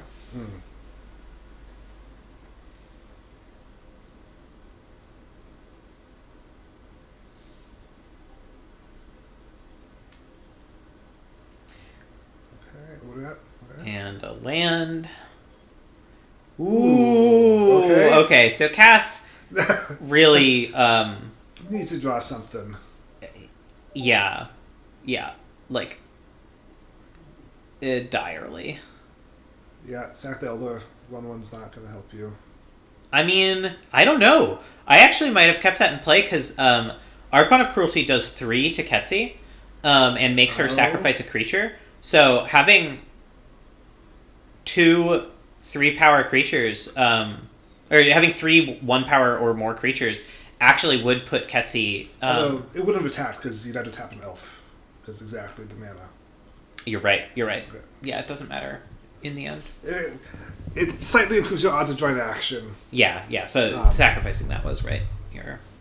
You're so correct. I definitely did a lot of math before I said that. Okay, so it's enters, it sacrifices a creature or planeswalker, discards a card. And loses 3 life. Then you gain 3 life, draw a card. Ooh. Shit, that's really fucking good. Wow, Cass might get this one after all. Wow, this is such a back and forth game. Holy shit! Because she can cast the Infernal Grasp off Incubation Druid now. I don't know that it's super relevant to cast it right now, unless... Not now. I mean, like, in response to Altasaur's trigger. Because it can't fight if it's dead. Yeah? Oh, Jesus. Wow. Oh. All right. Ketsi making the wrong color off fertile ground accidentally.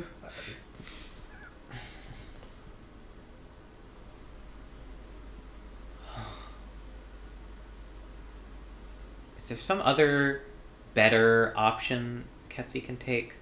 Probably not. I don't like if you don't kill the Archon. It's just got to be Altasaur. It's not like Hostage Taker plays around Infernal Grasp or whatever. No. Wait, hold on. What if Ketsi reanimates Body Double, copying Craterhoof Behemoth? Is that enough? Cass kills Craterhoof. These two get +2/+2. No, it's not nearly enough. Not nearly enough. Although if you don't know about the Infernal Grasp. Yeah, but if you don't know about Infernal Grasp, that's true. Ketsi's trying to figure out what to play around here. I'm fairly confident that's what she's taking on at this point. And instant speed removal disrupts both of those plans. That's fair.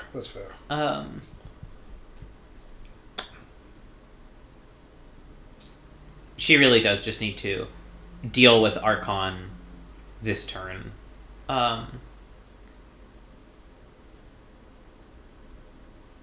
As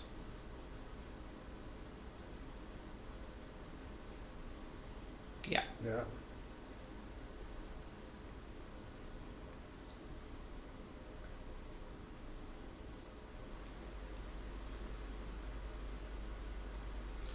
Oof. Oh boy, that Archon was just an absolute ripper. Oof. It's just the fact that the Inquisition was sitting on top. Holy shit! Yeah, that was good. Hey Ketsi, can you stream? Oh yeah. Thank you. What a game! I'm really glad we caught that one. Yeah.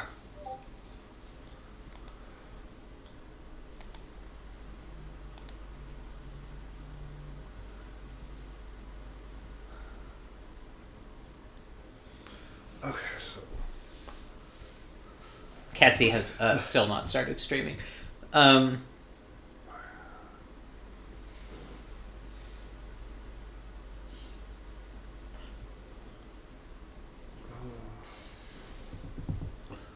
don't know what the siding, if any, is relevant here. Yeah, I mean, Massacre Girl, if Ketsy gets out to a wide start before Chaos does, could be good.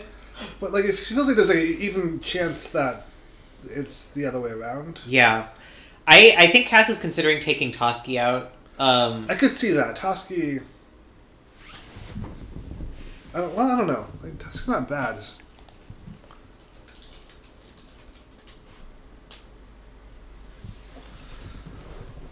Ketsy is having some trouble streaming, so we might not be able to see her side of things. That would be sad, but...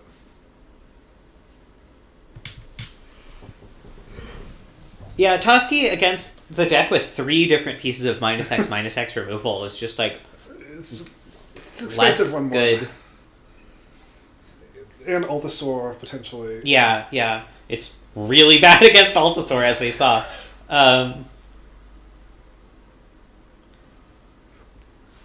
Taking out Whisperwood, too. Even though it's, like, sort of okay against Altasaur, I can definitely see wanting... The modest cut, definitely. Yeah, just, like... More instant speed removal. Epic Downfall is also really good because it exiles. Yeah. Although that's a little bit less relevant if Ketsy gets Body Double going. One of the reasons Body Double is really good. But still, just one less. Yeah.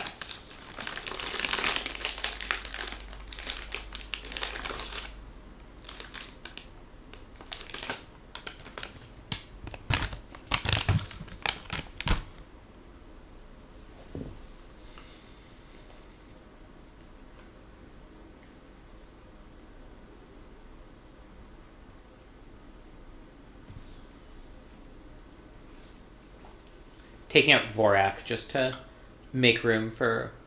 Looks like basically just more heavy hitters. So Atraxa's in there now. Just like the game is decided by who gets the big creatures. Yeah. And I think the Reanimator Kicker creature is in as well. The piece of something or other. Ketsy's trying to reboot Discord, see if the stream starts working.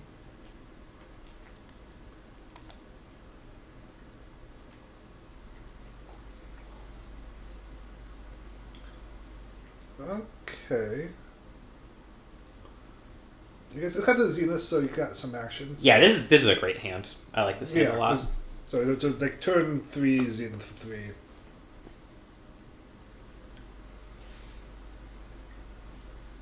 Yeah, I like Zenith to find like the Augur bottom or something.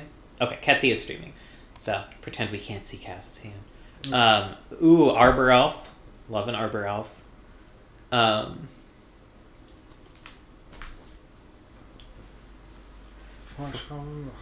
Hostage Taker.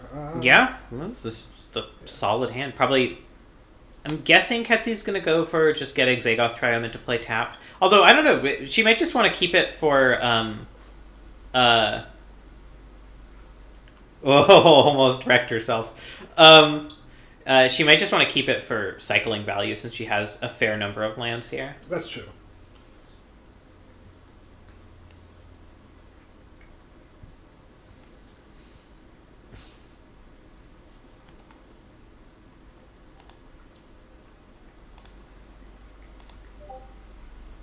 Ketsy, pick 23. Sheoldred's Edict did not make her main deck. Everything up to that point. That is incredible.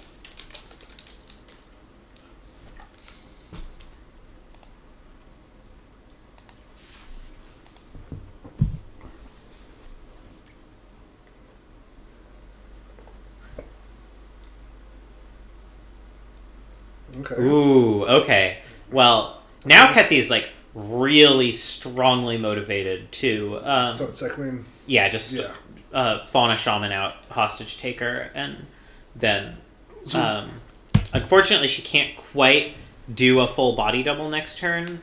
What do you go for?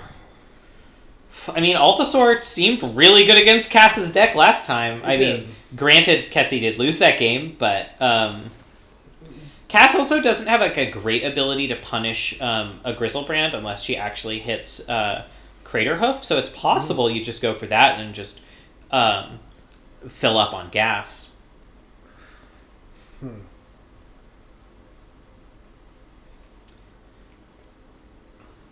Yeah, it's awkward that Ketzi is just 1 mana short of doing it all next turn. Yeah. If only there were a creature that had Madness 0 make a green mana. Sort of, kind of is.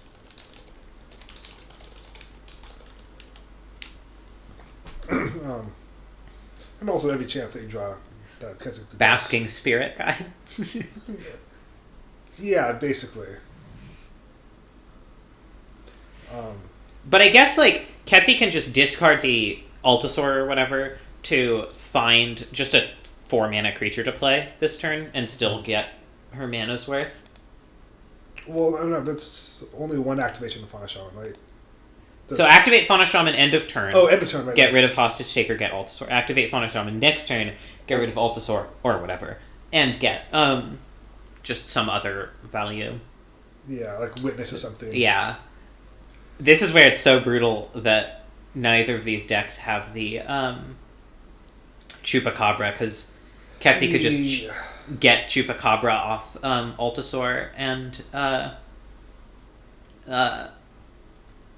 kill this Tree Speaker or whatever. She's debating doing this. Interesting. Maybe she thinks Hostage Taker on Tree Speaker is just potentially good enough. I mean, if she draws another creature, then like she still gets to body double in the same amount of time if she does that line. No. But that is a big if. Yeah. Yeah, and she's just going for it. Okay, so what do we got? So there's Ashen Rider, Grizzlebrand, Agent of Treachery. Agent's pretty spicy too. Apex Altasaur. Yeah, Agent is really, really good. It's Ashen Rider Exiles, right? Yeah, Ashen Rider Exiles, which is also strong against Cass. Although, like, it's... Ashen Rider's a little bit rough, because if Cass sees it and just doesn't play anything big for a while... Yeah, so Grizzlebrand just as a way to refill hand against not a lot of pressure. Mm-hmm.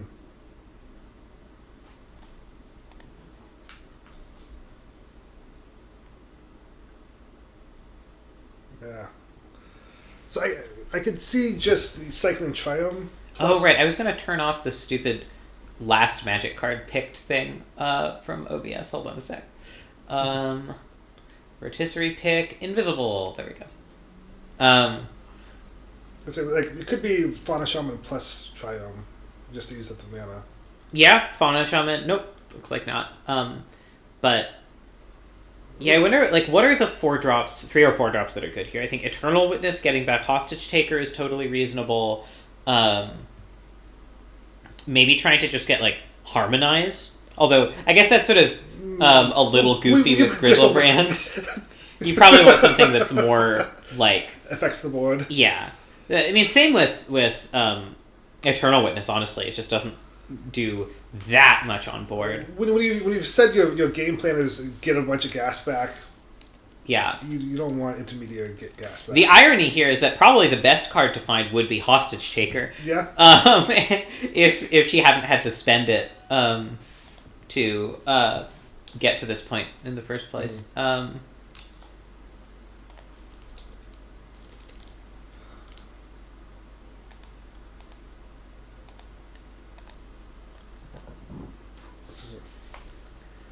What is going on? I don't know. Tapping black? Like, is she just body doubling Hostage? That can't be right. That seems like a poor... No, I just don't know what's going on.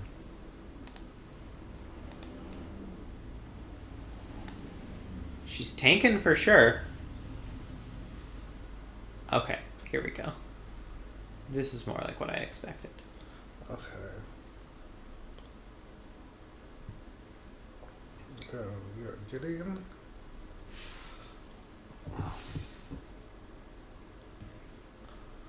Okay. Oh, Grist is a solid option here. Yeah. Not a lot of pressure. Maybe even just sacrificing Fauna Shaman. Like, it's not like you need that much card selection once you're activating Grizzlebrand, right? Mm-hmm. Sacrifice Fauna Shaman, kill Tree Speaker, threaten the block with Arbor Elf on Paradise Druid. Yeah, and you got the mana for the body double. Yeah, so. love it. Okay. Oh wait, making tokens? I mean, if she's not too worried about, like it's not like you deny cast mana by killing Tree Speaker now. So it does make sense. This keeps the Arbor Elf alive. Not leveled up yet? Wow, she milled Agent of Treachery too. Yeah, our Tree Speaker is not leveled up, so. Oh, okay, I thought that's what that indicated. Okay. It's going to, like, it'll produce its own weight in mana this turn, but it doesn't actually help ramp. Well, now Agent of Treachery is just that much funnier potentially. Yeah, God. Okay. Oh, this is gonna get treacherized. I am fairly confident.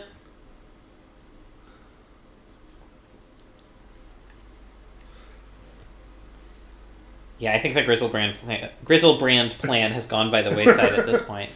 I mean, I don't know. Maybe Ketsy just wants that sweet card draw. I feel that's. But that puts you at risk of like Tooth and Nail happening. Yeah, and Cass has a lot of removal too. So like, if Cass kills Grizzlebrand and just attacks with Primetime, that's a lot of damage coming in. Yeah, and I feel like letting Titan attack period. Is World Tree, so Cass's mana is perfect. Cass can cast Atraxa next turn if Ketsy doesn't get rid of some of these mana elves. And actually, even if she does, I think. Because Atraxa costs 7, or is it 8? I don't remember off the top of my head. I'll look it up. Also, this would have been a perfect Altar board. There's... Atraxa costs 7, yeah. There's 9 power and 9 toughness on the other side. Oh god, that's true. Oh well.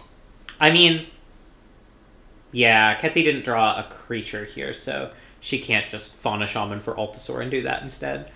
So yeah, she could just kill Primeval Titan and get Grizzlebrand anyway. I guess that's true. Yeah, that's true. Like, stealing a Titan is not as exciting, just because it takes forever to you don't get the ETB. Yeah, and I guess that makes sense. It seems...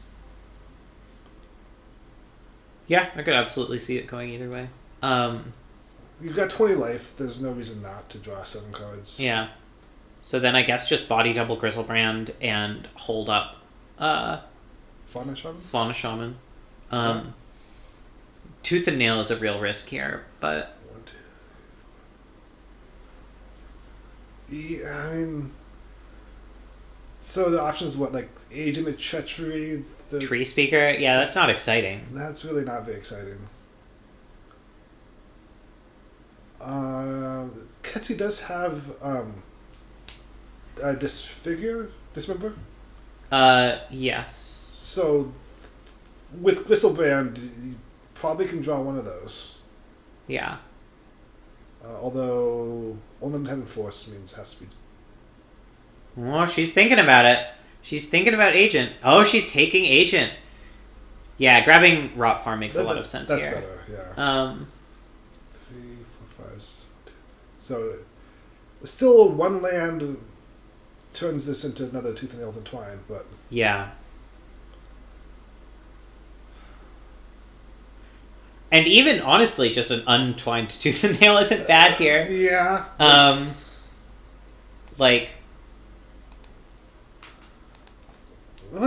From here, I guess Ketsy's grinding... It's got a Planeswalker for some value, which is not bad, but like... What is...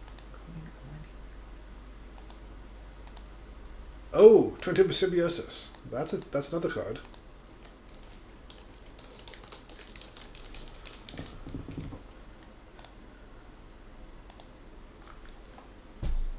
Ooh. Okay. Okay. Well, Ketzi can sacrifice Augur or Agent here, and potentially. Oh no, Agent's already in the graveyard. This is a fake Agent. But Ketzi does have outs to find another reanimation spell to get another. I mean, can use the whatchamacallit, the Planeswalker, right? Yeah, and if all else fails, she can just grist away this Archon. So it's not. Although remember, we did see Cass side in some extra reanimation. Ooh, or not. Okay, well.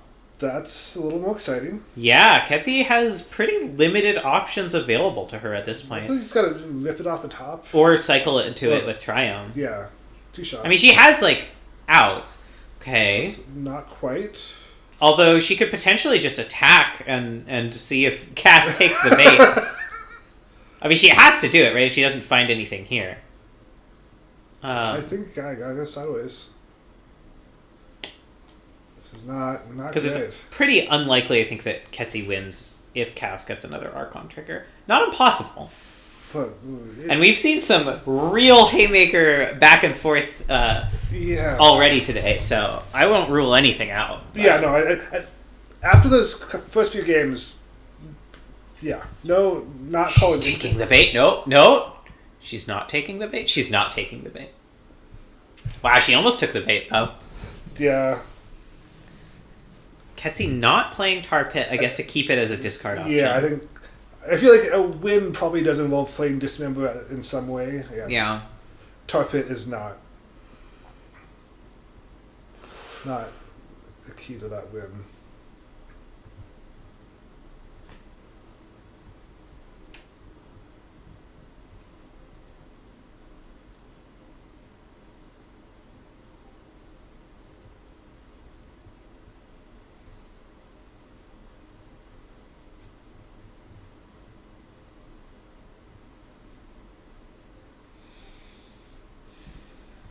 Yeah.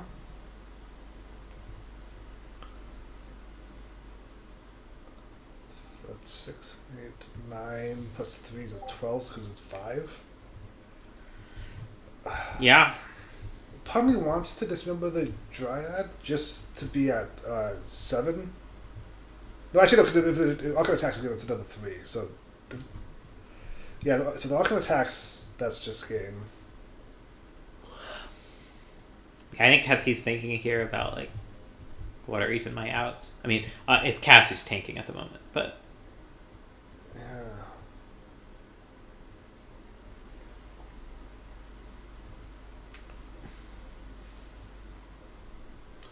I mean...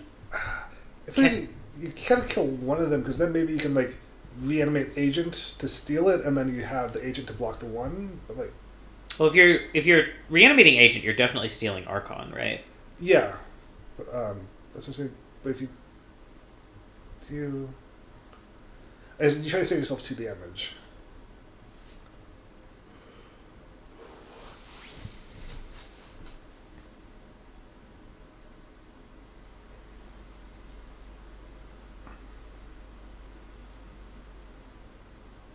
Just because I can imagine a world in which you steal Archon and still just get barely damaged out. Yeah. And I don't see there being a world where we don't steal the Archon and dismember Mattering.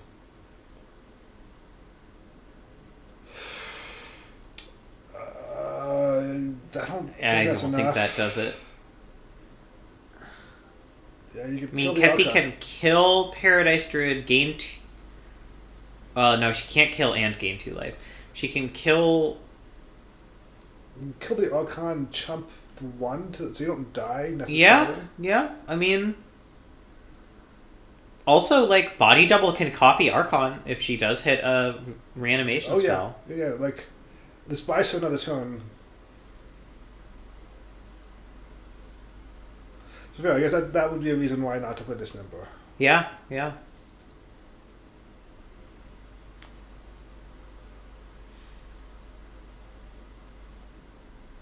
the fact that Body Double can get something from any graveyard is really relevant. Yeah, that's.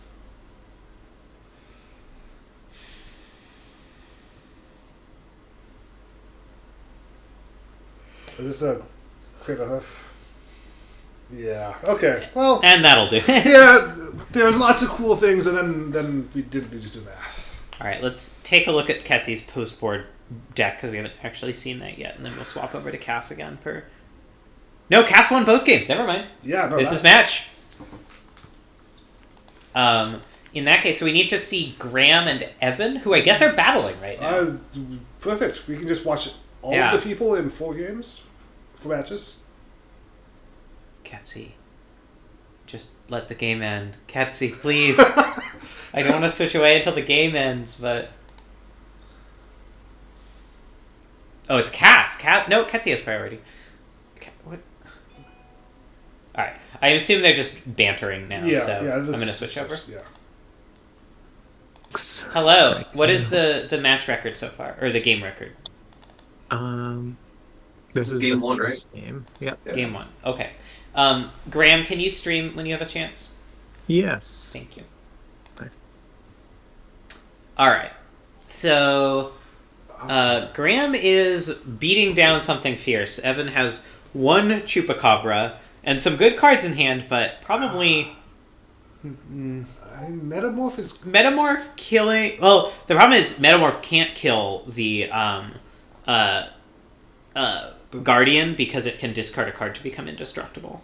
Yeah, okay, so that's... So it seems like not great. we are watching Graham win the game. Let me make sure that Cass and Ketsy recorded their results. Yeah. Okay, so Cass is 2-0. Alright, so Two Blave beat Graham to rack up the first point for the Gristocrats. So far, the matches are 6-1 in favor of the Seized Thoughts. I don't think we're going to... Well, it doesn't look like we're going to get to that tiebreaker. It looks like probably not, although there have been bigger comebacks. Yeah. This is only the second round, so... Okay, so we said sideboards. Which side do we want to watch this from? What do we... Well, let's keep watching Evan. Because I don't have a great reason. Okay. Because we're already on Evan. Inertia's a good reason. Yeah. And then we can follow Graham. If Graham just wins game 2 right off, we can just follow him to whatever his next match is. That makes sense.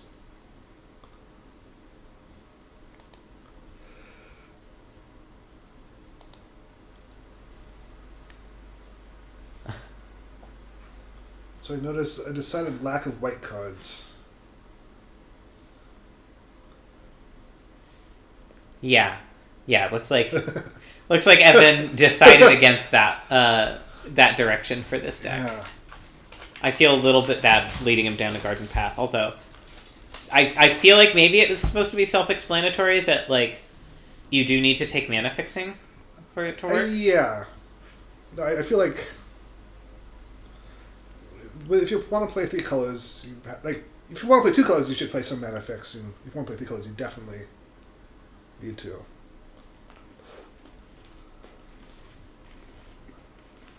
Ketsy is saying that she wished she'd gotten Altasaur instead of Grist in that game. Wiping the board would have definitely... Yeah, it certainly turned out that Altasaur would have worked very well in the as the game ended up developing.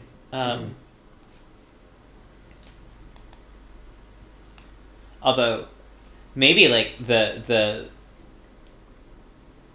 biggest thing was just like not hitting another reanimation spell ever,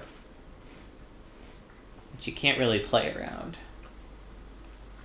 Yeah, although I think that would be another reason to go for Altasaur, because that one can actually end the game and win. Whereas Grist is going to be needing a little bit more support.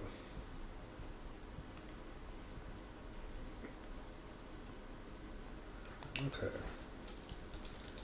Let's go on. Looks like a reasonable hand.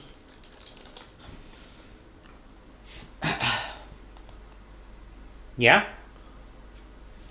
I always love it when someone's got targeted discard because then we can just get to see everybody's hand. Yeah, it is helpful.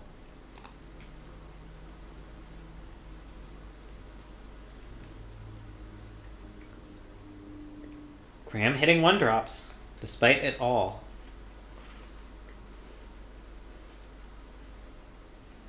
Okay. Fairly land-heavy hand for a deck like this. I feel like War Boss is where I leave. Yeah, I think War Boss is the scariest thing here. It's going to be hard for Graham to... yeah. Student is a little scary, but War Boss is more immediately scary. One thing is he does have Red Cap. But Red Cap is going to get blocked by Giver. So, right, basically, Giver has to be killed first with Red Cap. Yeah. Yeah, I like taking War Boss here. Student also just demands a lot more mana from Graham to be really good. And it's not that there's no white in there, but like the white requires a little bit of work. Yeah.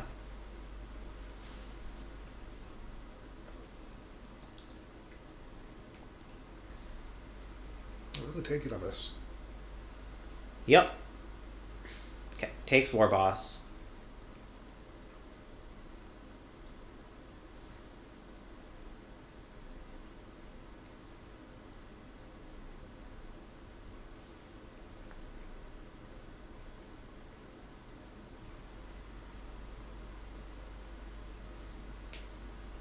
Not having blue here is pretty awkward.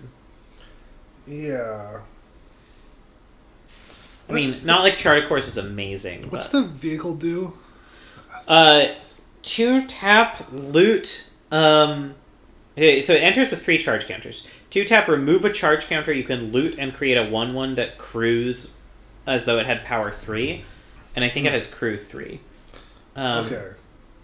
Oh, and I think something once you don't have any charge counters on it anymore. Yeah, Polluted Delta is actually pretty nice because you can get tapped land without really paying a price for it.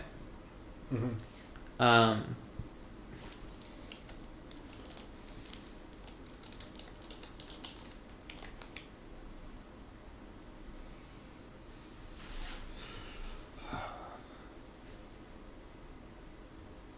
Hey, I was exactly right about what it does. Okay, so you loot, and then once you've finished looting, then you get the thing. Interesting. Okay. Oh yeah, you don't get the things until you're done looting, or until you have removed the last charge counter. Yeah. But you can just crew it like a normal human being as well. Yes, if you have suitable creatures. Yeah, if you've got 3 power. I'm not super high on Bankbuster, but people have told me that they like it. And it's actually out of the cube for a little bit. But I brought it back in at popular request. Well, give the people what they want sometimes. So much for it being a little hard to power up Student. But it would also be really bad for War Boss to come down here. So. Yeah, I still... And like, the Student gets answered with 1 removal spell, whereas War Boss is like really messy. Student also just doesn't look that good against Grave Titan in any matchup. I mean, like, obviously you need it's a little bit harder to get Grave Titan into play, but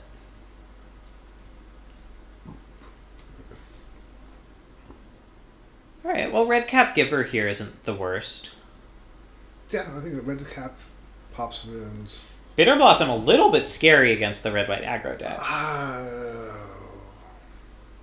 Well, I feel like you gotta play Red Cap this turn. Yeah, I think so. You gotta kill the Giver while you can. And it also it blocks crews. It crews Bankbuster to block Student of Warfare. Mm-hmm. Yeah, it does everything you could want right now.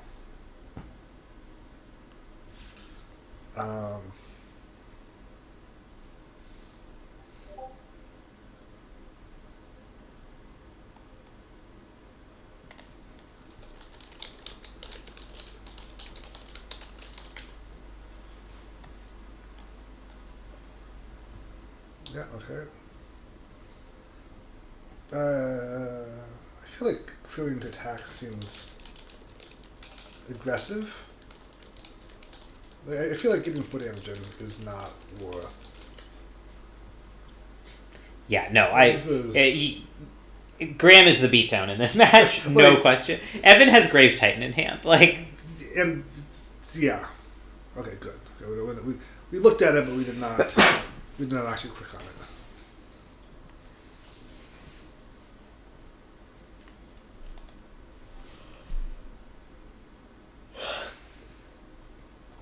There is going to be a Hellkite. Actually, the Hellkite's a reason why I'd be very hesitant to play Bit of Awesome. ooh, that is a really good draw for Graham, or really good play at least. This, That's a lot of damage. yeah, it just makes the big student even harder to block. And if it gets double strike, then that's just pretty much game. Which it can it Not next 7, I think. Okay, so it's one off for next turn, assuming. Even if Graham draws a planes, yeah. I think Graham has another white source. That we saw with the Green maybe Magnet. it was the Vista that I was thinking of. It might be. Yeah, I think we saw planes It's a Vantage mountain- Vista. Yeah, like Mountain Plains Vista. Yeah, that sounds about right. Anyways, I feel like chart the course has got to be the option. Do you attack?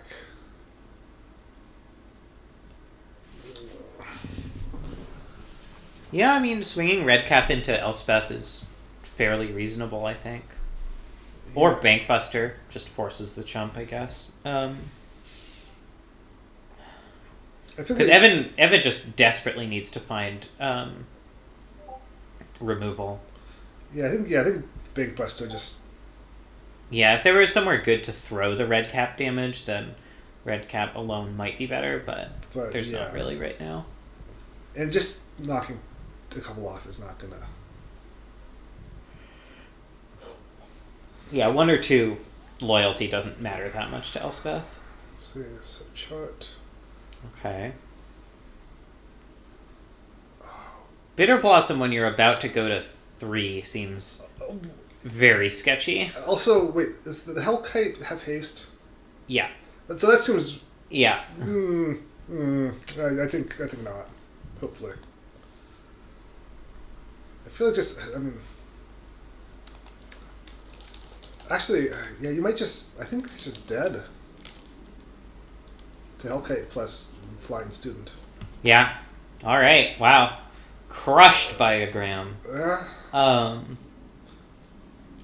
Evan must be feeling pretty Graham negative right now. That's a chemistry joke, or I guess a biology joke. I guess a biology. There's a lot of overlap. For all you biologists out there. All right. So who does Graham still need to play? Let's take a look. Val and only Val. Okay, so the next So one. Val is battling Josh. Who have we seen the least of so far? We have seen 6 people once, so Okay. So, like- who have we seen twice? no one. Oh, great. So like we literally anyone we wanted to watch is. All right. Well, we could just go. Well, let's see. We're definitely going to watch Val, right? So, I feel like we should just even if we're in the middle of a match, unless it's like white knuckle exciting, we should just switch over to Graham and Val's match. Yeah. But for now, we can go to, I guess, Sarah and Tublave. That's kind of a grudge match, too, so that'll be exciting. Yeah, let's do this. Hello, friends. Tublave, can you stream again? Of course. What is the record so far? So I good of a forget. question. I'm up a game. Okay. Oh, she's this up game again. too. Okay.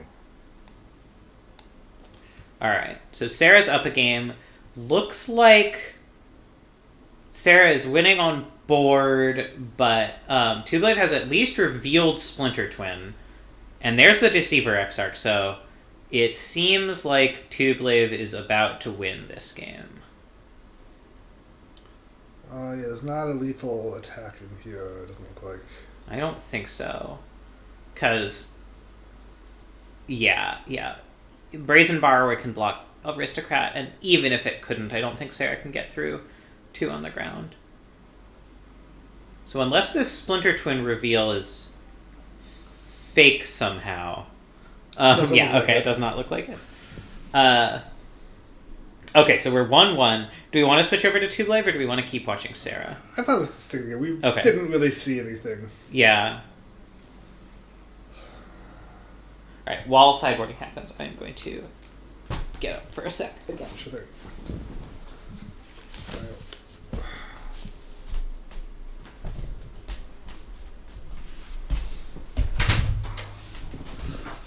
Okay, so deck's locked in. Looks like not much in the way of changes.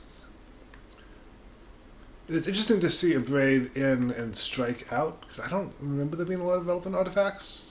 But cool, I guess.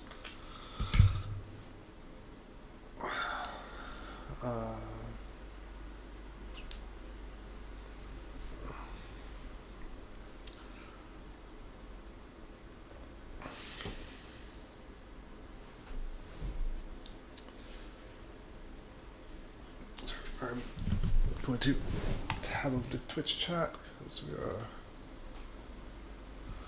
Yeah, okay.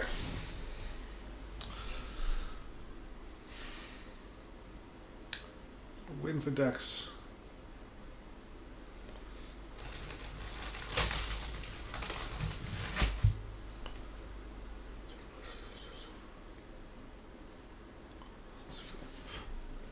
I feel like I've seen the Evolved Sleeper on the sideboard more often than not, which is interesting. Welcome back. You have missed nothing of note. Okie dokie. Still sideboarding, huh? Well, no, actually hit deck submit and then sit. Cool. So, good timing, I guess.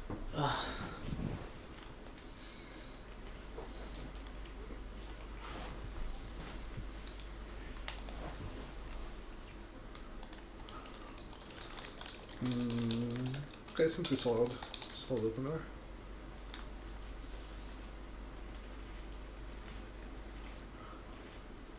Yeah, this seems quite good.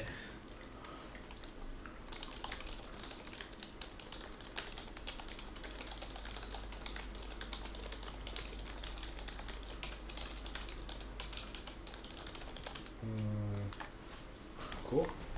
Oh, you're leading with Bob over Valky? I mean, like, what are Tublave's 2-mana creatures that are, like, really scary here? It's, like that's not that scary, right? No, that's fine. And getting up on cards is quite nice. Yeah, I guess it's fair.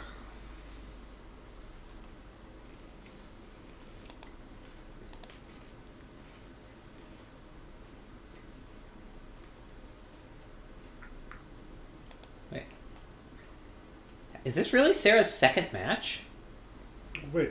That can't. I thought Sarah beat Graham. No, Sarah and Graham are on the same team.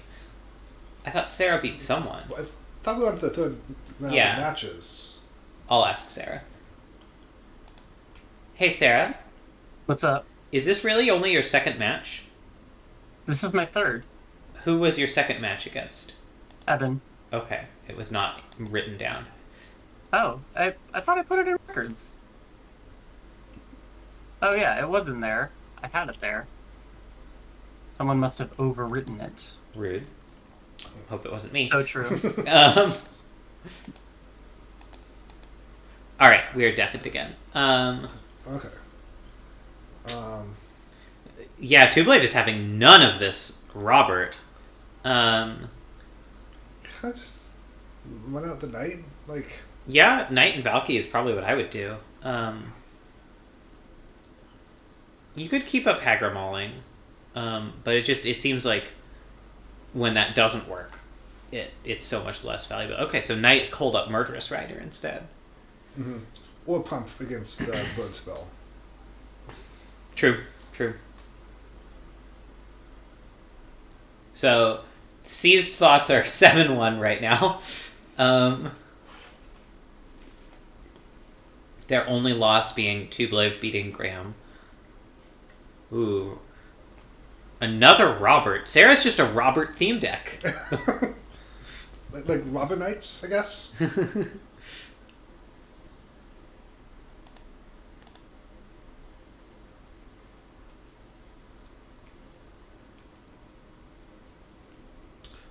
So the knight triggers off 4 damage? Yeah. Okay, so not So it won't trigger here unless she chooses to pump, which I am assuming she won't do. A little surprised. Okay, Tubelev is willing to let Robert trigger. Ooh. What is that? That is Ledger Shredder. It's quite good, although if I were Sarah, I might be keeping up Murderous Rider, because Tubelev is within twin range now. 100%, I think.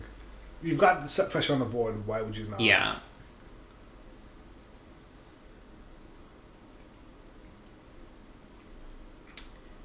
She can still get that Ledger Shredder next turn if this robber manages to attack again. Mm-hmm.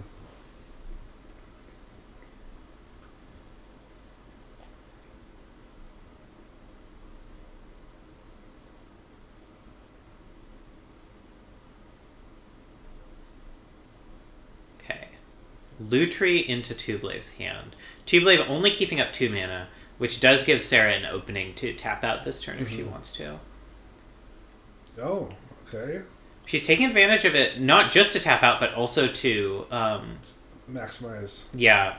This was also tempting Tubelev to go for the counterspell here, which could leave Sarah open for some more value. Oh, interesting. Not even going for Ledger Shredder or anything. Just... reconsidering. But, yeah, I mean, Den of the Bugbear does play around Tubelev holding up a counterspell specifically, of which he does have a number. It's especially notable that he has Remand in his deck. Ooh, Spell Pierce, that is... That's a nice one. That's a really nice one. Does that change... I think that makes Sarah a lot more likely to go for Ledger Shredder here. Because what I was saying about Remand is that Tubelev could potentially... pick it back up. Yeah, and just get it back into his hand. Okay, maybe not playing around the Remand as hard as I thought. This does help. This starts the chain. Yeah. Which is... I don't know, though. Like, going for this with Spell Pierce backup and then Valky to get a counter on it seems really good, but... Seems... I don't know. Trying to do this all at once seems like a lot. And there's the Remand, so... Yeah. They did get punished for this line to some degree. It's possible that the counter on Knight makes up for it in the end. I guess we'll see. I mean, I guess it does get the Remand out, so that's something. It's something. I mean, Tubelev's got to start doing things. Otherwise, like casting a Ledger Shredder that he drew for free. Yeah. Are people missing land drops? I think Sarah did this past turn. For some reason, I feel like Tubelev has been on 5 for a bit. Yeah, maybe. I haven't been counting that closely. I just feel like Tubelev was like imminent on winning for a couple turns. Off of.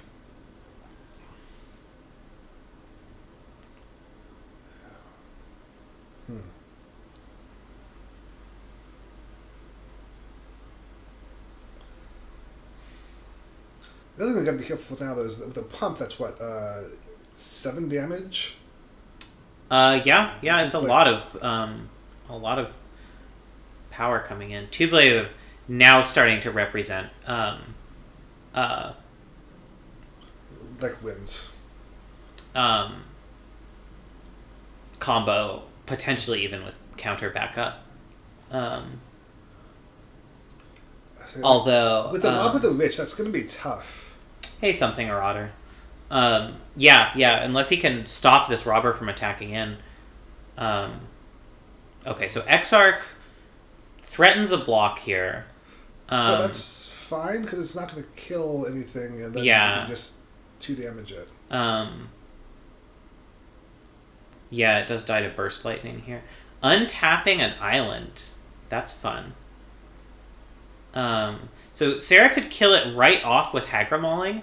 If Tublave does have Pestermite, I guess Sarah still has Burst Lightning backup if Tublave has Pestermite. So this line makes a lot of sense to me. And if Tublave goes to counter Hagra Mauling, Sarah has Spell Pierce backup. Yeah, no, this seems it seems tough for Tublave.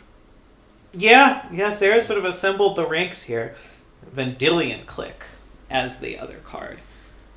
Might still just Burst Lightning this because Sarah still has more instant speed removal that can deal with Pestermite if necessary. Although, I guess V-Click potentially gets rid of Kolagon's command here. Mm-hmm. But I feel like Sarah can just do the Valky. Yeah. Because, like... Although then... Valky is a little bit awkward because it can put a Pestermite into Tublave's hand at instant speed with a burn spell, but maybe that just doesn't matter that much. I guess that's true, but it's like puts a little bit more mana required. Yeah, that's true. That's definitely true.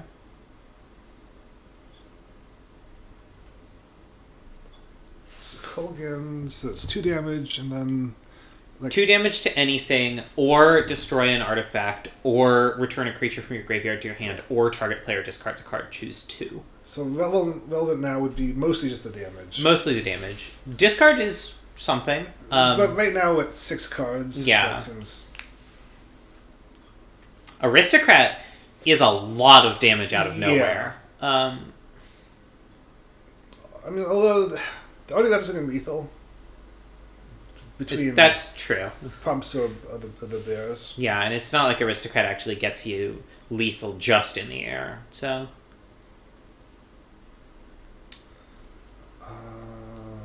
There's that Ledger Shredder. Ooh. Imperial Recruiter is a scary one. Valky becomes a lot more exciting. Although, I mean, that's true. You still play into the removal, but you know you got a target coming. Definitely true. So if Ledger Shredder discards a creature here, Aristocrat can still attack into it, but Robber can't necessarily.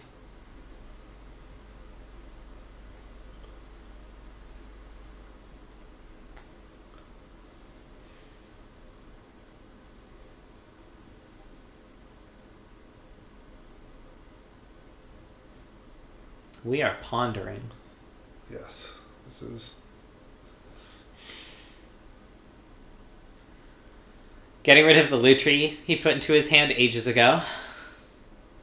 One of the values of Lutri is you can simply discard it. Yeah. And then we have to ponder what to get with Imperial Recruiter. Yeah, this is all the thinking. Hopefully, I mean, it's like... Spellskite. Okay. Oh, this is the... So if Spellskite's on the battlefield, it does protect the combo. Ooh, Biting Palm Ninja is a spicy one as well.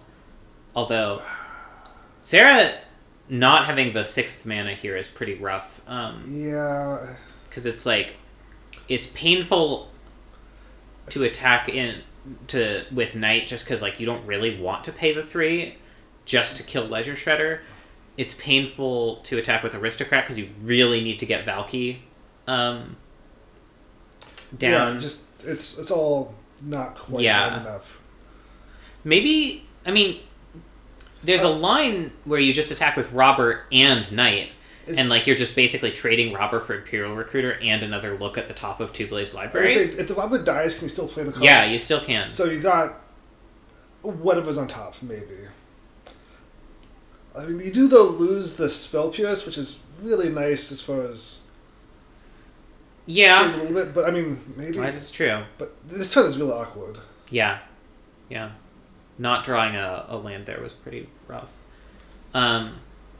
She could also potentially just animate Den of the Bugbear and go for a wide attack, although then you don't get any Robber value. Yeah, it feels like... It lets Tublave just eat the Den. You have to commit all your mana up front, yeah. and then... it seems pretty rough. Okay. Well, part of me just wants to crash with like either just the night or the night in both, but I feel like I don't want to play anything ahead of time. Yeah, I don't know. It's also just going to be rough for Sarah to disrupt the combo if this Spellskite lands. That's why I think like it's post-combat Valky's gotta be... I mean, you could just also... yeah, I mean, attacking with both, probably neither of them actually goes unblocked, so you can't ninja regardless. I feel like that's what... Maybe just attack with the Knight? Yeah, if I'm Two Blade, I just block with Ledger Shredder and say, if you want to pay 3 mana to do nothing this turn, go for it. We can still pay 3 mana and then play Valky. Yeah. This is quite an awkward situation for Sarah. I think it might do that just because it puts more pressure on the board. The Valky means they're probably going to have a left time. Yeah. This is just a huge, incredibly brutal punishment for the turn where they didn't cast the Spell Pierce to disrupt the remand. Yeah.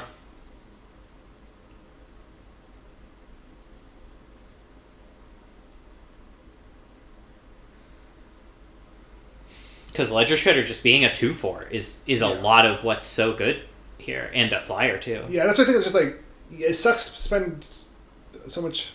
Oh, just a chump. Okay. Reasonable as well on Two Blade's part. Valky might even just play Biting Palm Ninja face up. Okay, Kiki Jiki and Pestermite in hand. No removal, although there is a Gear Hulk which can get back. There's got to be something.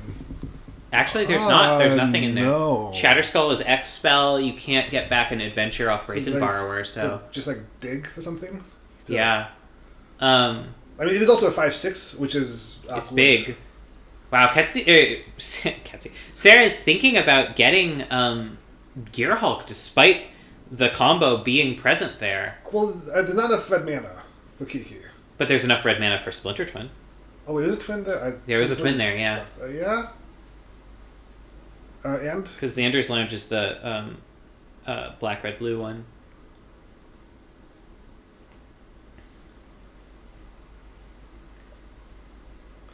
Did I just go for lethal next turn? I assume so. I mean, it's rough, right? Because Pestermite also is pretty effective at disrupting lethal. Well, it's not going to be... If it's Pestermite, that's not Gear Hulk, which is... Well, it can't be Gear Hulk, because Gear Hulk is under the... Oh, right, yeah. I'm behind.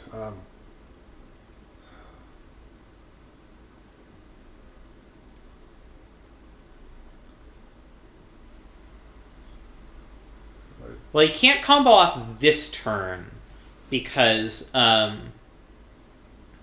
Pestermite doesn't have haste, and Splinter Twin doesn't give it haste, and there wasn't enough mana to Kiki Jiki even with a land, and a Pestermite untap. Ooh! Okay. Wow, that is absolutely brutal. I don't know if there's any way Sarah could have... I mean, the Knight survives. Yeah, Knight survives, but good. Ledger Shredder still blocks it. But if Two Blade found a land, he could just play it here and then combo off next turn. Which looks like is... Yeah, it looks like what's going to happen. Unless Sarah... She's got like the Thoughtseize or something to be... Maybe. Removal's not quite enough. Well, also, I mean, I guess right, because so removal would be good just to kill it.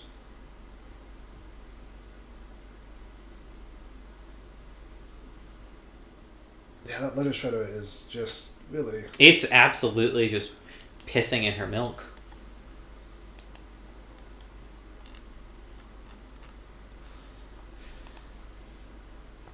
Someone's trying to get my attention in Discord. Oh, let's see. Val and Graham have begun battling, so we should...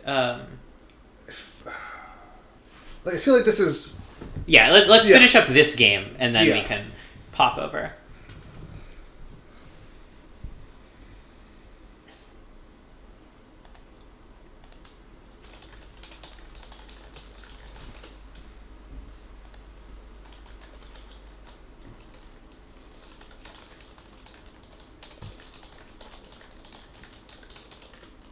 Does the knight do anything interesting in that it's an exile? Or is it just like No. a dork? Okay. You can play it. But it doesn't do anything No, it doesn't have relevant any for this. statics or whatever. Yeah. And it's just a 2/3 lifelink. Yeah. So Two-Blade is really tanking here. I guess on whether to play Spellskite or just keep up the whole Pestermite plan. Because Pestermite plan is legitimately weak to Sarah having another removal spell. Which, and everyone knows that Sarah has them. Yeah. So she can't really play out her hand here. Because Then insta. Yeah.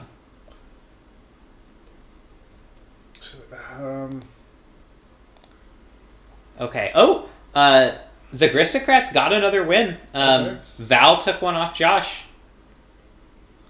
Oh, Pestermite's happening. It's happening! I think that's game. Like, there's nothing... Yeah.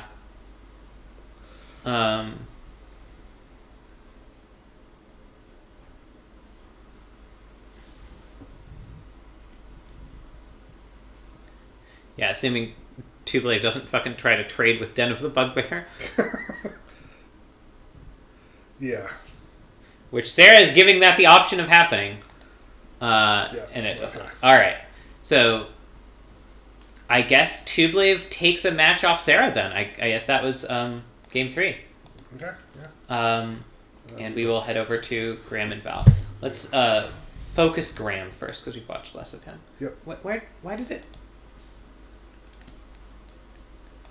Hello, we are here. This is still game 1, right? Yep. Sweet, okay.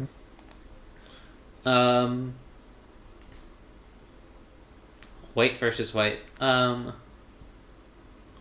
So, looks like Val has a phantasmal image copying Luminarch Aspirant. Graham's Luminarch Aspirant is mauled up and beating down. Graham also has Elspeth and Thundermaw, 2 cards that are traditionally very good at doing a lot of damage even after someone is fairly turtled up, so... Yeah, okay. Let's see.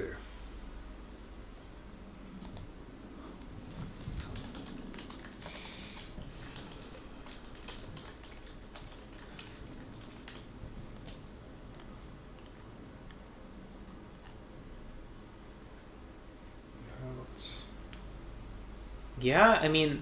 A bunch of So... damage. Val, if Val just attacks everything at Elspeth, he can kill her through a soldier token. But Graham could just use this to just do 3 damage to Val's face and gain life. I mean, if you crash it once, that knocks Val to 10? I think. So the Luminarch Aspirant's going to get another counter. So that makes it a 6/6. And if it gets Elspeth, that makes it a 9/9. So it brings Val to 6. Okay, if Graham wants to go whole hog here. Which is with the Thunder not... With Hellkite in hand. 5, yeah. Like, that seems... It does seem pretty good. Although, like, what if Val... I guess if Val ignores Elspeth, removes Luminarch somehow, and just crashes at Graham, then Thundermaw plus Elspeth jump Thundermaw is still lethal. Whereas if Val focuses Elspeth, Graham probably has enough time to Thundermaw twice. So yeah, I like this line off Graham of just maximizing short-term damage and assuming it all works out in the end. The lines seem positive. Put a 6. Did Val end up with much burn? I don't. In a white-blue deck? I don't think so.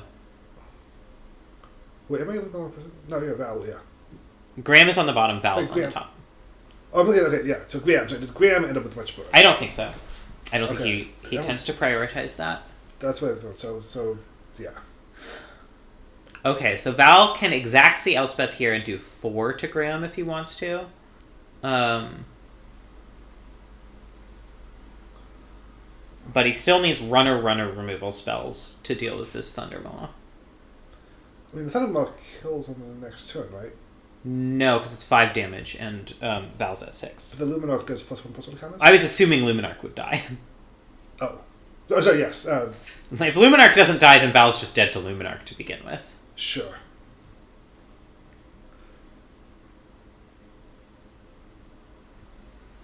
So now I have to kill Luminarch now before combat happens. Thank you, Evan. Please do commission that and please send it to me. Yeah, and putting the counter on the Thundermaw just to have both things be lethal here. Yeah, it seems pretty... I don't know if there's much Val can do at this point. Like, he does have Path to Exile, but I assume he would have used it on Luminarch pre-combat first. Mm-hmm. Yeah, and I don't know what you do with 1 blue to just deal with 2 lethal flying attackers. Yeah, alright, do we want to switch to Val's side now? Sure.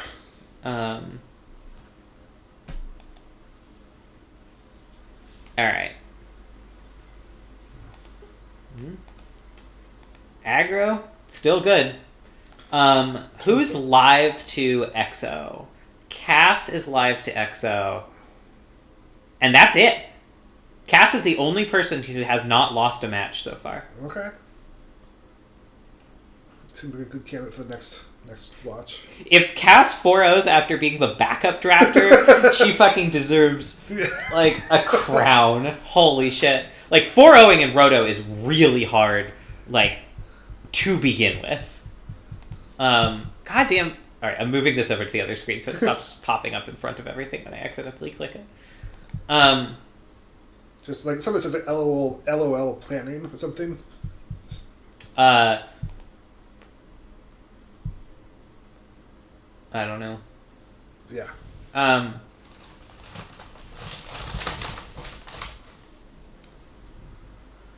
So I don't remember Val's base main deck enough to know what he's sideboard. I guess we could have watched him sideboard if I'd been paying more attention.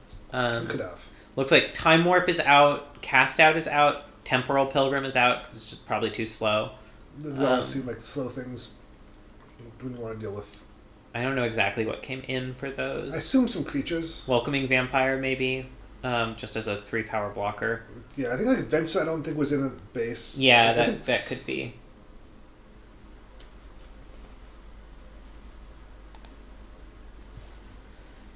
Alright, I mean, cool. This is a hand. It's a little slow, but... I think it's awkward, but it does stuff. Yeah. And like most of what you can draw is live. This is why I like cheap interaction. Even in decks like this, like I think I would have been if I were in all of the seats and drafted like generally the same things. Oh yeah, Arena Rector would be really good in this matchup, Captain Wacky. You are so correct. Yeah.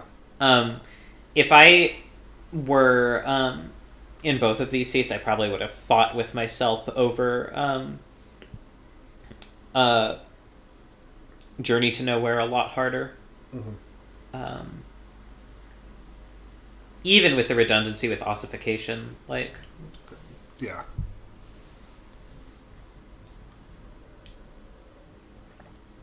I like that Snapcaster trade. Oh, 100%. Like, Snapcaster's not super high value and not bleeding out early life is... Snapcaster's also something Val-sided in, now that I think about it. Oh, wait, because yeah... Ooh, Ether Channel is actually pretty good here. It can just kill this 2/2. Oh, yeah. Although, I don't know, I might have done Welcoming Vampire first just to get the card value. Because, like, Welcoming Vampire blocks it as well. Assuming Graham doesn't just go right into... removal, like ossification. Removal or a +1/+1 counter. If Val can rip an island here and get down Urza as a blocker, I I feel like he'll be in pretty decent shape. Although, yeah, like getting Vampire out and starting to... Well, there's the island. Urza's not really a blocker anymore. Immediately. Getting Vampire out and starting to draw is pretty good. Val might also just go for Crystal Shard bounce Thalia. Yeah. Oh, Crystal Shard's pretty... Yeah, that's nice. And this just forces Graham to play off curve forever. Yeah, no, this seems amazing. Potentially even double off curve. Well, again, with the you can also like block bounce your own dude. Like, there's a lot of shenanigans can happen. Yeah.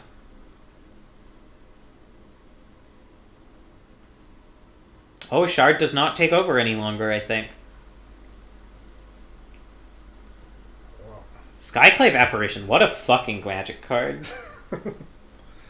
I mean, that's good for Urza, though. I understand why Val thinks Crystal Shard is really good in this deck. I don't think anyone was fighting him for it. Yeah, I agree. And I would probably have taken Skyclave, like, really highly once you have Elish Norn and Sarah Paragon.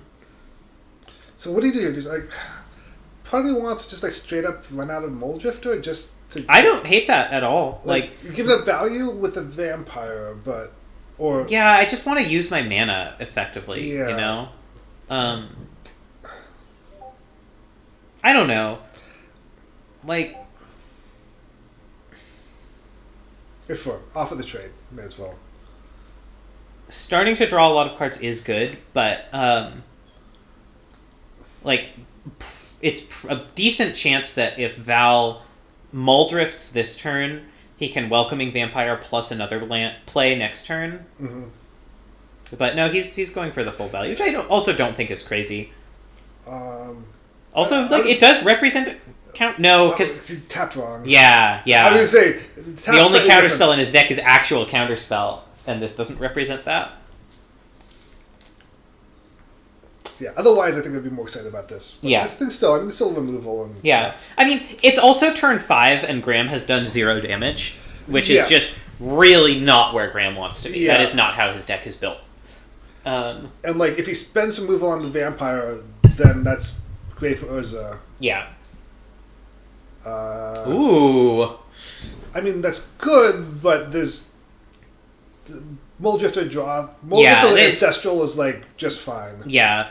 I might even have taken Muldrifter because it's so much closer to just making it a non-card. It's I don't know. I don't think there's a good option. I think there's Yeah, it's just Val's hand is very good.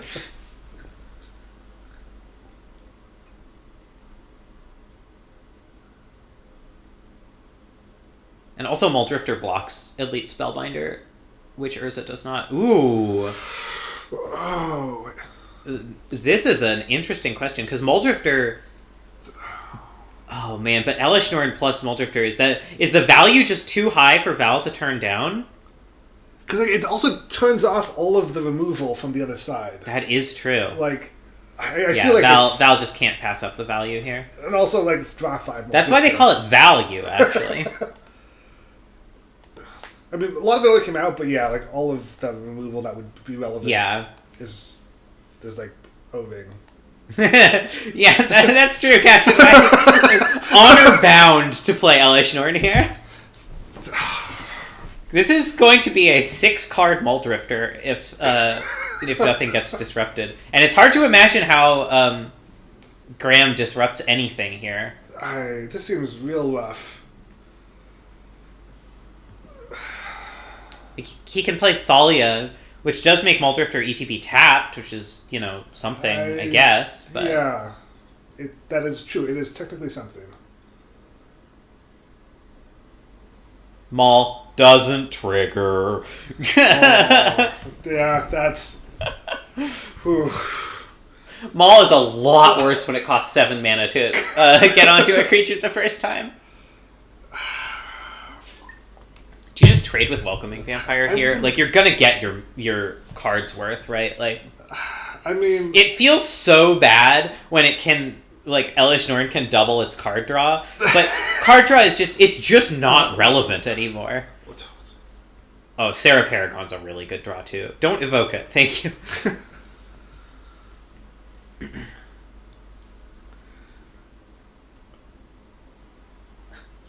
I mean, Like, if Graham suits something up with Maul, he does get an attack in.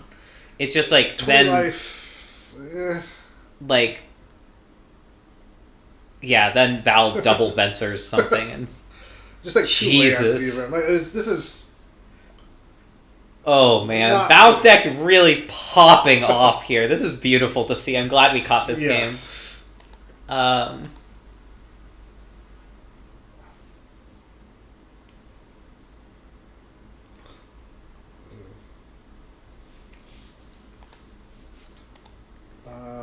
Crash with Elish. That's enough toughness. Oh, not gonna crash. Are there any 0 mana spells that would do damage or make combat weird? No, there are not many 0 mana spells in the cube. There's Pact of Negation, Slaughter Pact, and Once Upon a Time? Once Upon a Time, sure. Not relevant. But Not relevant here, but yeah. Equipping the Skyclave apparition and not the 3/2 is interesting. Just the Vengeance of Bounds is gonna be savage. Yeah. Yeah, because Skyclave can't even come down and exile anything the next time. And so when Skyclave goes away, what do you get? Do you get the card back, or do you get to play something? You get a XX token where X is its converted mana cost. That's it. Okay. Yeah, that's a great point, Captain Wacky. You can bounce your own Venser here. Yes. And just fucking go ham hawk. Apparently it's not, like, relevant enough, but probably would have targeted those in the other order, I guess, so that the 3/3 enters untapped, but doesn't really matter. It's not like Elish Norn is a human. Yeah. I don't think it's gonna matter. It's got Spell Queller for Spell Queller to get the Thalia on the way back down.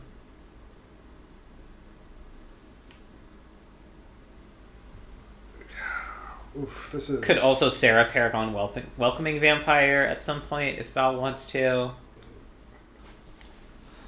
What a... the world is Val's oyster. What a drubbing. Oof. It was that Snapcaster that did it, too. Oh, yeah, no. Like that was like probably like 6-8 damage easily. Yeah. Would have happened. And then things from there. Double Spell Queller trigger! Alright. Val wins. We can go back to watching Graham.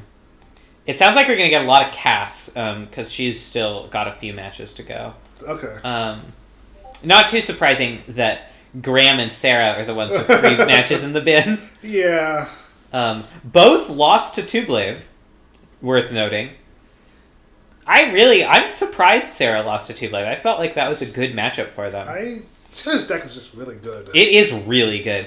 If I had to pick a deck to 4-0, it would have been Sarah's, and then Tublave's after. But now I'm really rooting for Cass, I gotta say. So much.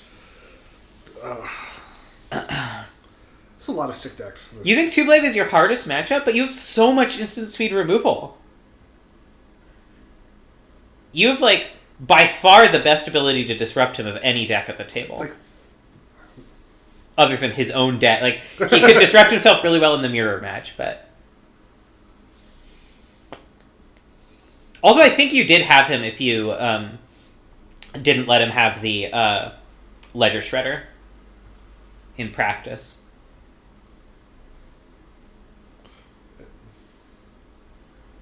not then Denied the Ledger Shredder would have been not playing.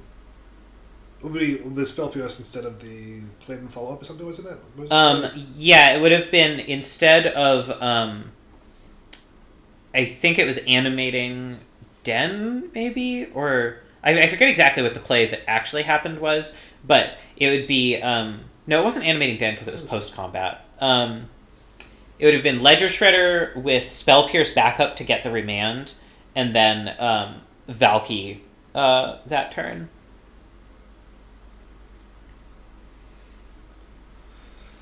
Okay. This seems like not a great hand. Yeah, it's not. It doesn't It's not- attack very quickly. It's not unplayable, but pretty controlling hand. The problem is with so few low drops, like it is kind of hard to mulligan a hand that has like lands and spells to try to find something with. Keeping the 5-drop here is a little I would have definitely rough. like, especially because Hellrider does a lot of the same things. Yeah, but I might even have gotten rid of Fateful Absence just because it sort of anti-mulligans you on its own. But I don't know. Maybe you just really need the disruption. I feel like you want to be able to push your stuff through. And Val does also have several planeswalkers, which it is quite good against. For the tempo game that you're trying to play, letting them have a clue is... Wait, Investigate's a clue, right? Yeah. Okay, yeah. Letting them have a clue does not seem like a big deal.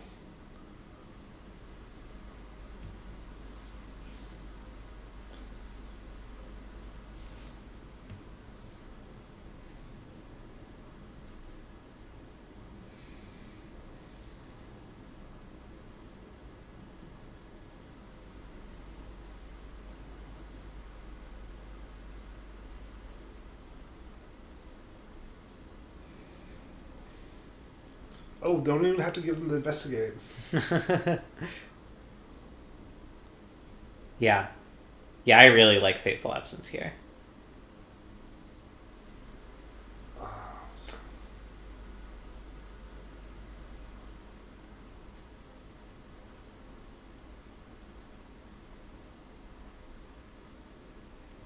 So crash to 12? Yep. Like, yeah, Val's gonna need something. This is such a better start than... Yeah. Blade Splicer would be really good for Val here, because it just double trades. Oh yeah, that would be... I mean, and... Don't really have any answers. Not really.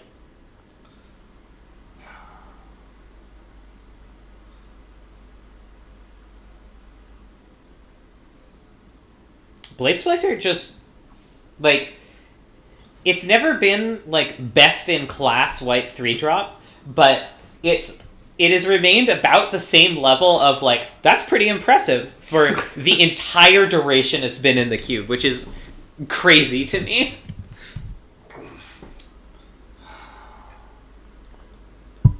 Like, most of the cards that were, like, pretty good back in Scars of Mirrodin days are not in the cube anymore. Yeah. And it also does a cool thing of, like, just, it's good in aggro, it's good in, like, shenanigans. Yeah. Like, it hits a lot of things. This GT is probably just gonna nail the game to the wall. With the first strike, it's like... Yeah. Yeah, I might have tried to play Glimmerlens and just hoped I hit my other land, but... I feel like that's... So, I partially agree, but partially feel like it's going to be greedy, because if you don't, you're giving up so much value. Yeah, although this way you're giving up a lot of value if Val can disrupt one creature, you know? True. Hey, J-Bro, how's it going? We've got Team The Gristocrats versus Team Seized Thoughts. Seized Thoughts is 7-3. They started out 7-1. But haven't won a game since then. They need 9 wins to win the Roto.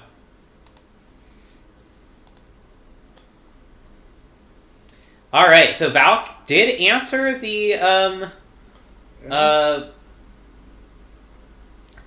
GT. That leaves Beats on the table. Yeah. Ooh, Elspeth is gonna be really scary. But I'm also keep telling myself, like, if that Hellkite was a Hellrider, the mountains would just be... One mountain would be, like... Yeah, absolutely. Val chumping with Squeller. 6 life is not a lot of life. I don't do in-person events until COVID is safe.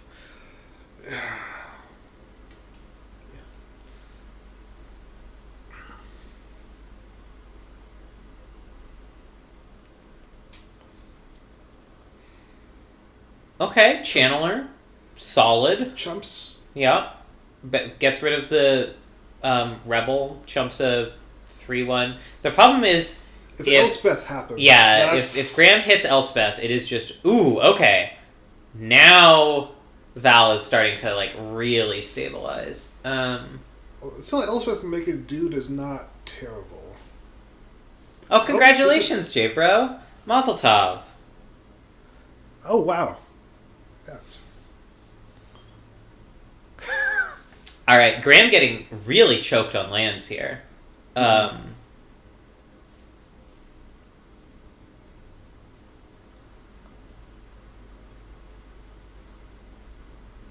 Definitely had like 3 or 4 turns where any land probably wins him the game, and now it's not so obvious. Wait, why did he not play Maul?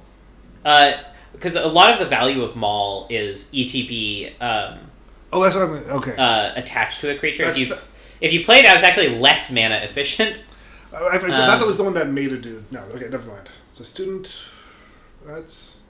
I agree, J-Bro. You got to get in on another one of these roto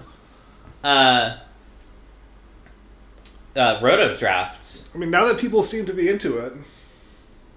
We've got a sign-up sheet, an Eternal Fire on Demand sign-up sheet in the Discord. Oh.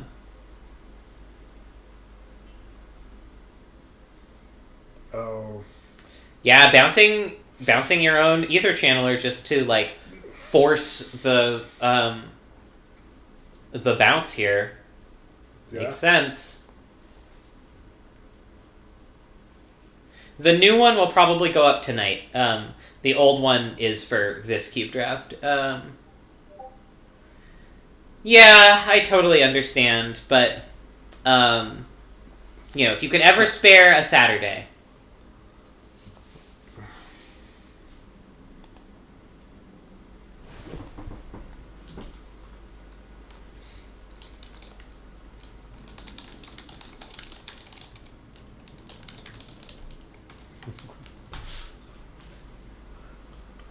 Wait, what did the Chandler do? Great question. Draw a card. It drew a card. Okay. Oh, all right, Apparition dealing with Crystal Shard once again. Crystal Shard could tap to bounce something here, and probably will. Yeah. I have to assume. No reason not to. Interestingly, not getting rid of the Banishing Light hiding the Jite. I mean, Jite's a lot, like, when you have 10 on mana and there's a shard, like, yeah, equipping Jite... Certainly true. Certainly true. I think that is a tight play from Graham. Yeah, I feel like... Yeah, playing around shard is... it is basically impossible, so... Yeah. Yeah, bouncing student, just making sure. I think Skyclave Apparition is one of the few things that's still worded so that... if it gets bounced in response to the ability, you just never get the token. It's like the triggers on both. Yeah. Ooh. Val is just not letting Graham keep a goddamn creature in play, which I think is really smart. Although this is the mountain. Yeah, so like... hitting another land, really good for Graham. Especially if he untaps, slams a land, Thundermaw. That would be pretty savage. Because Path is out. I don't know how much more instant speed disruption. I think not very much at all. I mean, Val can afford to take 1 hit. Yes. But the Elspeth is going to make it really hard to avoid taking 4 more damage at some point. Yeah, even without that, on the land, just ramming out Elspeth, like, there's... Yeah, I mean, if Val can get rid of the token... I guess that's a 3/3. Somehow. Ooh, Val has no more plays? Maybe a Spell Quell? No, Spell Queller's already been seen. Could be a Counterspell or something, but... Venser's around. Yeah, Venser's a thing, Counterspell's a thing. Snapcaster Path is another option that could answer the Thundermaw. So I think Graham is actually out of Stoneforge targets. He has 3 in his deck, and they're all... they've all been seen. And he's double checking this just to make sure.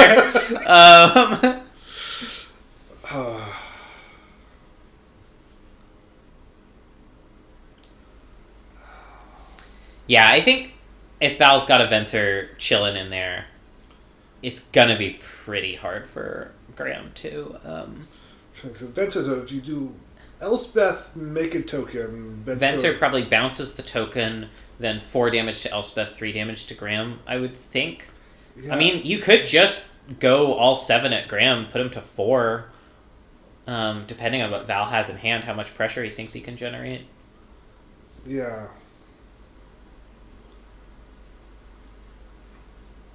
Assuming that this is a Venser. I mean, it's clearly not a counterspell, so yeah. Yeah, there we go. Okay. So definitely bounce the soldier, and we'll see if Elspeth dies. Oh, Elspeth's at 5 loyalty. I mean, so you can still do it. Yeah, so you can still take Graham down to 9 and kill Elspeth if you want. Part of me wonders, like, is there a world in which you want to bounce Elspeth and just let the 1/1 stay? I don't think so, because it trades for Ether Channeler. It's just... I guess that's true. It's just rough. Like, Ether Channeler is going to be very good. I mean, I guess now that Venser is in play, a little bit less so, but with, like, Restoration Angel...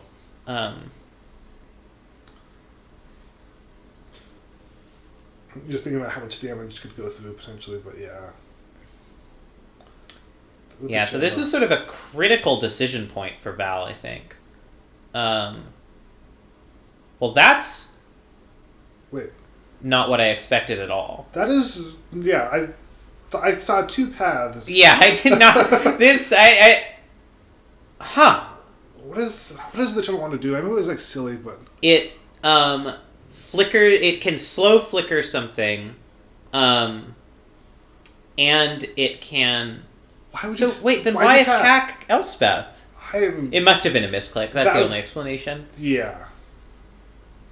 Okay. So it's slow not flicker. hitting a land here... I mean, even if Graham did hit a land, I don't know what he does to not die. I guess, like, play 3 creatures, and then just... Yeah, I guess play 3 creatures, and you can still play 2. Vanguard's not... is blank, which is a little sad.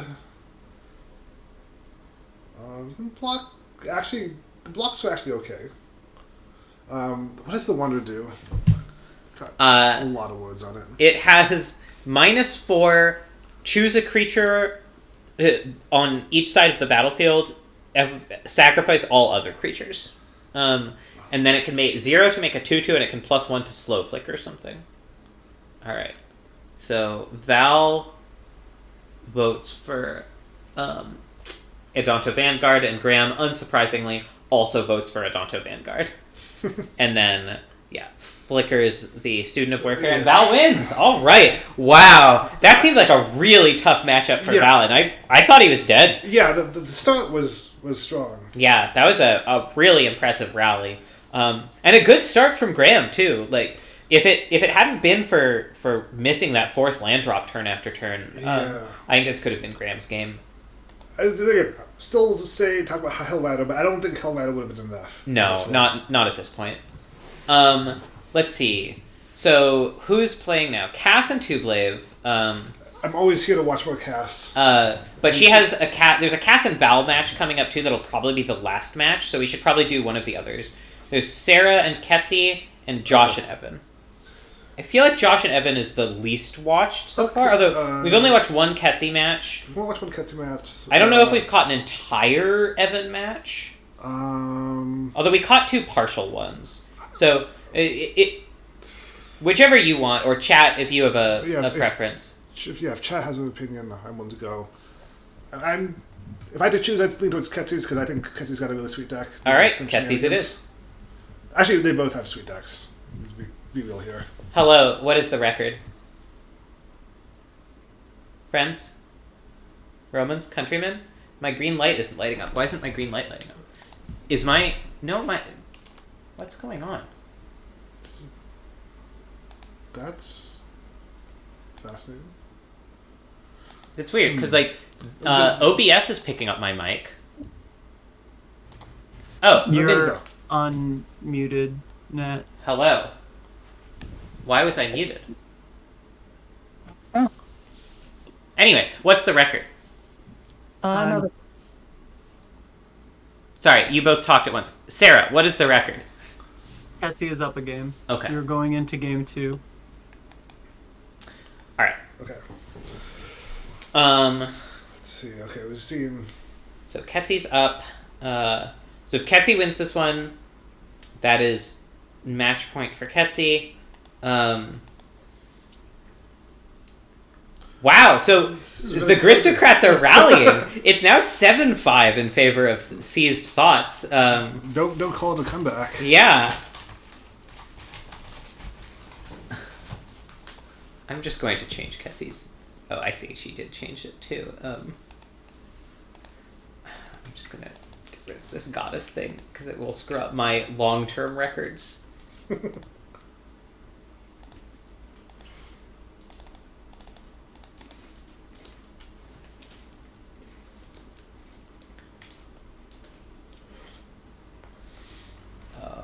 I see. Got it.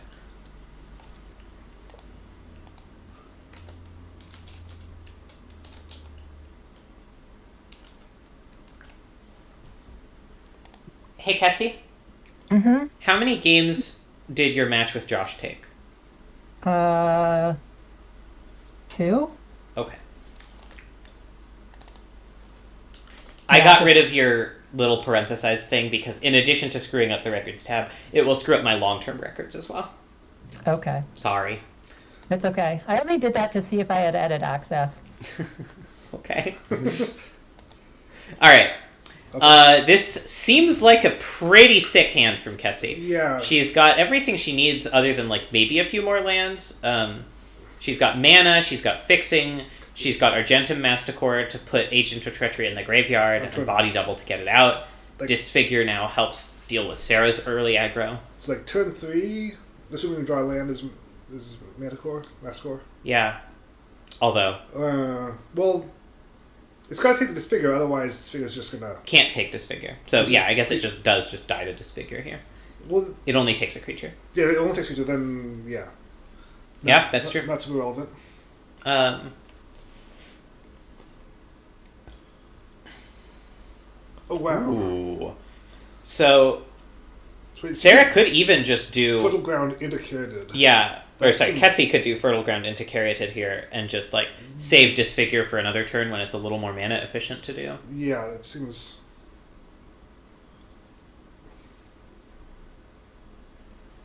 This is another really nice thing about the Fertile Ground Utopia Sprawl kind of ramp. It sort of virtually costs one less mana than it looks like. Like sometimes. Half the time, if you're not doing it perfectly on curve. Which is a mana core, so it's when you scout it, you can... So you could pitch something to kill with the Masticore. Yeah, that's true as well. To even save this figure for something else. I am too, Captain Wacky. I actually have not seen it that much since I added it. It hit the table briefly, but it wasn't around really long enough to be relevant. Yeah. But here it seems like it could be very relevant. The one question is, can Ketsy actually... Wait, what? What's going on? Oh, it's a 0/3. Yeah. I thought it was a 0. I thought it was a Utopia tree with hexproof. I was wrong. No, it's real good.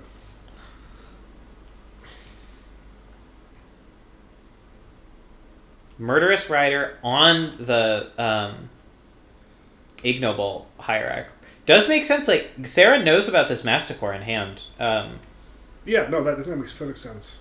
And this does make Ketsy's Sounds real turn bad. Yeah. Just substantially more awkward. If Sarah can get one more discard spell off and just get rid of this Body Double, Ketsy's starts to be in a bit of an awkward position. Yeah.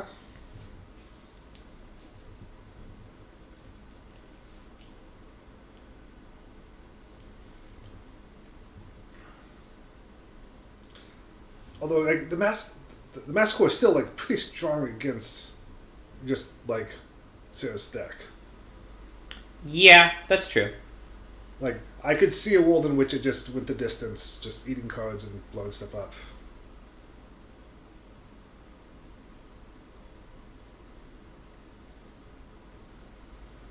Oh, is it currently untapped? I can't remember. No, it doesn't. That would be so fucking good. My God, can you imagine? I'm gonna make good cards. Okay. So yeah, I mean they made Boseiju, so anything's possible, I guess. I I'm still surprised about that. Just like, it'd be a good card if it came in play tapped. Yeah, Like- it definitely would be. But it's legendary, you know? Oh, yeah. It's such a downside. Drawing multiples of this card is so bad, isn't Yeah. it? Just, it's the worst. Okay, I'll have some pressure. Sarah attacking with this Murder Strider just to gain a few life. I like it. Sure. No, there's not to.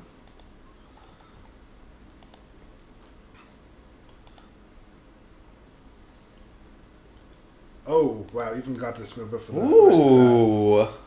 I think still just run out the mask core. Yeah, I think you can afford another 4 life here, especially because like,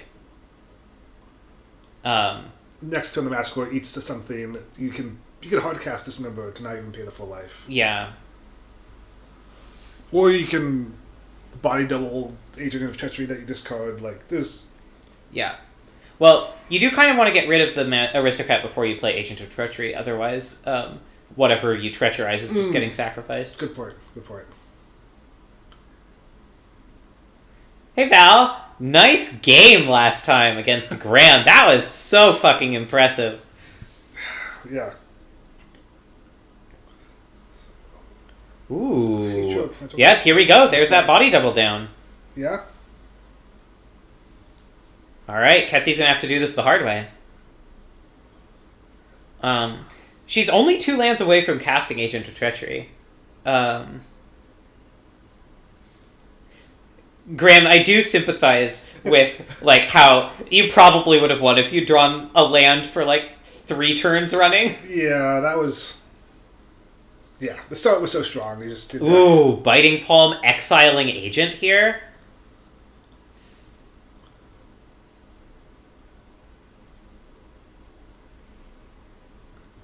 No, exiling Dismember. Keeping the aristocrat around makes sense. Yeah. Just like betting Ketsy won't be able to do. I mean, I guess yeah. With Agent again, or with Aristocrat, Agent is just not as good.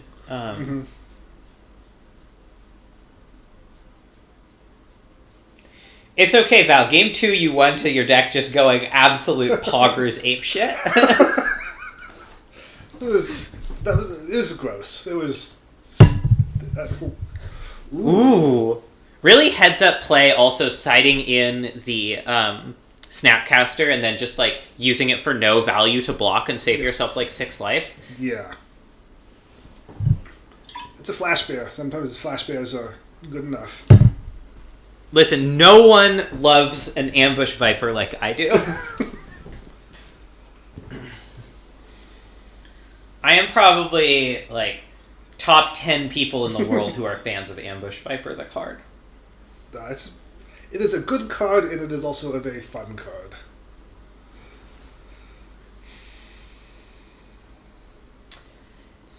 So, attack with Masticore or not? I mean, definitely 100%. can start pressuring Sarah's life total, but...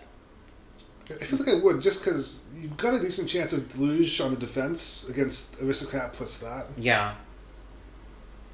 It was, Although, like, when you're Masticore locked, it's a little awkward. Like, you kind of... Every card you cast is just one fewer card that is in your hand ever again. Yeah, but if you're taking out 2 creatures on the other side... Yeah. Sarah doesn't have a lot of, like... I hope Sarah's not just over there sitting on Kolagon's command, unable to kill this Masticore with it. Okay, well... Ooh. Okay. It's funny, like, you only get 2 kills with this Toxic Deluge, actually, because Why? you just kill something with Agent of Treachery no matter what, right? I guess that's fair. Okay, in that sense, yes. But I would have... I hope Ketsy remembers that she does need to Toxic for 3 here, or the Aristocrat will just outgrow it. I'm surprised that didn't run out Toxic at end of turn. But... Toxic is a sorcery. Was a sorcery? Oh, it's less good. I mean, still very, very good, but Yeah. less good. Still a fucked up magic card. Deluge for 2 Wait, does not do it. You can attack first, right? No, Oh, I guess so. You guaranteed to get through like 2 damage. Yeah.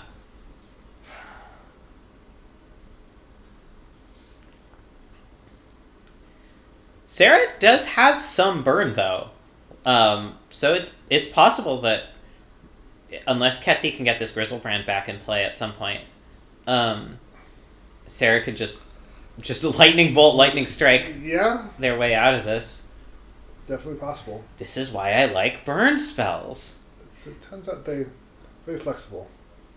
I don't think I've actually seen the card Lightning Bolt cast in my cube in ages.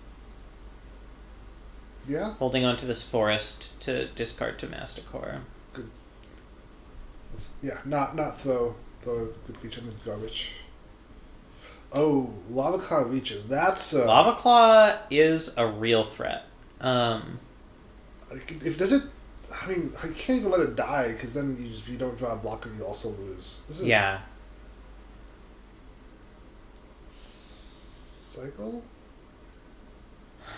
I don't know. I mean, There is what's the value? Like, you can't play it. You have to sacrifice it. If you get the bounce land, basically. The bounce line is in Cass's deck. Oh, it's in Oh, right.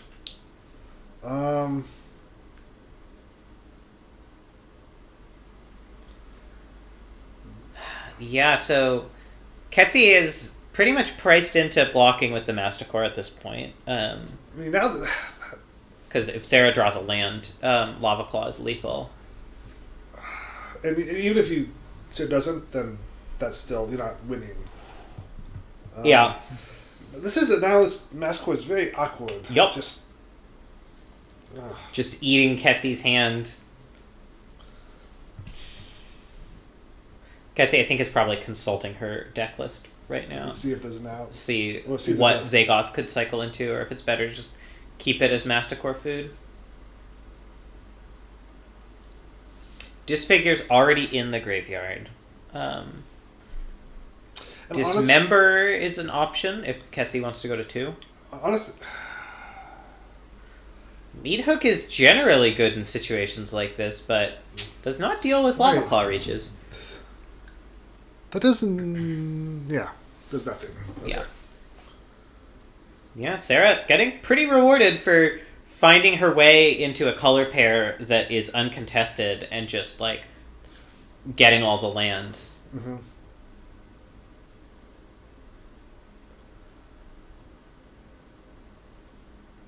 Oh, if Cass is... No, Cass is not done with her second match yet. I'm just really excited for the possibility she might 4-0. So you can Mythic to deal with the Theorist. Yeah, I guess that's one reason to pitch the land.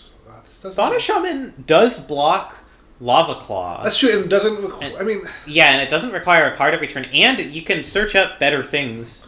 I kind of like attacking with Masticore, playing Fauna Shaman, and just planning to let Masticore die next Yeah, turn. you- But Ketzi doesn't. I mean, you lose to burn, but You like, do. Burn is pretty. But not bad. immediately. Like, Sarah can't burn and lethal Lava Claw in the same turn. Well, if Sarah has it like right now. Sarah had 0 cards in hand. Oh, did okay? I missed that. So we had one. Okay.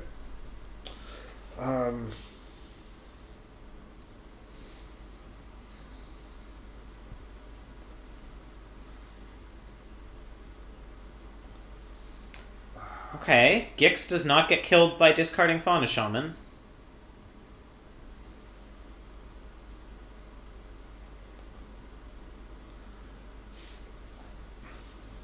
From Sarah's side, I'm not sure that I'd run out creatures. I don't know. Like, you gotta figure that, like, the average converted mana cost in Ketzi's deck isn't that high, right? But I mean, if we could just like wait a turn or two, because Yeah, you could just run out multiple at the same time. exactly. So because I see your logic. the cards are going away either way, and the Masticore's not attacking Yeah. either way, so it's.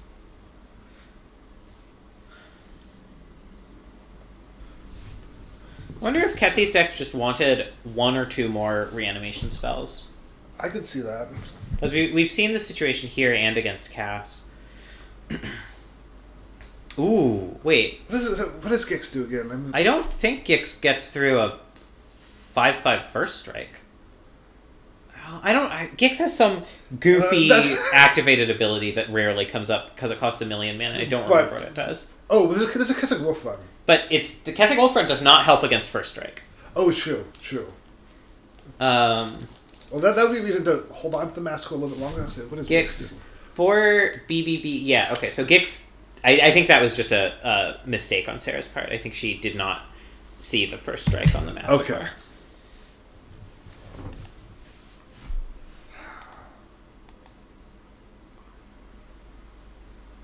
That Lava Cloud reaches. Okay.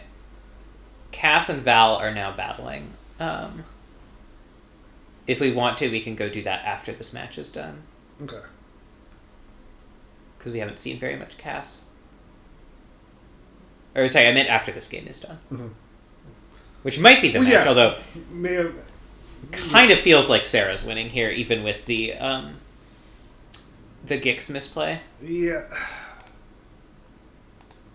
Kessig just needs to draw, I guess, a reanimation spell that she can afford. Yeah. I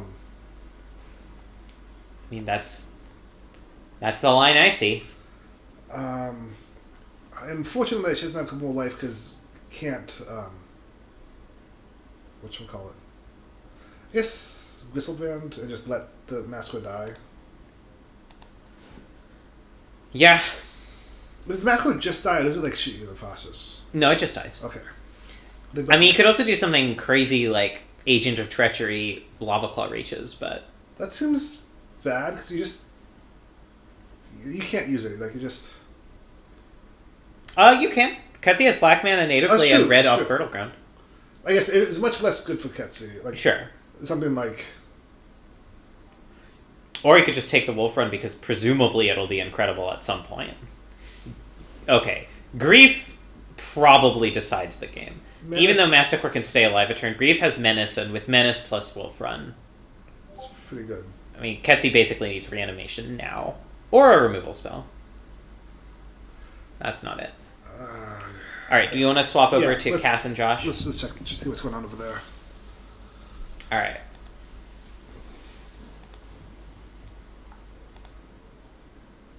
I haven't seen a ton of Josh either, so this is nice. Ooh, okay. I believe this is game 1.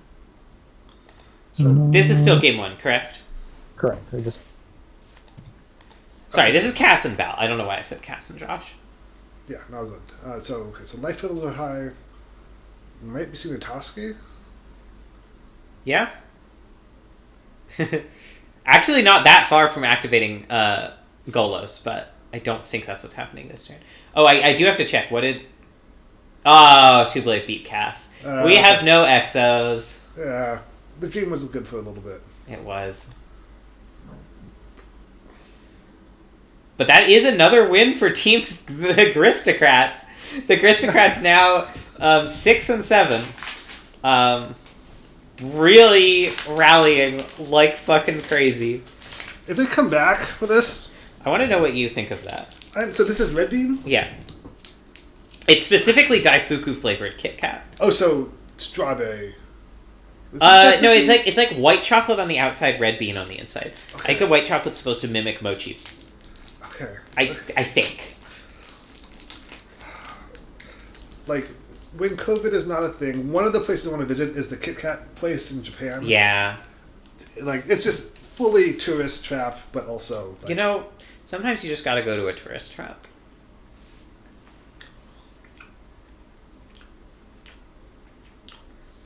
No, that's Red Bean. Okay, Val with the value time warp. It's Explore. Sometimes you want to play an Explorer, and if it's 5 mana, it's 5 mana. Well, it's 0 mana, actually, That's true, if you think about it. 0 mana Explorer is pretty good. So if Cass has a land under this prime time, she can also just Archon next turn. Also, Augur of Autumn plus Golos is not a bad combo just to see what you're going to get. True. Or at least one of the things you're going to get. So what do you think of the Kit Kat? I don't know if I like it. It does a pretty good job of being what it is trying to be, which I respect and appreciate. I am going to eat the other half. I don't know if I'm going to get another one. Yeah. I found it kind of appalling. It's... I'm glad you don't find it as awful as I do. Looks like Golos is getting voted for. Voted off the island. I don't know if Val would have done that if he knew about the Archon in Cass's hand. Oh, no land. I mean, I guess you could just play this, play the Titan and then... Yeah. Also a possibility. Yeah, there's not really a great Infernal Grasp target here, so... yeah, like... You can do Urza, but I don't think Val is just about to start spinning Urza randomly. Yeah. I don't think Val took anything that would make Urza really broken to untap with. Yeah, Titan seems like a good play. Also, if you play Titan, you still have Grasp. Wait, Cass has 8? Oh, it's a Rot Farm!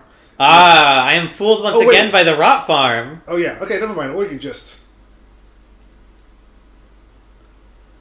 I did the math, but I didn't go back, so... So it's actually still possible Cass could hit a land off the top? Oh yeah, just in case there wasn't quite enough value. Rot Farm is really good. Karu's still good. How many crews are in the cube? 1. Just the Rot Farm? Golgari Rot Farm.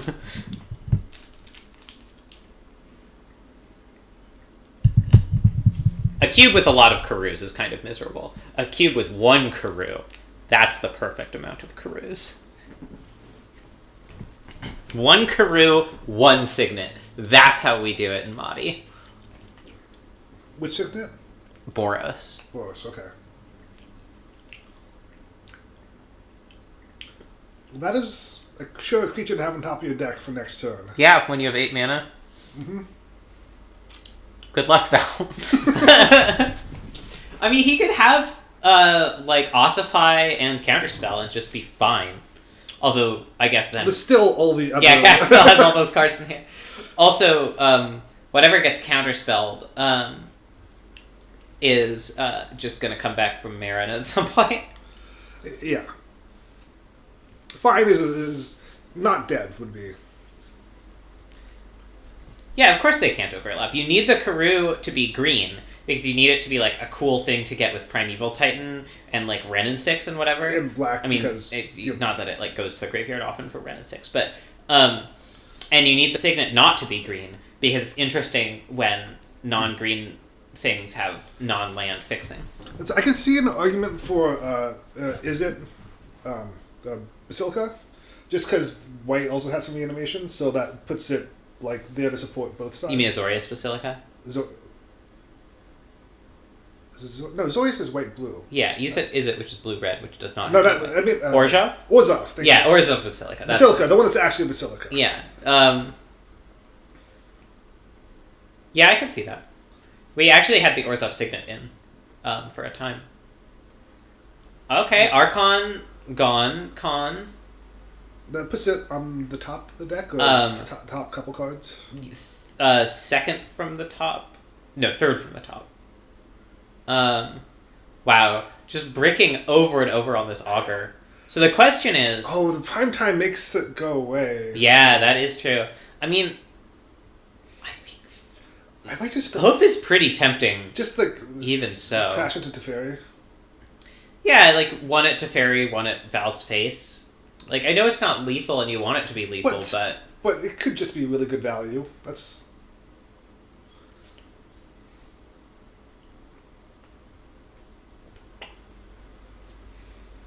Can you play them off the top? Or do you have to... So, Augur of Autumn, you can play them off the top if you have Coven. Which means if you have 3 or more creatures with different powers. So, okay, not currently.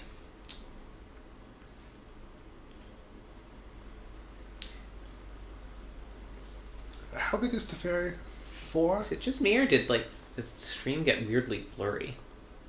It did a little bit. It's... Teferi has 1 loyalty right now. Is that 1? Okay, I can't.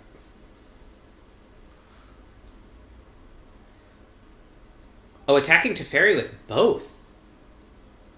I really guess- don't want stack blocking. I don't know. But, But but, Teferi survives regardless if Val has Path to Exile, and dies regardless if Val doesn't have Path to Exile. So, I'm confused. I mean, I guess this, like... Yeah. I'm... oh, no, okay. Oh, because it was the It's, face. yeah, it was just... It's initial. just that the log was incorrect. That's cool. Oh, there were a few really good matches. Yeah, the first couple were the really some back and forths. Cass and Ketsi was really good. Ooh, okay. Ooh, that's one way to sort of deal with Archon. Graham and Val was also really good.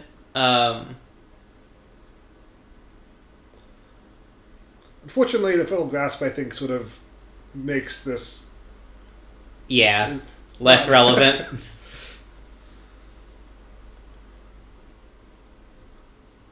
Yeah, okay. All right, off to Val's stream.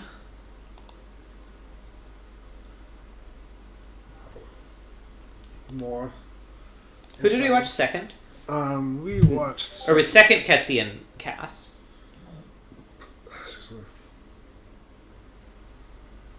Two Blade and Josh was second. I see.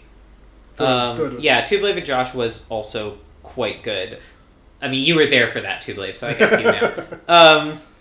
I don't remember Val and Sarah very well. I remember the games, but they sort of blend together. Yeah. Especially because there's a couple decks that are sort of doing some similar things. Yeah.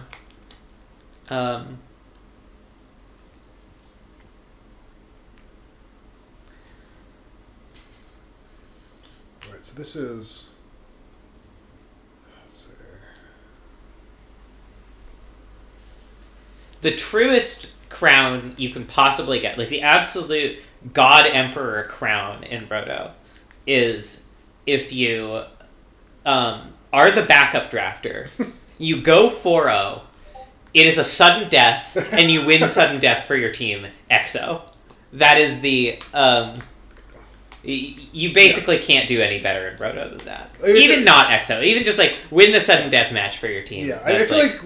5-0 backup drafter. Yeah. I almost would just say, if you do that, just stop playing, because you're never going to do better. Yeah, that's you could win a Pro Tour, I guess, but you could also go 5-0. Lots of people win Pro Tours. Yeah. That happens You could all also the be a time. 5-0 backup drafter at Roto, and that never happens. Yeah. Looks like Ketsi went 1-3 in the end. I'm honestly a little surprised, because that deck did not seem like a 1-3 deck. Yeah. Which it means that Seized Thoughts has 8 wins, putting them only 1 win away from victory. I mean, only 1 win, but they've had a hard time getting that 1 win to get to 8, so... Yeah. We really have. This is a... I guess Authentication's nice, but this is a tough hand. But does Ellistorm do anything fun with the sagas? I don't... Maybe? I actually don't know. Because the first one is ETB. Is it? That's... Yeah. I think it's a triggered ability, yeah. Okay.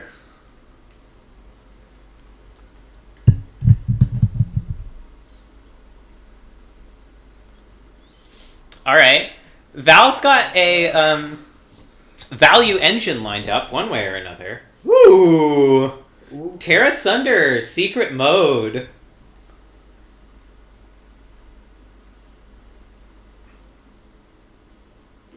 Good old Smuggler's Copter. Haven't seen Cass actually have that yet. I think I've drawn a couple times, but never hit the field. Yeah.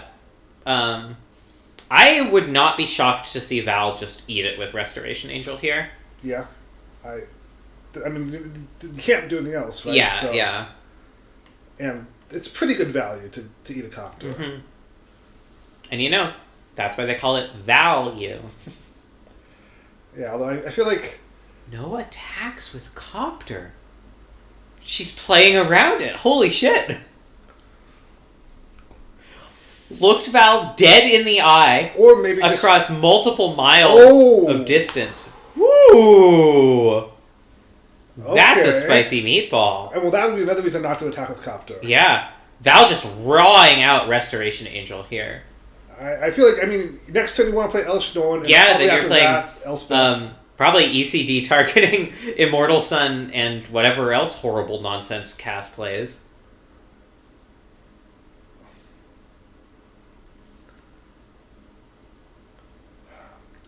This Smuggle Copter not living up to its pick. Graham, would you retract that boo if I told you that this is like the third time I've made that joke today? At least. Well, this is like the third time I've made that joke today. Copter is going to be a 4/4. That is true. That is... Yeah. I'll go... I understand your reasoning, Captain Wacky, but as you said before, Val is honor bound to get the full Elishnorn value here. Like, you don't pick round one Elishnorn and not do Elishnorn Elspeth Conquers Death for full value.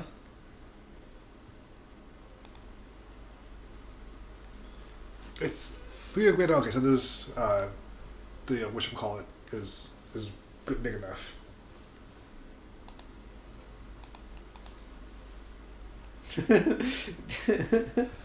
That's right, Graham. You're so correct about that, I guess.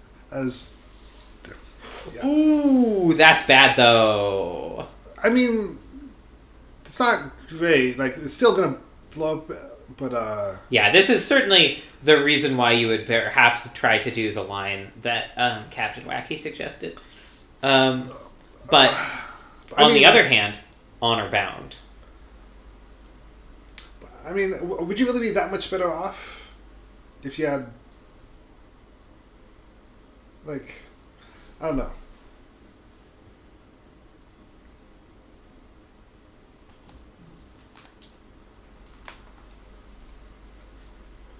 Oof.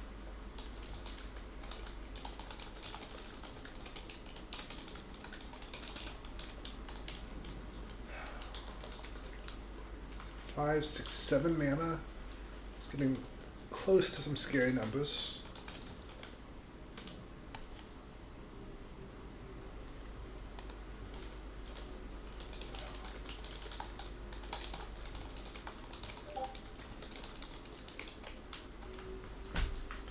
Yeah, this is some scary times. Yeah. Without that removal spell, I think Val could have just grounded on pure value. But now it's like, even with some value, it's Yeah. just, that's a lot of damage to be blocking with one. And one just angel. like, yeah. It's like I feel like I can. There's either a Tooth and Nail or Cradle Hoof. Like, Yeah. next turn. Like, Cass doesn't have anything right now that like fully renders this angel irrelevant. But like, there's so many things to draw. Like, Yeah. Or an Archon. Like, I mean, on the other hand, Val does have 2 turns to go until he gets Elishnorn back. So I don't know that he has those 2 turns. I mean, he's certainly going to untap this next turn. Like, Cass can't attack here. Sure. Unless she has, like, another cheap removal spell, which would be 2 mana. very bad. 4 mana. Yeah. Okay, 4 maybe mana. not even that cheap. Another removal spell.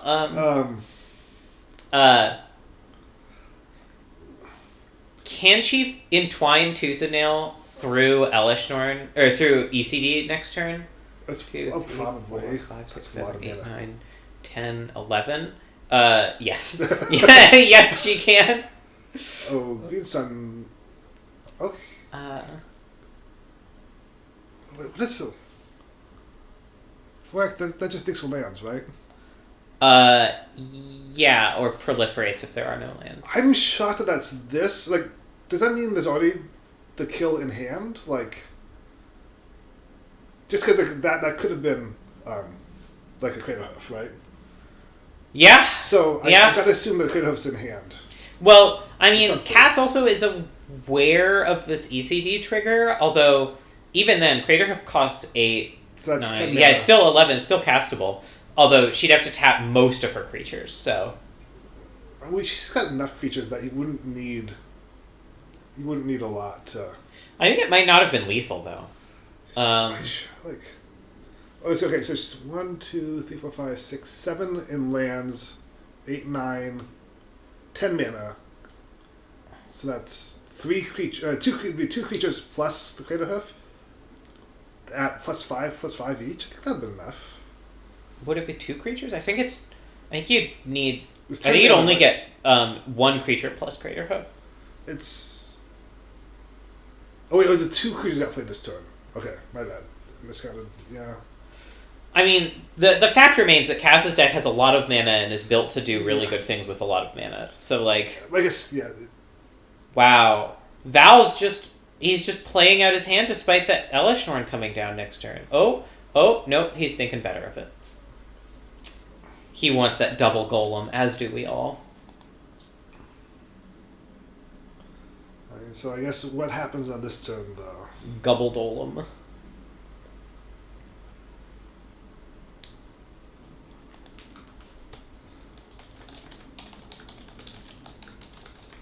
Does ECD hit all spells? Non-creature spells. So, vanilla Crater Hoof just... Yeah, Vanilla Crater Hoof or Archon or even Primetime would be pretty bad for Val here. Yeah, although...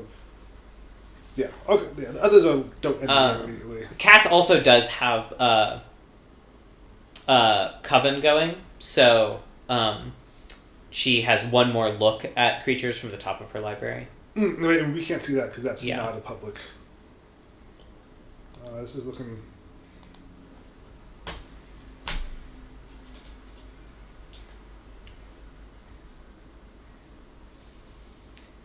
Yeah, this is some kind of something. Could even still be Green Sun Zenith. Technically true. I've cast more than one Green Sun Zenith that ended up right back on the top of my library. Yeah. Also, so this could be many things. 18 card deck, so the odds of it being something good are pretty high. Yeah. Yeah.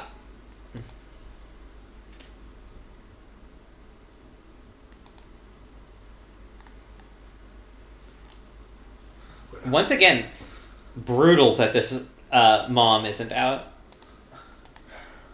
Yeah. Because it also turns off Archon's first Hoof. hit, turns off Hoof, turns off Primetime's first hit. It gives you the turn. Although, with this board, you still have a lot to do. Hard to imagine, like, exactly what Val is drawing to at this point. Again, just feels like his deck could have used, even just for the sideboard, a Wrath or two. No one took them. Yeah. It seems pretty free. Just totally free. And lots of people playing decks that Wrath is good against. Yeah. Even Graham ended up with relatively few of the Wrath resistant white creatures. Mm-hmm. And that's usually the deck that's can be a little Wrath proof. Okay, so what? Okay, that is the best / worst creature to get. Wow. I mean, I guess that means that this good stuff... I mean, all that stuff got put on the bottom, right? So it's that much more. Yeah, I do like just sort of swinging all here and just saying yeah, whatever, I'll trade Copter away, but I get to draw a bunch of cards. Yeah. With 1,000,000 mana. Although, again, Mom comes back next turn, that turns off a lot of Cass's value. Yeah, that's... And maybe also digging for removal. I don't know how much removal there is, but Yeah. if you Cass had a non-negligible amount of removal. This is still... No, this is game 2, right? I don't remember anymore. it's 2 or 3. Somehow 6 hours of roto drafting has started melting in my mind. Oh yeah, 7. Yeah.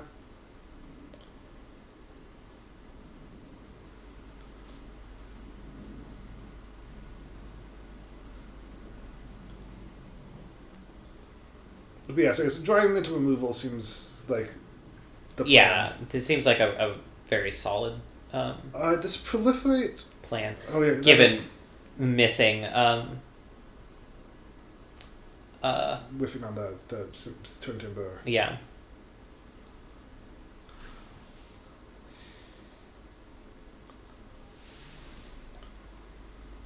We got the Banishing Light too. Yeah, this is. Is this the comeback? Could be. It's not impossible. I mean, Val is getting a lot of value here. If Cass whiffs on removal, and Val draws something good, I could see it. Just like a mole drifter. Even. Yeah. The problem is that, like, even if Cass whiffs on removal, if she hits Archon here and just doesn't do anything with it, blocks and attacks next turn, that's still really good. True.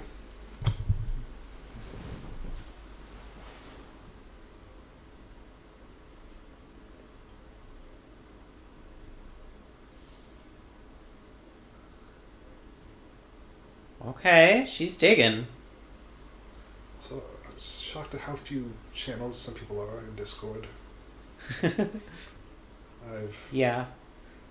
I mean, to be fair, there are folders in there. That's true. I do have, even like I've got folders full of the different categories of channels that I've joined and never visit. Yeah, I do too. You can see over here.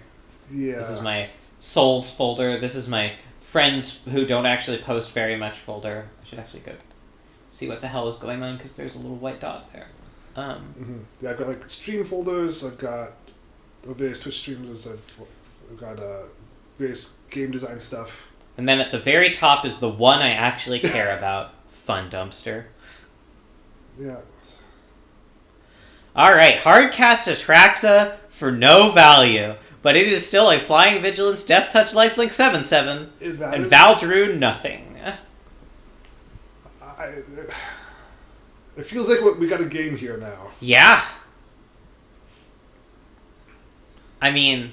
Well, with Colonnade, that's a double block trade. Yeah, it is. It is. I mean, Val could also offer the Elishnorn trade. It just seems like... If Elishnorn is so much of your value, like, Elishnorn makes half your deck, like, twice as good. Yeah, yeah. Like, trading Elishnorn and then drawing any number of cards would be... I agree. I wouldn't offer that. And also, then, like, Cradle Hoof and things instantly kill you. So I feel like... Yeah, that seems very questionable.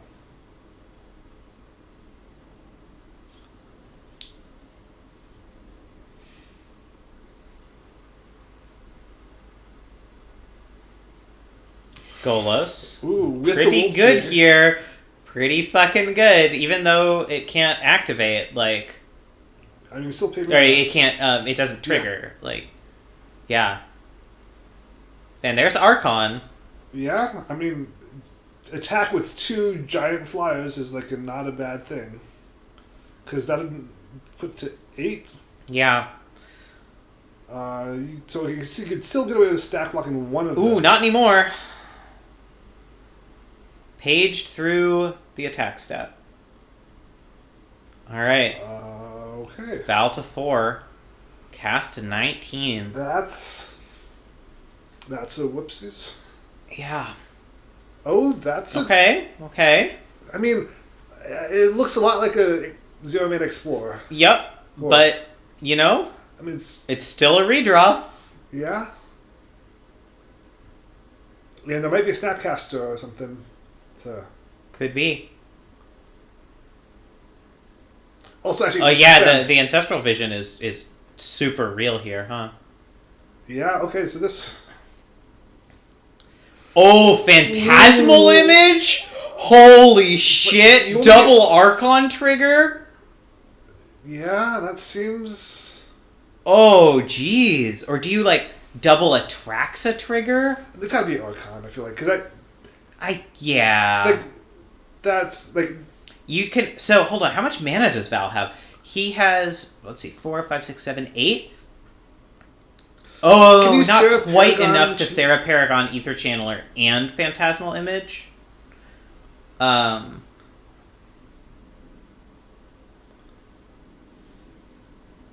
Oof. I don't know. I might go for the Ether Channeler. Just like... Yeah, so the Ether Channeler in Val's Graveyard bounces Atraxa and Archon. Okay, that's. Wait, And- why can you not do both? Just not quite enough mana.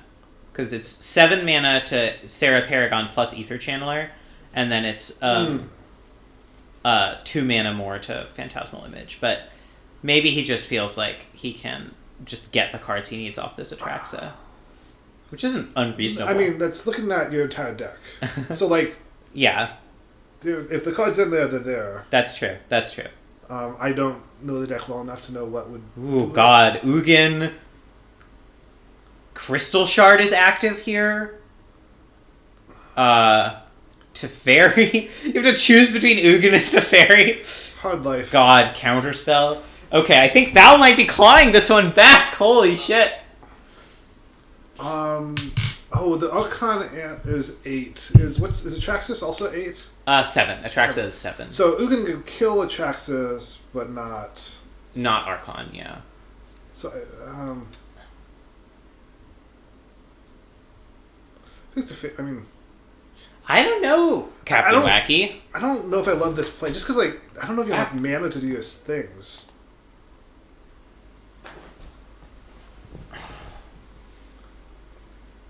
Well, I think there are... Like, if Val has another O-Ring effect in his deck, then this makes a lot of sense. Sure, true.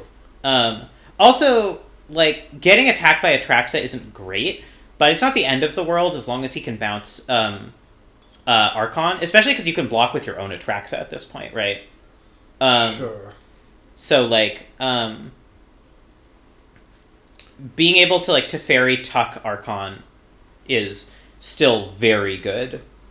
Oh, there's Path to Exile, Council's Judgment. Yeah, it's over. Honestly, you might just want to take fewer cards here because you're going to have to discard a bunch of them. Yeah. Like, I might not take a Planeswalker here. Yeah, I think that's... And, like, maybe not a Muldrifter.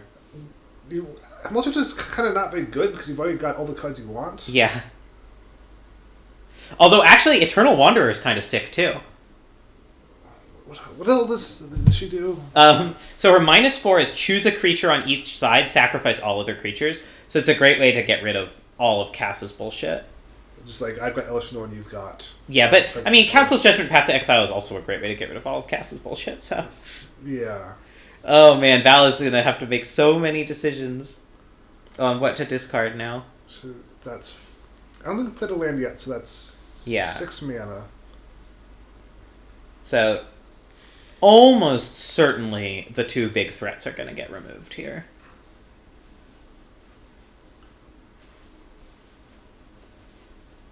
Yeah, because Val can actually remove Archon and Atraxa and still hold up Counterspell. Yeah, that seems good. Although, what do you count? I mean, I guess, yeah. You don't count those 2, but there might be something else you want to counter. Because I feel like because Sarah Paragon can let you re-up on your Phantasmal thingy. Oh god, that's true. Holy shit. Like just Yeah. just shard it or something to kill it off. And... So maybe Teferi and Path. Just because No, I just want to kill the 2 things and then hold up Counterspell. I was going to say Teferi and then get rid of one of them with Teferi. Oh, you want No, you don't have the mana to do that. Right, the counter spell. Yeah, okay. So council plus.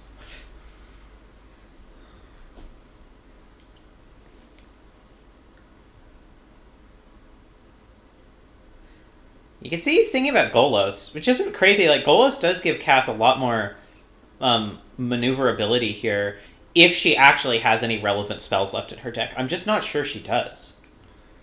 She doesn't have any cards left, period. But also, like, I guess this Atraxa is just not that relevant when Val has his own. Yeah, and if it come to back up shenanigans. Cass is just gonna deck at some point.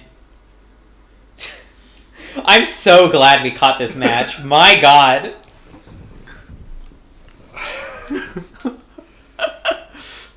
Documenting the match being documented. I'm still not sure that I would have picked Atraxas, but this is great. I mean, like, in theory, you can just sort of mathematically determine what happened from the point you have the option to hit Atraxa. Because you can just, you know what cards are left in your deck. I was saying, instead of doing that, I'm not sure I've copied to it to begin with.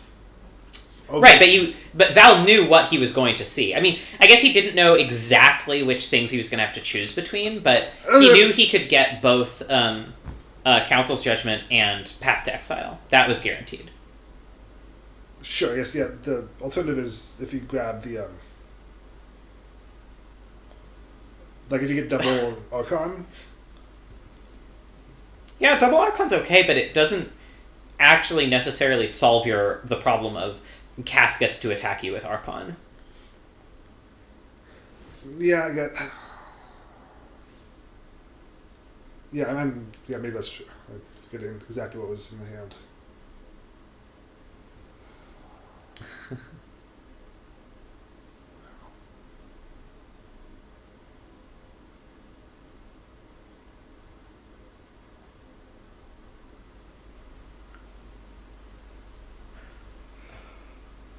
If Cass kills Atraxa, Valtraxa, and somehow plays Craterhoof, does Val have enough mana to...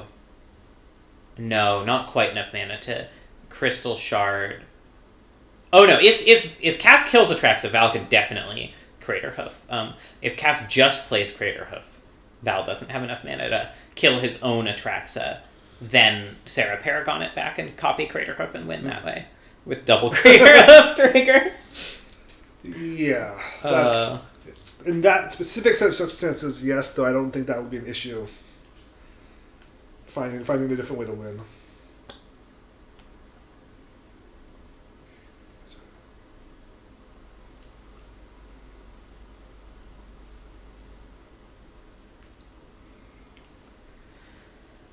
Val popping his graveyard out, presumably to keep Sarah Paragon in mind. Okay, so Cass is attacking. Interestingly, allowing Val to trade here gains 7 life.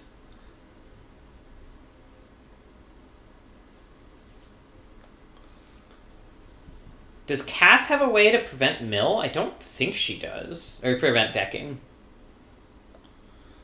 Not that I mean, are there any ways... Oh, that's it. That's the game. Wow. That was... Jesus Christ. Alright, I'm going to pop in. Okay. Jesus Christ, y'all. That was a fucking game. I'm so glad we caught that on camera. Holy shit. Yeah, holy fuck. Wait, were you playing... Is that a 43-card main deck? No. No, Cass is just sideboarding right now. Okay. Yeah. I just missed that. Jumping in. Okay.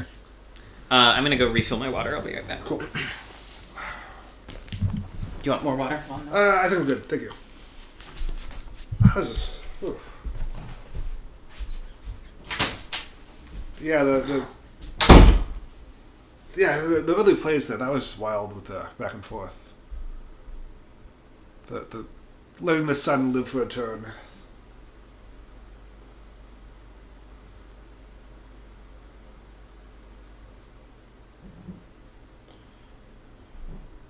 So that's what we're looking at. We're looking at... So, Mana Elves are coming out. And mass removal coming in? Okay. This is... Well, just removal, period.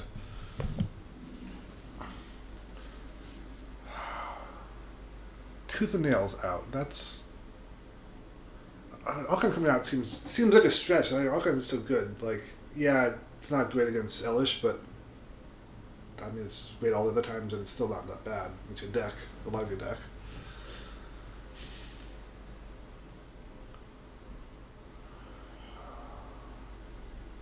Huh. Okay. Well, I'm very curious to see how this final one goes. It's going to be hard to top that last game.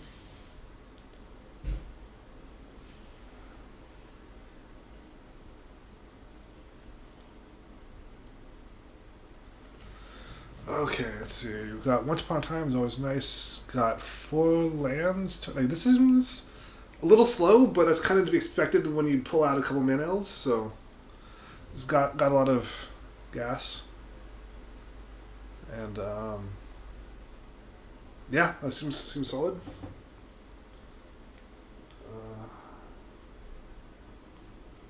I guess Once Upon a Time, dig for creatures. Vivid.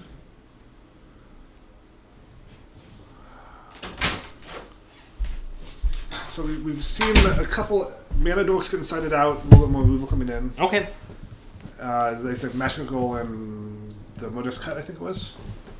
And now you've got a very reasonable hand given lack of mana dorks. I gotta say, I think this may be the best roto we've had, just purely in terms of quality of on-stream matches for viewing. They've been real good. Like a lot of real no betters. Okay. Oh, alright. Seized Thoughts grabbed it in the end for a 9x victory. Even if Val pulls it out, it'll be at best 9-7 Seized Thoughts. No sudden death tonight.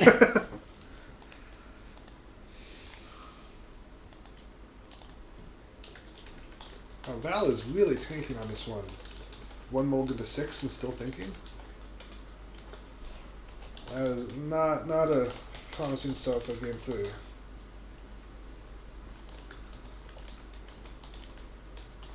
Okay.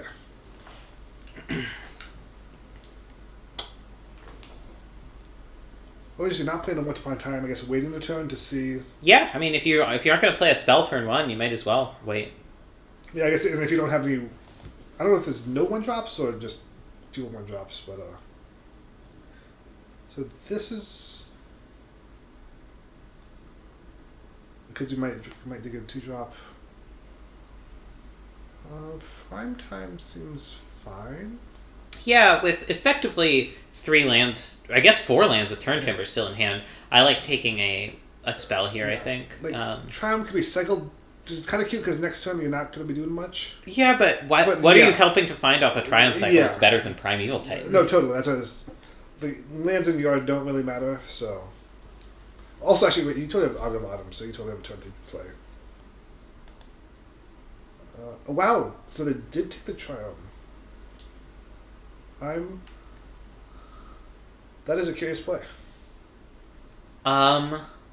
Yeah, I wonder if it was just trying to get white mana? That doesn't make a lot of sense to me, though.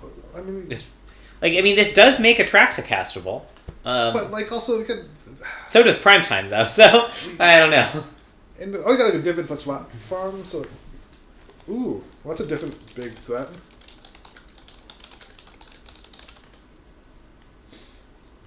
Okay.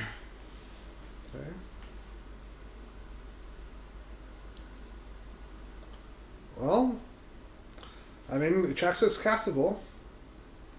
Ooh. That's 1 land closer to Atraxa. Although now back in the deck, but... True. Good point. Forgot how shuffling works.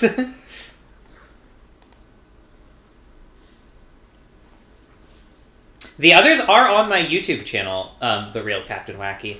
YouTube.com/@next3. If you want to go back and see them. They're, 2 years ago, so a very different version of the cube. Or I would say medium different version of the cube. Toski gets in. I mean, Path has already been used, so... I like Oracle here because you can always get both land drop values off Rot Farm. That's true. Ooh, is this going to get Spell Quelled? Maybe. Ooh. Or just counter. That wouldn't have happened to Toski, I'll tell you what.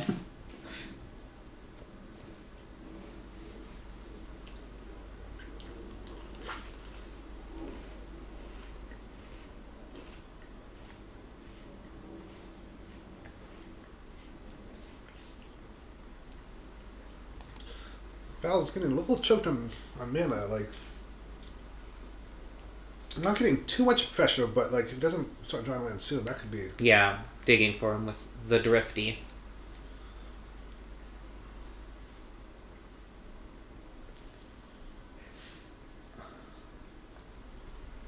Land drop? Okay. There we go. That must be a relief. Yeah.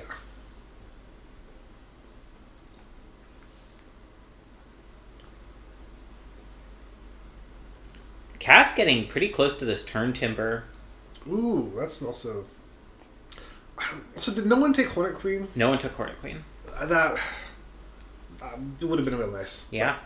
I feel like Toski though, just get him for a card. Yeah, Toski and Hold Up Assassin's Trophy seems like a reasonable line to me. I don't remember exactly what the best green sun target is. I know there's a Whisperwood in Cass's 40, but or that's ambiguous here. I think that might have gotten sided. In Cass's pile, but yeah, I think it might be in the sideboard. I think she's also considering whether to do this for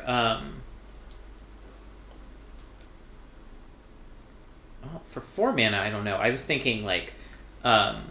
Oh, okay. I forgot about Marin. Marin's a good get here. That's okay. Get your Oracle back on. I would play the Forest, like. Yeah, she's pretty close to turn timber here, and Oracle finds more lands. I'm also a little puzzled by that. Especially with Rot Farm already in place, so you don't get to rebuy it later. Yeah, that's Kiss choice. And Val still seems to be struggling to find action a little bit, or lands, or whatever. Alright, no more Marin. It was just a Gravedigger that also got rid of a premium removal spell. Yeah, I know. A premium removal spell that is particularly excellent against Cass's deck in particular. And Toski, which is in hand right at this moment.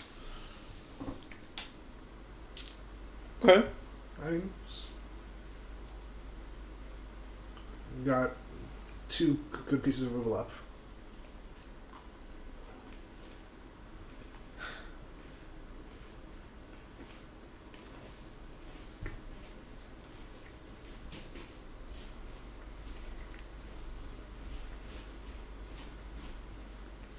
I'm still surprised they made Terrace under uncommon.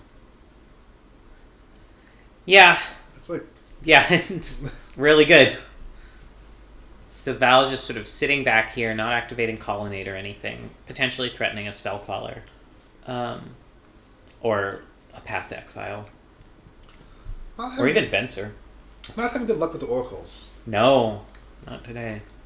Toski gets in, maybe swings, draws a card? No, there's a Colonnade there that can block. I mean, Cass can Assassin's Trophy the Colonnade. This seems like not the ideal target. Yeah. I mean, Val certainly has some other juicy targets, but they aren't in play. I guess it does draw a card.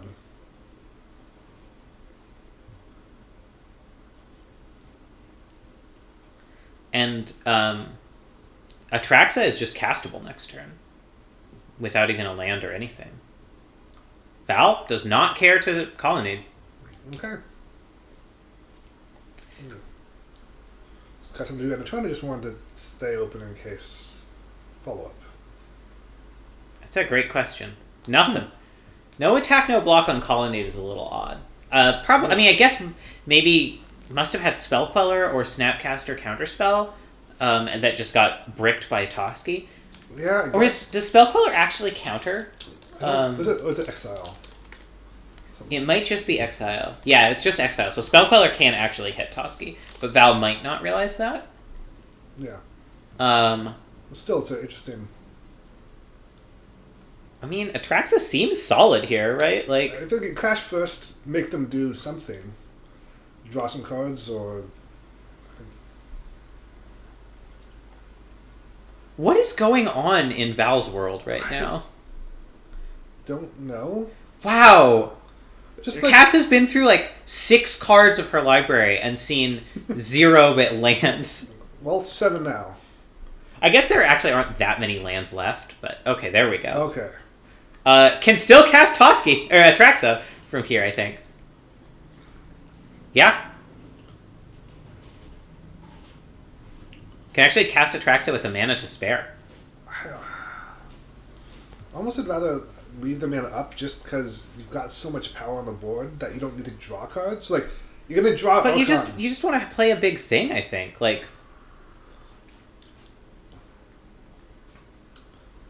I feel like next turn is probably lethal with Crater Hoof. it's a lot more lethal if you have an Atraxa in play. I just know that if you leave mana up, you can trophy cut. You can still cut. Not with this. Well, I mean, Cass is going to have to discard to hand size, probably. Or Cass is going to have the option to discard to hand size. So that is fair. Probably.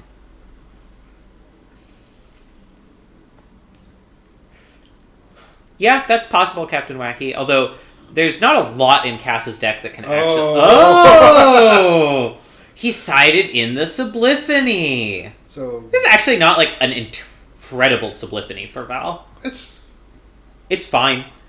Cass is still going to play Archon next turn. yeah. It was like a kind of inexpensive cryptic. This is... So Val is really getting punished here, I think, for letting Tubelave just take so much of the cheap counter magic. Yeah, like just a little bit more interaction would have been. Even if it ended up in his sideboard, just having the threat present is so high value. Was there any cheap counter magic that didn't get taken? I don't know. Probably not like 2 mana. Well, I think Negate and Essence Scatter didn't get taken. Okay. Well, those considered too limited, I guess. I guess. I don't know. I think they're pretty good. Seeing how many Planeswalkers came out there, I feel like in the game, like especially because you know how to sideboard against most people's decks, at least in principle. not Archon. Well, there's still time. Cass has a lot of mana here. Sure, I guess I don't think I Okay, care. now not Archon. I don't know. Like, I feel like I wouldn't care about Elspeth at least until. yeah, it is a little odd. I think she's just trying to save up or build up creatures to do a big hoof. Yeah, I guess.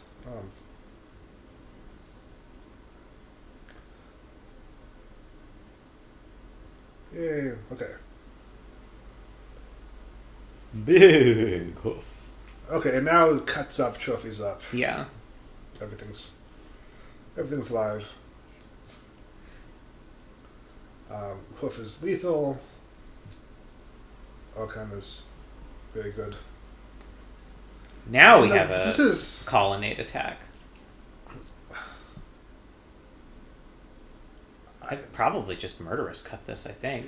Did Val just like draw nothing but lands? It's possible. That's what it feels like. Like there's no. I still don't completely understand the like no attacks, no blocks on colonnade for a few turns, but yeah, I feel like that's part of the story. Like maybe it's just like a trying bad to draw. Because like there was a mulligan, and I spent a significant amount of time looking at a 6. Yeah, that's true. And that's 8 lands in play and 1 in the graveyard. Which is even if you have 3 non-lands, that's not a good ratio. What I don't completely understand what Cass is playing around with this Archon. Maybe Phantasmal Image?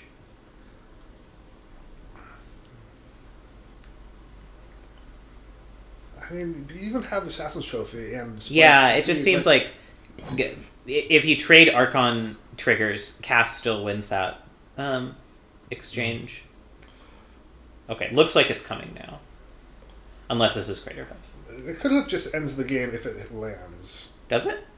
Yeah, it's 3 creatures. Yeah, it's that's 9, probably true. That's +9/+9 plus whatever base and.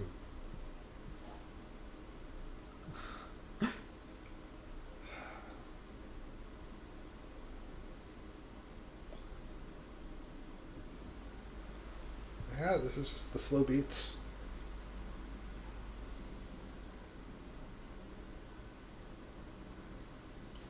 Got infinite removal in hand. Val didn't even have like Snapcaster Counterspell up that last turn. Yeah, it's... I mean, like, now Path to Exile is also in the graveyard, although Yeah. Snap Path is a possibility. Ooh. I mean, that's not gonna Yeah. live, but in principle, ooh. Yeah. If those other two cards are counter spells, Yeah, Val just snuck a negate into his deck, just begged Liz to trade him negate. Okay. Crystal Shard not bad here. Can, like, choose to say, oh, no, never mind. Cass can do this in response, so it's... yeah. And it's not like Cass doesn't have plenty of mana to pay for a shard. Yeah. So Yeah, I think you're right. I think Val's just flooded. This is, yeah, that's too bad.